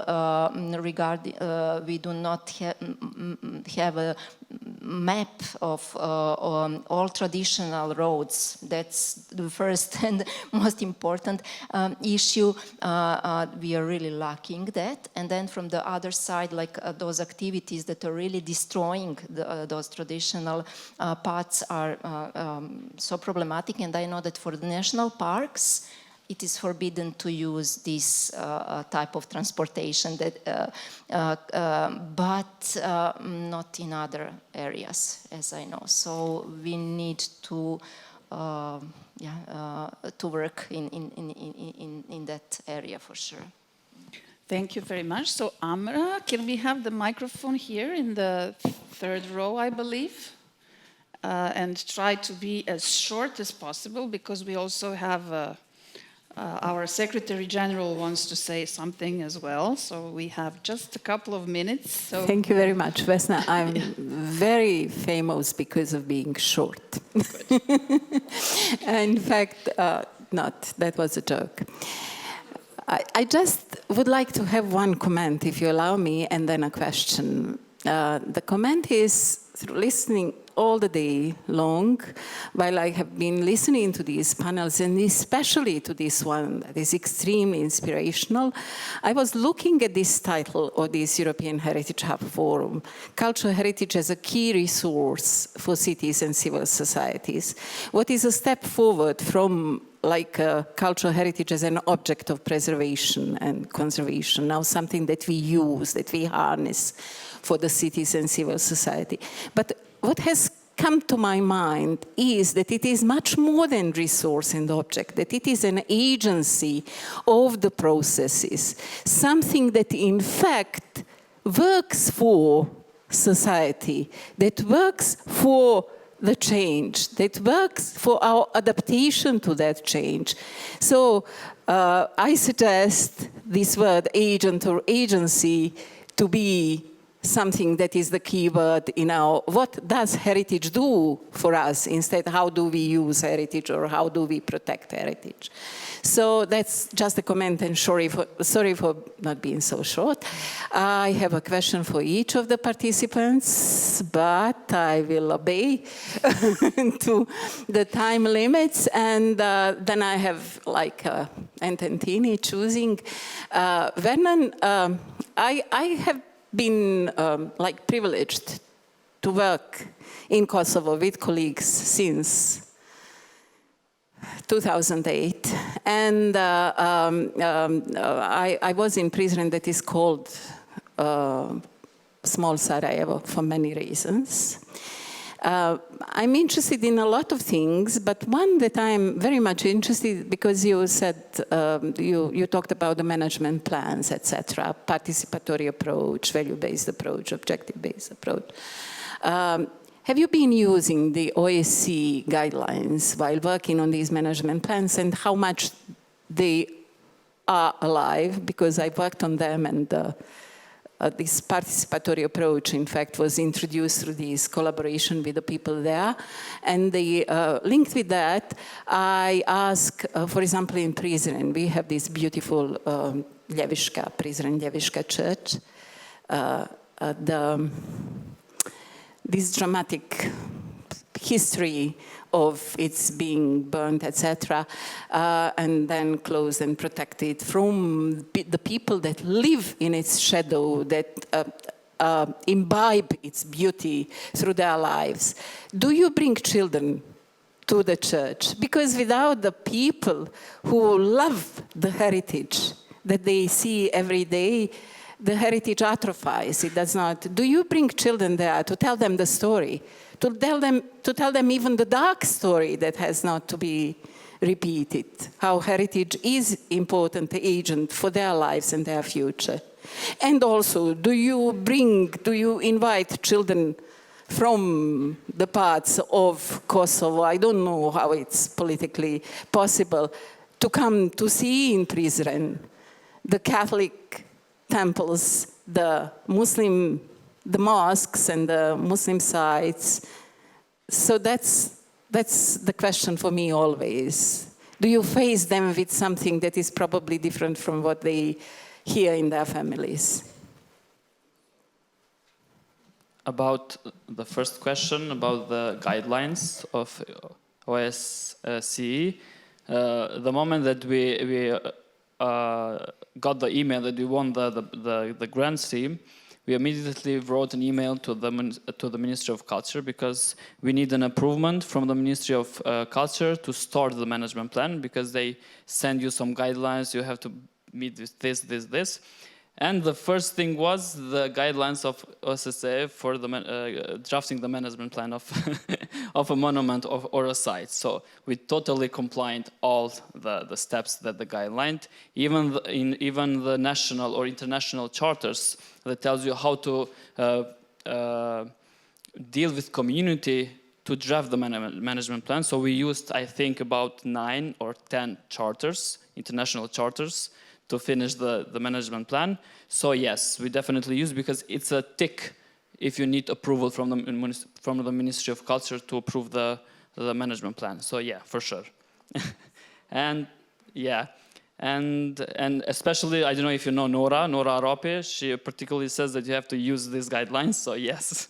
And about the second question, unfortunately, the Ljeviška church is the oldest monument or building in Prizren, actually, because the Prizren was built between Ljeviška and the castle, so that's how the city was raised.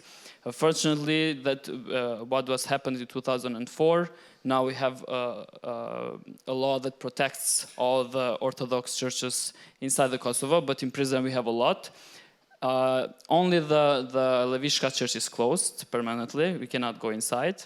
All the other churches are open, we can go inside, but the Ljeviška, no. I had the opportunity, because I work in the restoration field, to go inside, and I was so lucky because it's so beautiful inside, but we cannot go inside. Even if we need to go inside, not with children, it's a big no-no, because we need to have special permission from Gračanica, from the church in Gračanica, and they usually don't give permissions to go inside, only in specific cases. But we always bring children not only to the church, but to all the monuments that we have in Prizren, only not in the castle because it's so high and I cannot walk, but it's beautiful. So yes, for sure.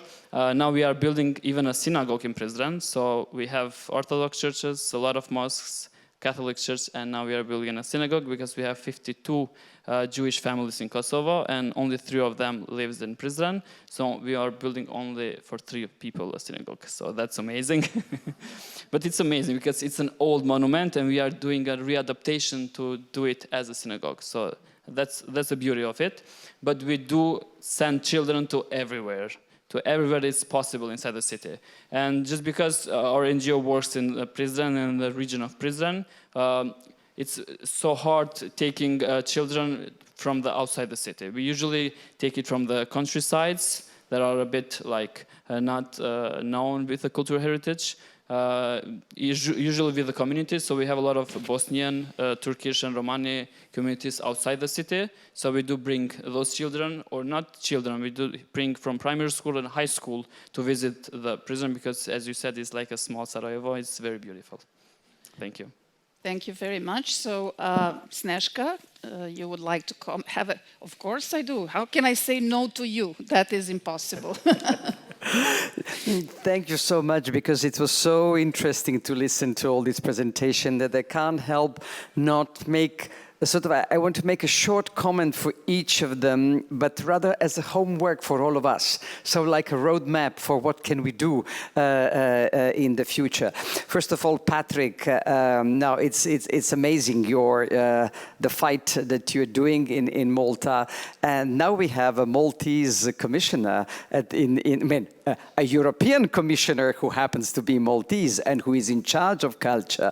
And we will come, yes, Europa Nostra, to Malta to also celebrate the 60th anniversary of your organization together. We will have the commissioner to join us. In a sense, you use the word leading by example. So in a sense, when you have a Maltese who is at the European level championing culture and cultural heritage, Malta has to lead by example even more. So, count on us to sort of support your battles, and hopefully we can count on the Maltese Glenn to sort of improve the situation, because there is so much room for improvement in Malta.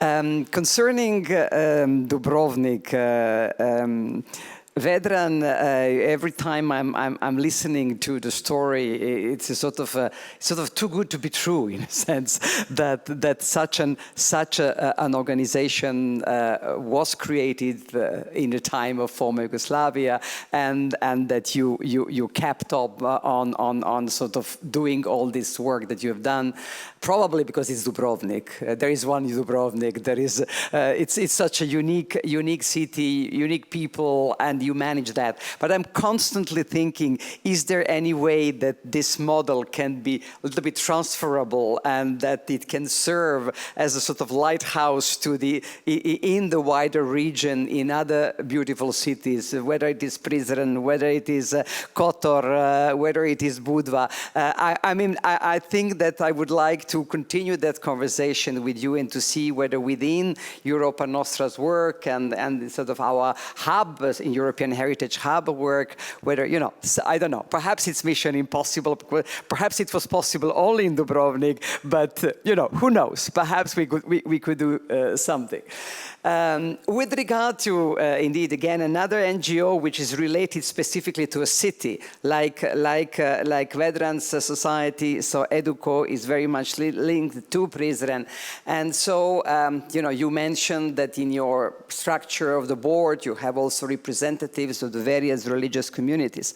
But the fact is, Prizren is so beautiful because it was a multicultural city. Today, the local community, the communities that are connecting with these religious sites, many of them are not there anymore. So, and probably it's still very difficult for you to sort of have that communication because of the politics, not so much because of the people, but because of the political situation. But with the sort of the rise of the young generation, also in the region, in particular in Serbia, who cares for cultural heritage, I would like also sort of to see whether we can, as Europa Nostra, with Europa Europa Nostra Serbia, whether we could not do a little bit better on that, using that the wonderful heritage, multicultural and multi-religious heritage of Prizren to gather the young generation and to bridge still the huge divides that we still have. So it's something like a pledge from our side to help you. I'm sure that you will be happy to work in that direction.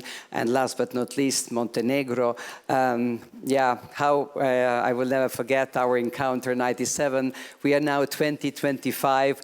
Hopefully, I mean, fortunately, both you and I, we're still here.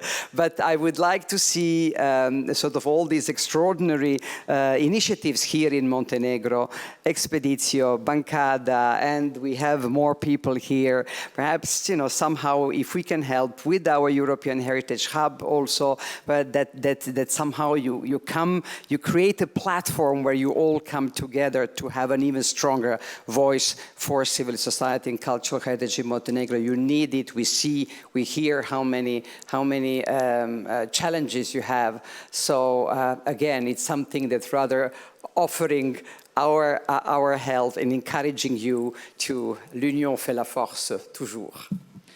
Thank you so much, Snezhka. And I will be wrapping up in a couple of seconds now.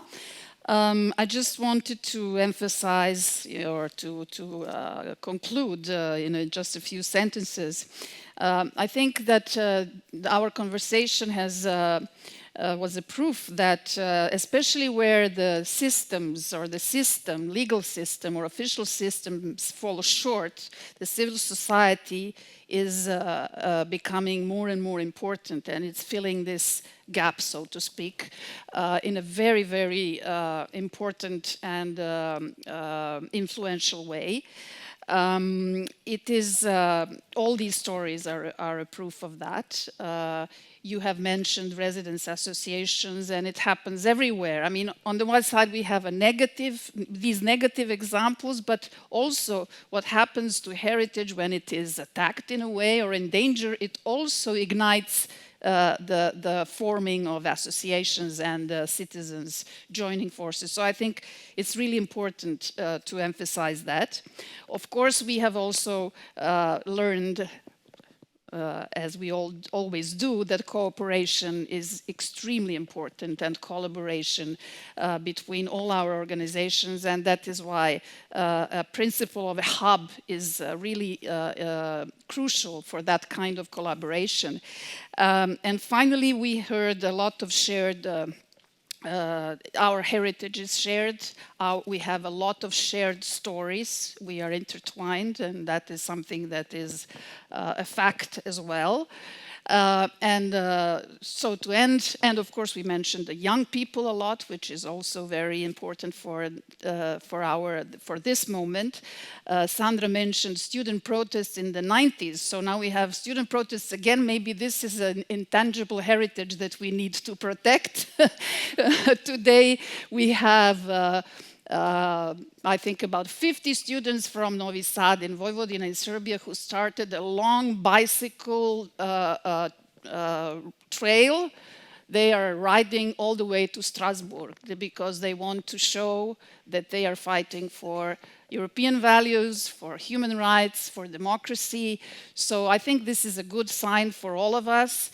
We have a new generation that is fighting for these values, and that cultural heritage is obviously one of the strongest bonds in Europe. So thank you very much.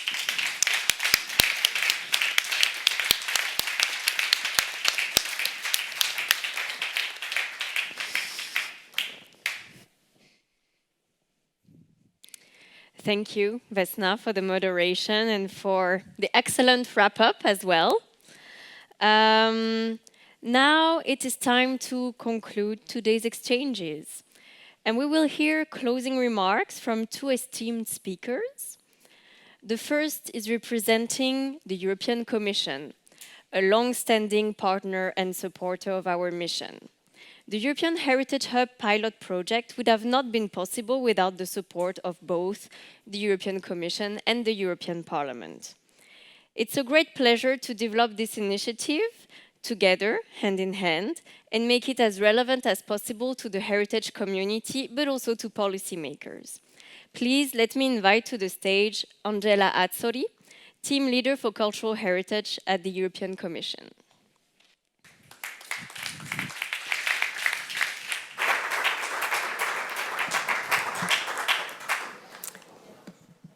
Thank you very much, Manu, for the introduction. Good afternoon, everyone. I had a speech, and basically it's gone, because the kaleidoscope and the richness of what I've been listening to today is so magic that deserved a bit more of a reflection and observation. Indeed, I currently work at the European Commission. I'm team leader for cultural heritage, but in fact, for over 20 years now, I work as cultural heritage expert, particularly specialized in the value and the use of heritage for human development, societal development and growth, whether it's social, economic, anyhow, human development. And I've worked on that in different contexts, whether in my country, I'm Italian, in the EU and European member states, and beyond the EU in more development context, in the Middle East, in Central, in South Asia, and in humanitarian contexts, particularly in connection with the crisis, the Syria crisis, and other crises around the world. So the topic of this forum and today's discussions are particularly dear to me because indeed they touch upon key elements of the value of heritage for social cohesion, societal cohesion and development, and of course towards enlargement. Ultimately, what is enlargement but cohesion of European people beyond the European borders and towards other countries in pre-accession and accession process. I was appalled by the various projects that were described today in all that they highlighted the power of heritage towards cohesion. And first of all, what I noticed was cohesion within communities.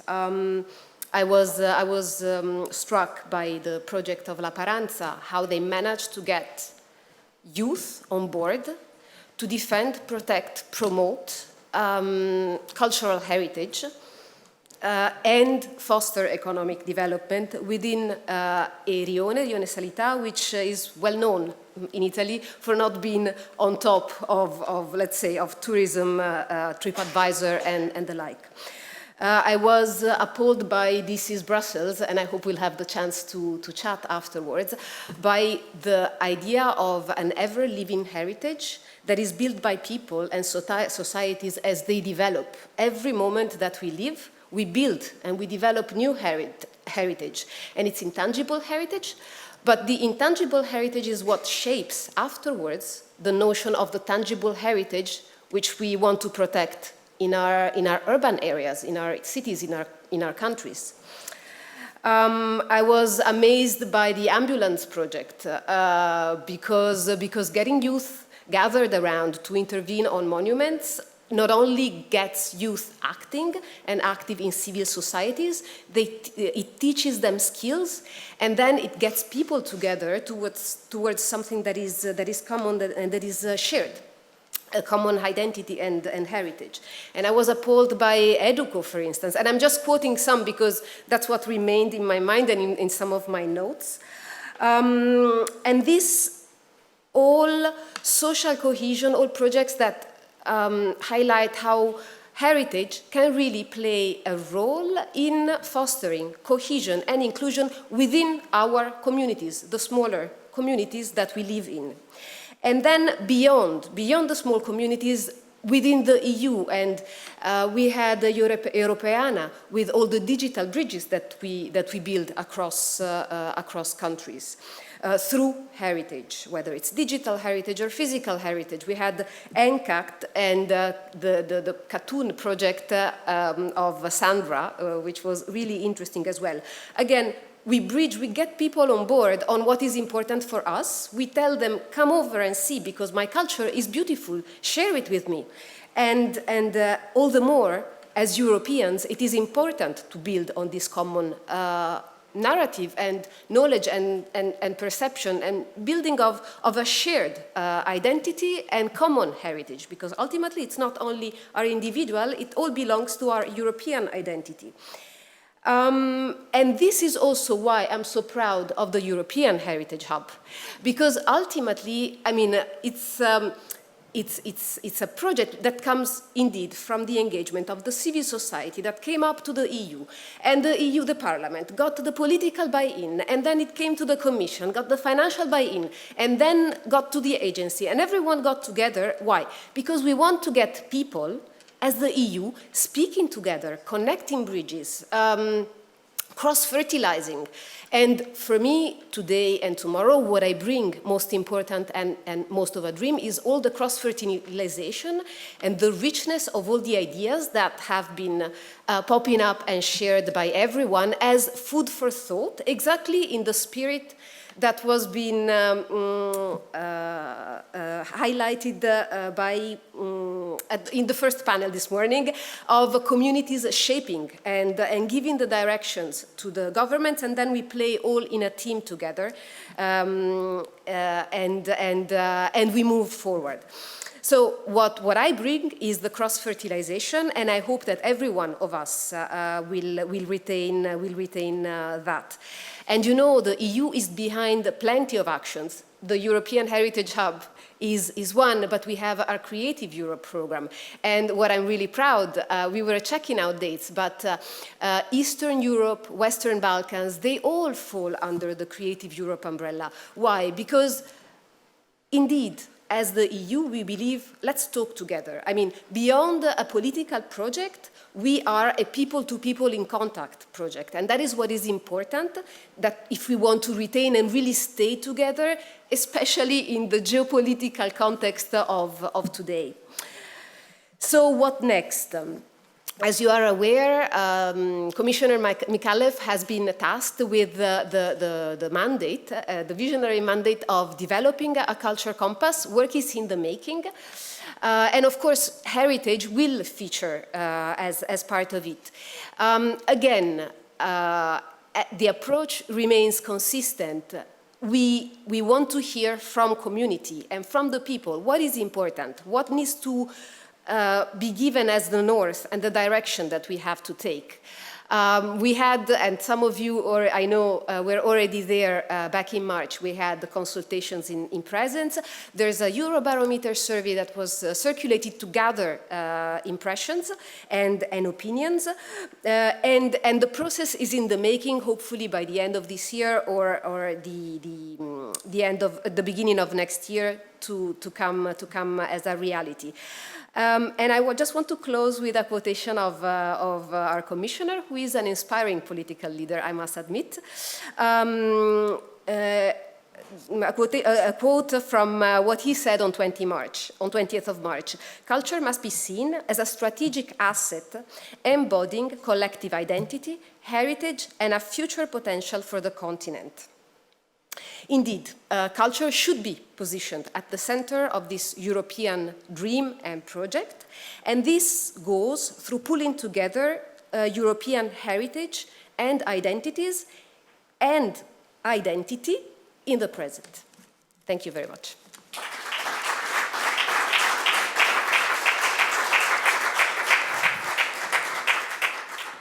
Thank you very much, dear Angela. And last but not least, our final speaker for today has, among others, played a key role in setting up our first regional hub in Krakow in Poland. Please let me invite to the stage Professor Jacek Puchla, President of the Society of Friends of Krakow History and Heritage, Vice President of Europa Nostra, and Chair of the European Heritage Awards jury. Manon, thank you very much indeed for inviting me, and it is really for me a privilege but also a challenge to try to be consistent and to try to find a kind of a conclusion after such a rich, diverse day of our conference in this very prestigious place. I'm pretty convinced that we have just proved today in Budva, once again, that heritage belongs to all of us, and access to it is a basic human right. Thus, it always has a human dimension because heritage is us, it's users, it is our credo, so to speak. But since heritage belongs to all of us, it is not the domain of a small group of experts. This leads us to one of the fundamental issues connected with cultural heritage, the issue of its owners and also of who creates, interprets, protects and manages it. Heritage is the people. It evokes the main distinction between the idea of the European Heritage Prize, or award, as you like, and, for example, the World Heritage List, which is for sure the greatest political success of UNESCO. But the Paris Convention of 1972, which gave birth to the list, was written in an era when the term civil society did not function and trusted responsibility for heritage protection to governments. Today, it is becoming increasingly clear that the effective protection of treasures of culture and natural heritage is not possible without the active involvement of local communities. And it is the strength of Europa Nostra philosophy, dedicated to the protection and conservation of our common heritage, tangible and intangible. It is the pillar of the success of our European Heritage Prize or our European Heritage Awards and the popularity. Just yesterday, which is not a secret, against embargo, which is just given, we did finish as the annual meeting of European Heritage Awards jury here in Budva. And if I may just share with you with some general outputs, let me just say that the all awarded projects did not just protect cultural heritage. They also involve local communities, reached new audiences, and showed how heritage can improve social well-being and support sustainable development. The selection of award-winning projects is based on 5 key criteria. First, quality. Second, European significance. But the third, community engagement. Fourth, results and impact, and finally, knowledge transfer and dissemination. Our winners represent a variety of outstanding projects. They include people who have dedicated their lives to culture, projects that have restored sight to the original beauty, and initiatives that are passing on tradition to future generations. Many of these projects set great examples for a more sustainable and inclusive future. They help create a sense of community and belonging. Being a winner means joining a large network of cultural heritage professionals. It offers a platform for sharing knowledge, opportunities, and maybe even future collaborations. As embargo maintains till June, let me just conclude this very part of my story to share with you the results of the selection process of 2024. We had 206 entries from 38 countries across the 5 categories. But the category with the most submissions was, of course, maybe not of course, but it is so important to emphasize citizens' engagement and awareness rising, with previous year 65 projects, this very year 85 projects. Quite a challenge for our jury. The third criterion of selection of our award-winning projects is, once again, community engagement.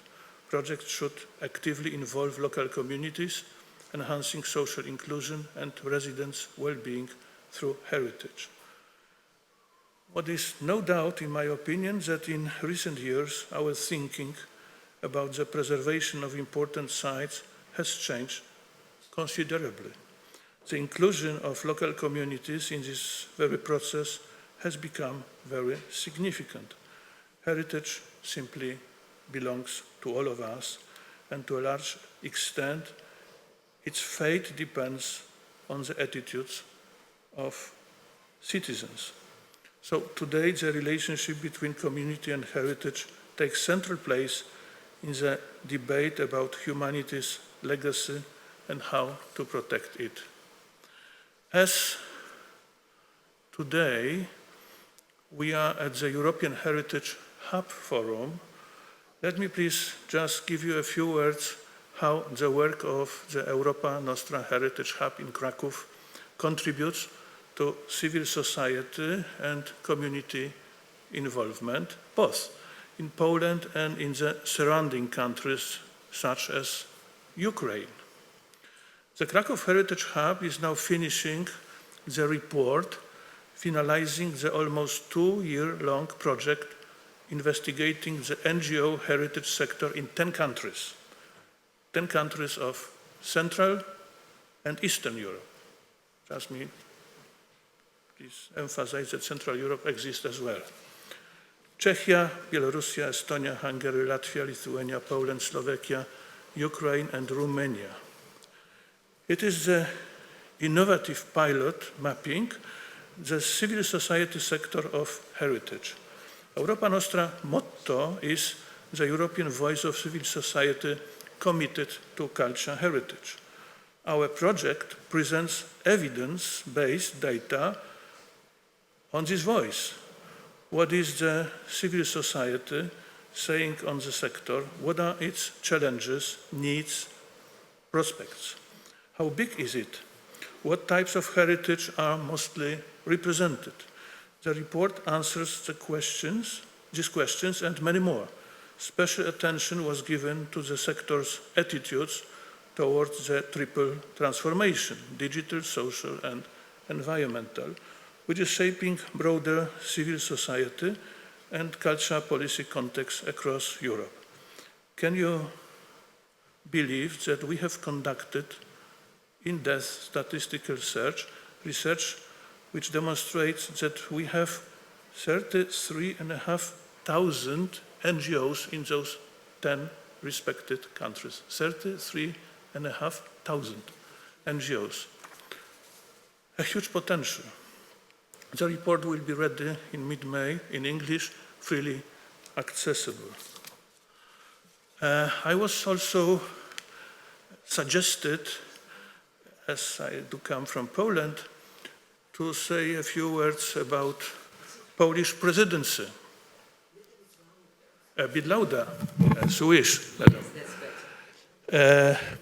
About Polish presidency.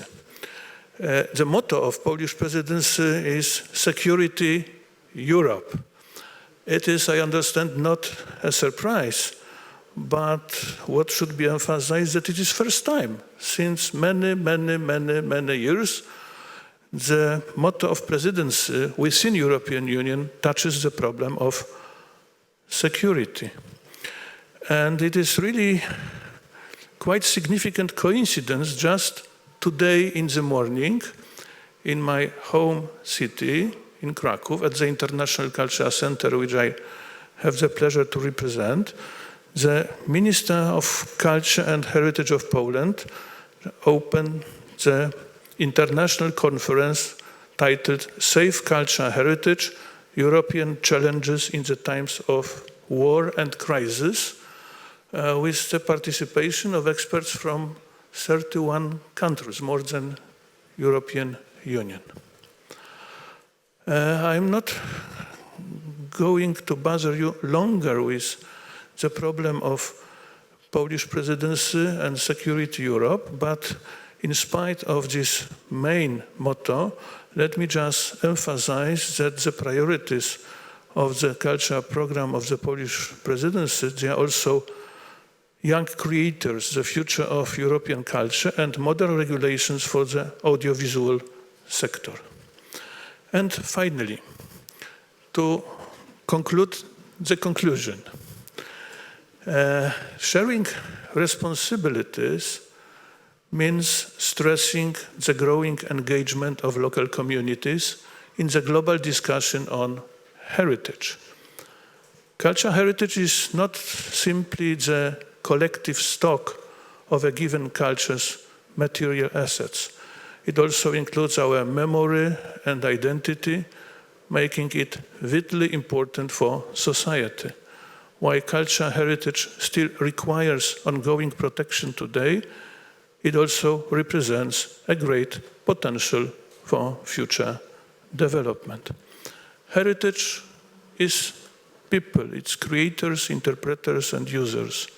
Herein lies the key to discussing the dynamic process of creating and reinterpreting heritage, as well as of protecting and valorizing it.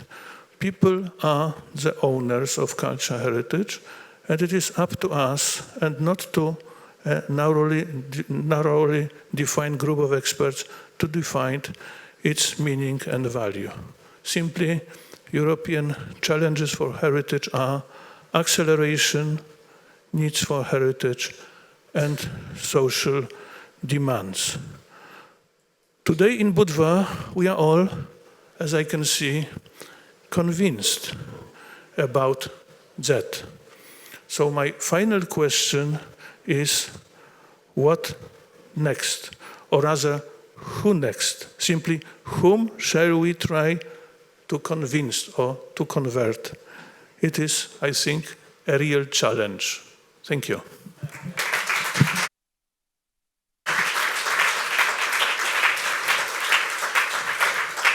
Thank you, Jacek. So this final question brings the first day of the Hub Forum to a close. So much inspiration, opportunities, forward thinking, and openness to connect.